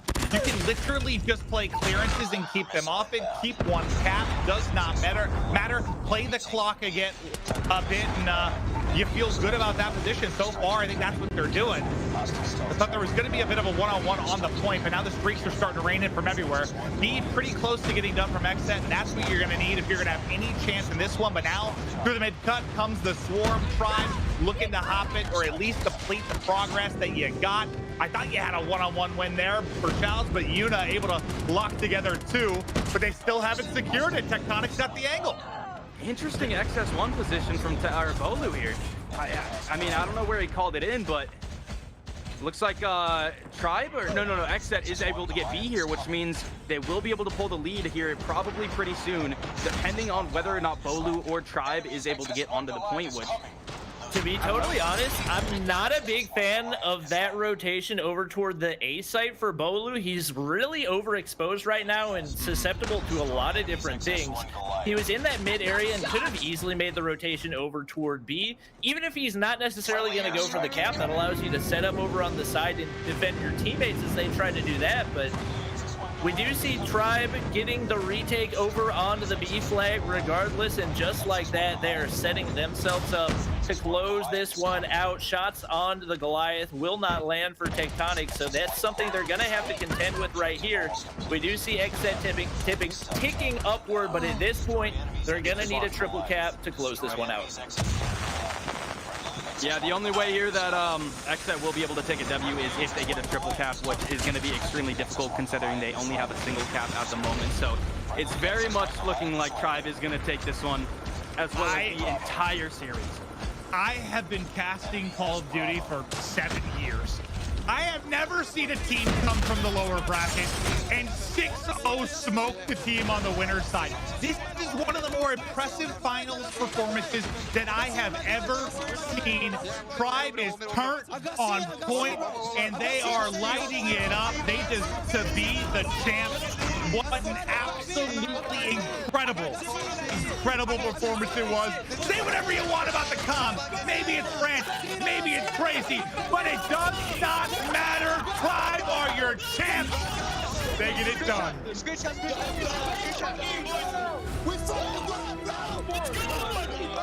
I mean, what can you say? Like, you watch the way that they played off the start of the day. They knew that they were the champions before the first game started. They had no question in their mind. They struggled on some maps. They struggled in search and destroy, but the confidence that these players have had throughout the entirety of today is just a different kind of thing that we've ever seen. We saw last week in the European Championships, Kings Clan coming from the lower bracket and mustering a win, but that was off of back-to-back Game 5s in the Grand Finals. This was 12-0 in one day. It's just domination. That's insane. That is insane. To be perfect on Sunday. There are not many things that are perfect. It is difficult to be perfect, but I'll tell you something that also is perfect. Golden Boy. Darn right. Darn right there. Fear the Tribe. That's right, baby. Tribe getting to walk away with a victory. Congratulations to them. And we're going to hear from Tribe in a little bit. But for right now, I mean, guys. Golden Boy, you might be muted. It's okay. Oh, no. It's all right. I just want to hear that lovely voice. Here. Hey, there you go. I'm muted here. Well, I don't know where we're pulling audio from I just said you were perfect. I literally just went on a spiel about how you were perfect. And within half a second, you screw that up. It honestly is mind-blowing. If someone were to say, how long have you been doing this? And I said 10 years, the person would be like, seriously? So there you go. Anyway, congratulations to Tribe. They walk away as the victors today. And guys, I agree with Maven. I've never seen anything like that before. You know, you sometimes get like a team that will fight their way back and maybe reset the bracket, but then lose out in the final few games because the maps just don't really work out in their favor. But Hawks, this is like something just, this is abnormal. How they played. It was like a whole new team. I mean, especially, I mean, yesterday we saw their performance in the respawns, the dominations and the hard points, and I think they carried over that momentum today, absolutely. But to see the way that they did play in those S&Ds, it was incredible to see the adaptation and the changes that they did make. And another thing too was I was slightly expecting them to kind of come in with a little bit of like, I didn't know if they'd feel quite good after that viral tweet where their comms were getting just absolutely trashed on, but it seems like they were able to make the small changes that they needed or just kept what was good for them and continue to do it. And they came out with a very, very, very convincing debut. Bobby, speaking of the small changes that they needed, that standoff search and destroy game, I mean, boy, oh boy, that could have been real dangerous for them and perhaps been the motivating tool for XZ to get back in this series. But just slight adjustments and that miracle play from Charles was ridiculous. That was one of the best plays I've ever seen. Just the setup for that whole retake was a thing of beauty. Yeah, that was a thing of beauty, but you got to think the one thing that set that up, Tectonic. True. You don't get there without him. Yeah, the one man 1v4 lasering 2 people out of a window simultaneously. They didn't even get a chance to shoot back.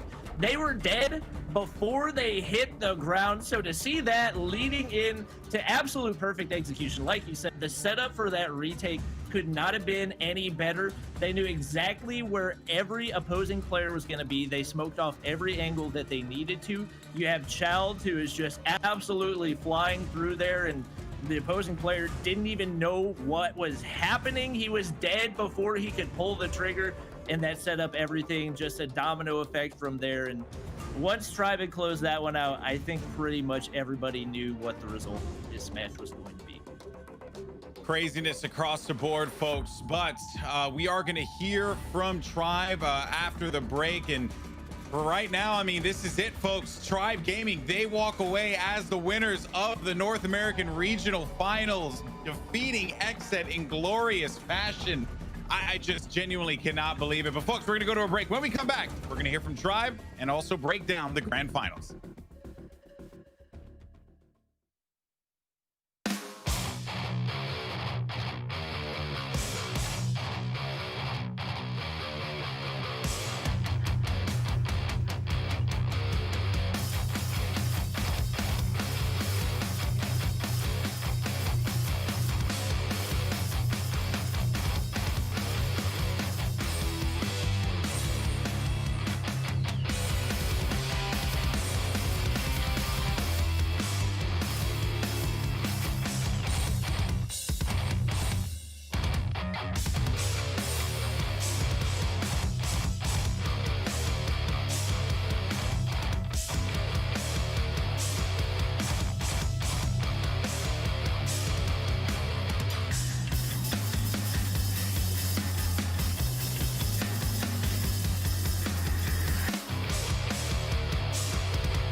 Welcome back, everyone, to the Call of Duty Mobile North American playoffs here, and it has been a wild ride, but we do have our winner, and it is Tribe Gaming. And joining me one more time, because it only felt right, is Bolu from Tribe Gaming.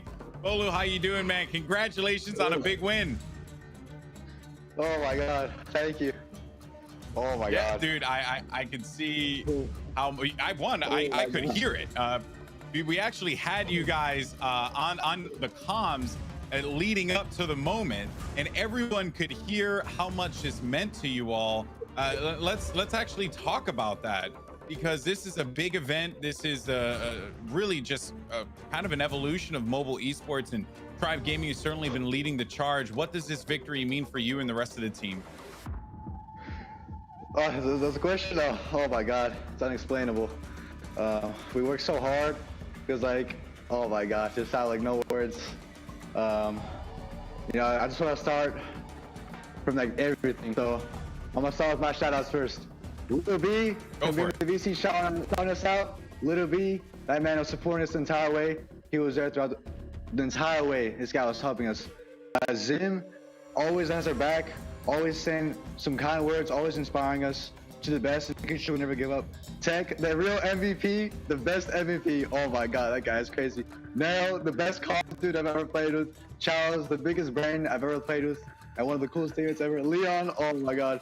Haven't teamed with him in a long time, but man's like the coolest dude I've met. And who else? Oh my God, I'm really forgetting everyone. But yeah, anyways, my family too, the best, their families, everyone. The Tribe organization, Gainer, Chief Pat, oh my God, everything. Just crazy, unbelievable.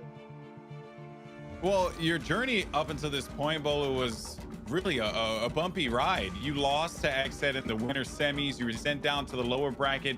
You were really put to the test by some quality teams in this competition. What did you guys change from yesterday's loss to XZ to today? It seems like you buttoned up so many of the flaws that we saw in that first matchup.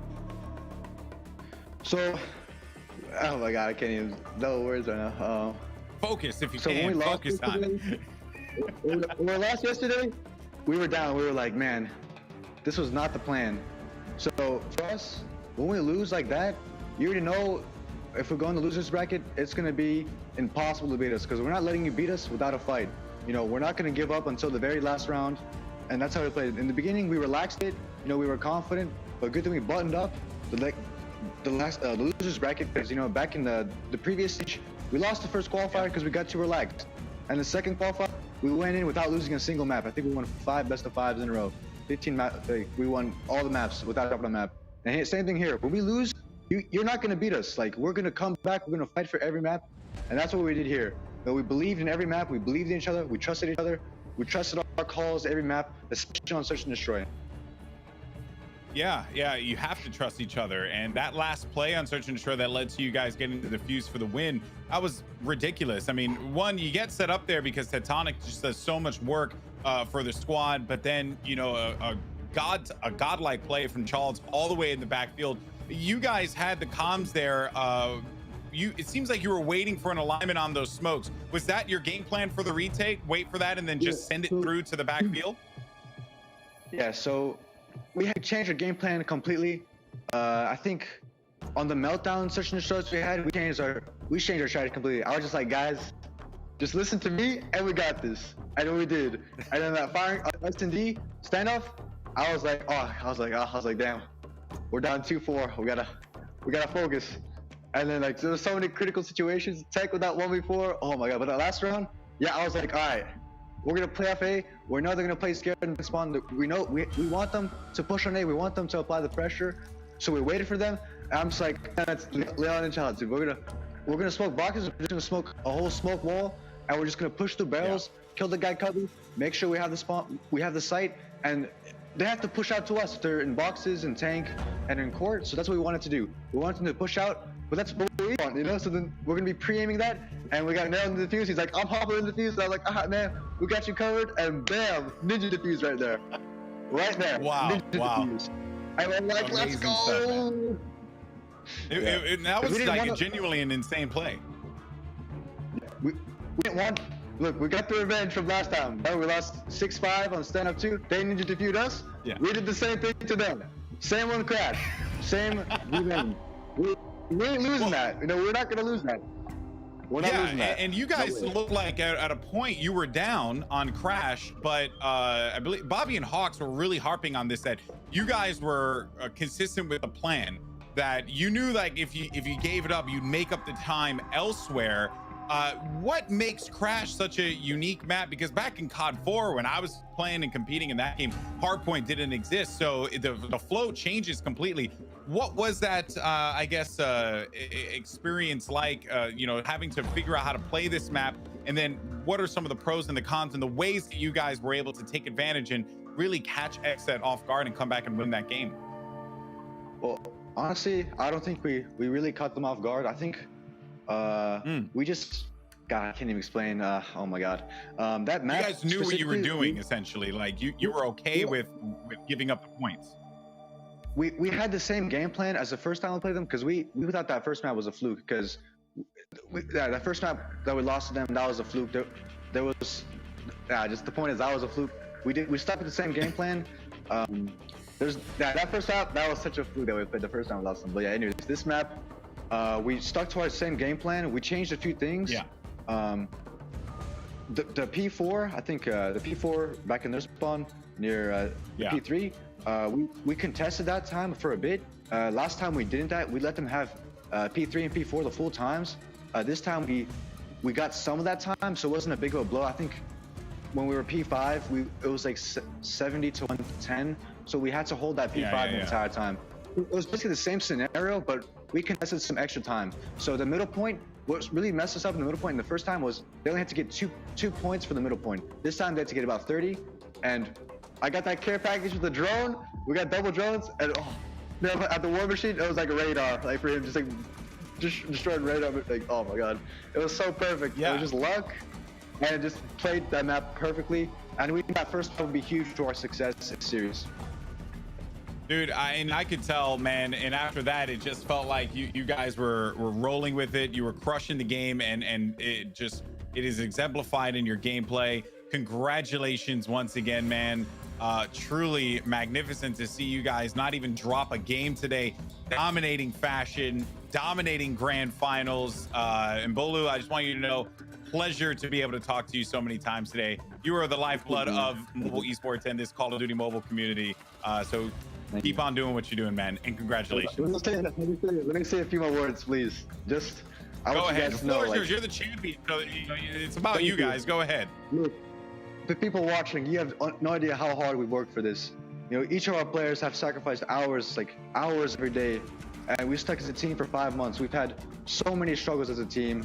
It's not easy, you know, getting to this point. You know, with us as a team, we've struggled and we've overcome. Our like entire story, the legacy has been of coming back. You know, we've had the hardest run, losing the second round. We had to beat every team in this tournament to win this tournament. Basically every team, and we always had the toughest road.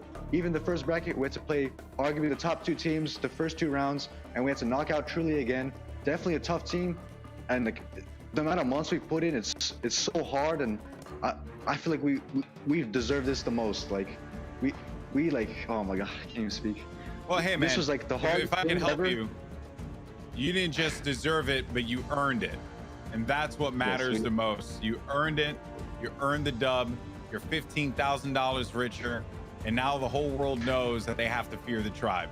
And there it is. Yes. Congratulations, man. No, coming into this, how much time do I have left to speak? Oh my God. Let's say you got a minute. Let's give you a minute. You got 1 minute. Okay.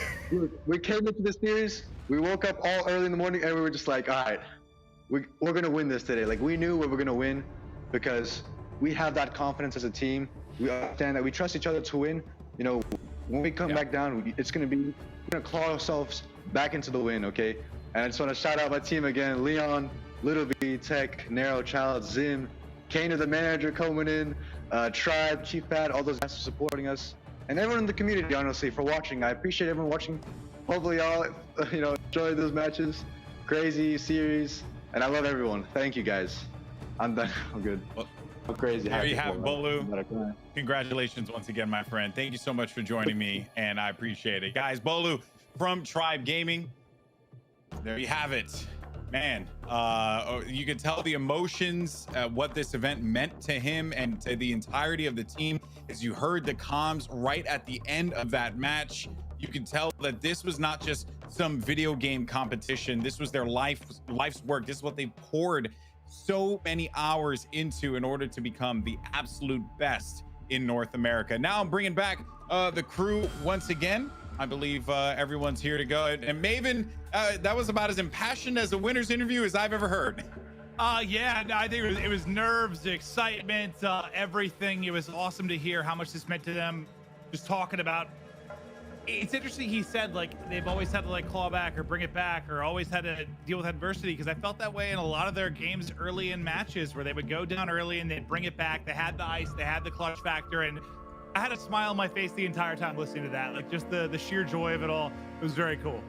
Yeah, it is amazing. And what's equally as amazing are the players that got them up to this point. It is now time, well, to announce our MVP for the competition. And I don't think anyone is going to be all that surprised. So congratulations to Tribe Gaming's very own Tectonic for walking away as the most valuable player here for the North American Regional Finals. Bobby, Tectonic has been instrumental, and dare I say, he was the X factor in that entire competition, in this entire event.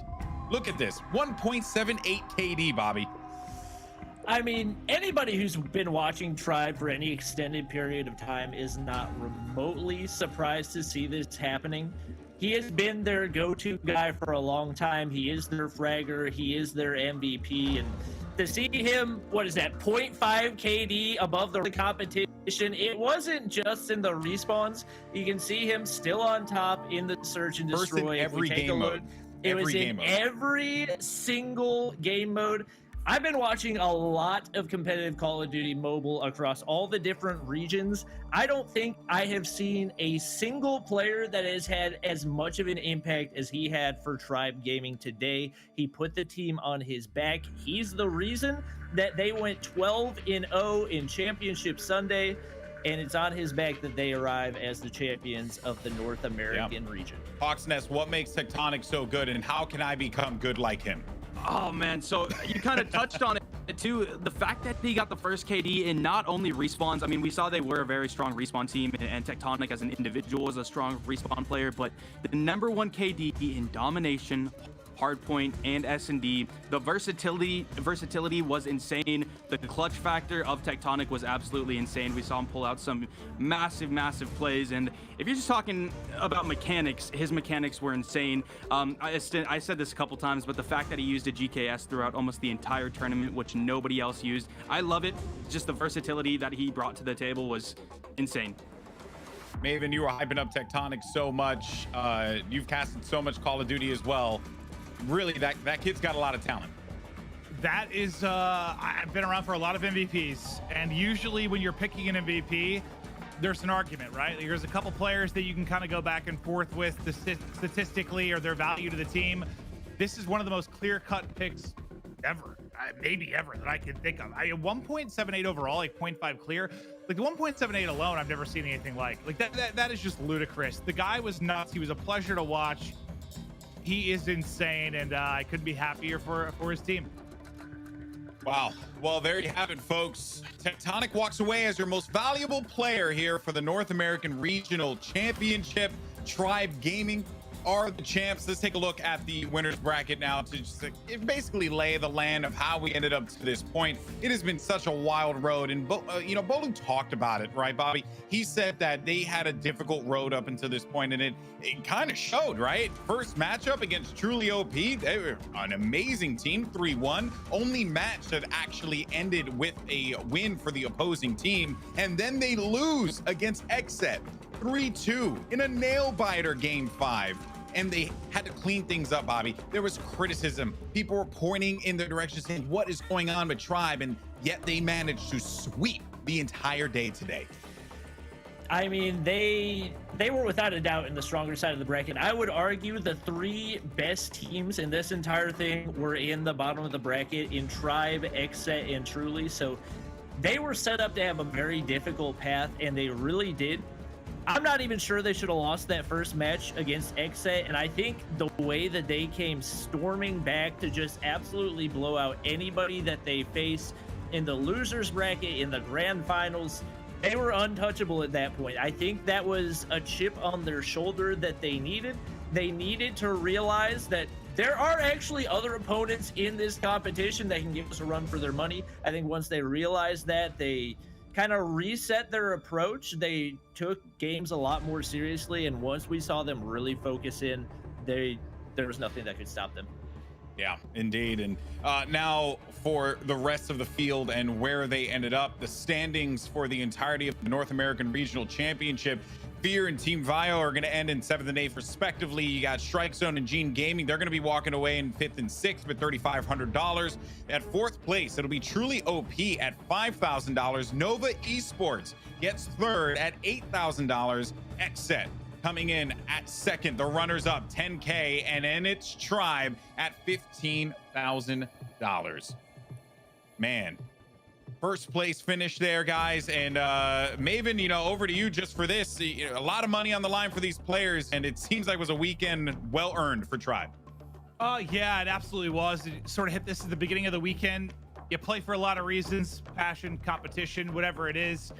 Money's the big thing, right? Like, you want to make this your sole focus, and you hope that the COD Mobile esports side of stuff grows. And if you're a Tribe, you're at the forefront of it for North America. You are the #1 team. You just went 12-0 on Sunday, and all I can hope for them is there's more money poured into this, and they can make this their future and really just lock it in. Because I mean, I know they've been going so hard the past 4 to 6 months, but it just feels like, even for me, that's a small window of time when you think about the greater picture with esports, and who knows how good they can really get.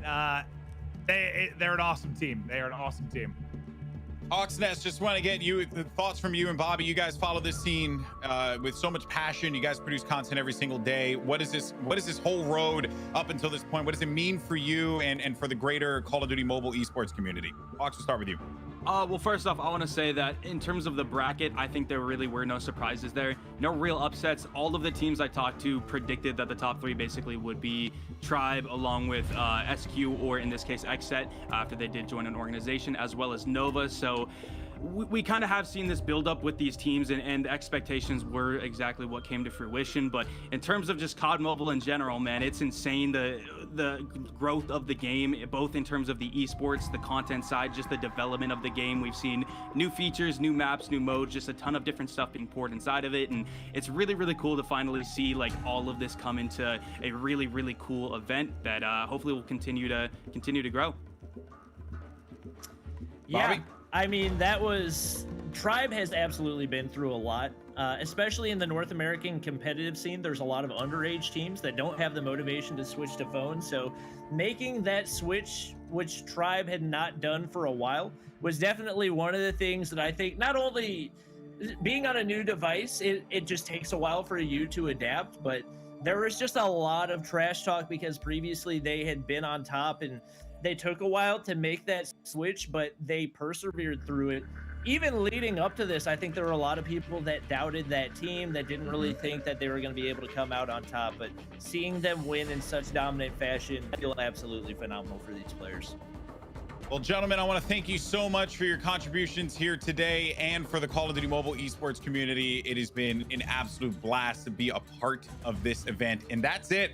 That is our show. Congratulations to Tribe Gaming, as they are your North American regional champions. The day belongs to them. The MVP was Tectonic. We heard from Bolu the passion that this team has. And if there's one thing we must know 100%, it's that we have to fear the Tribe. We'll see you next time.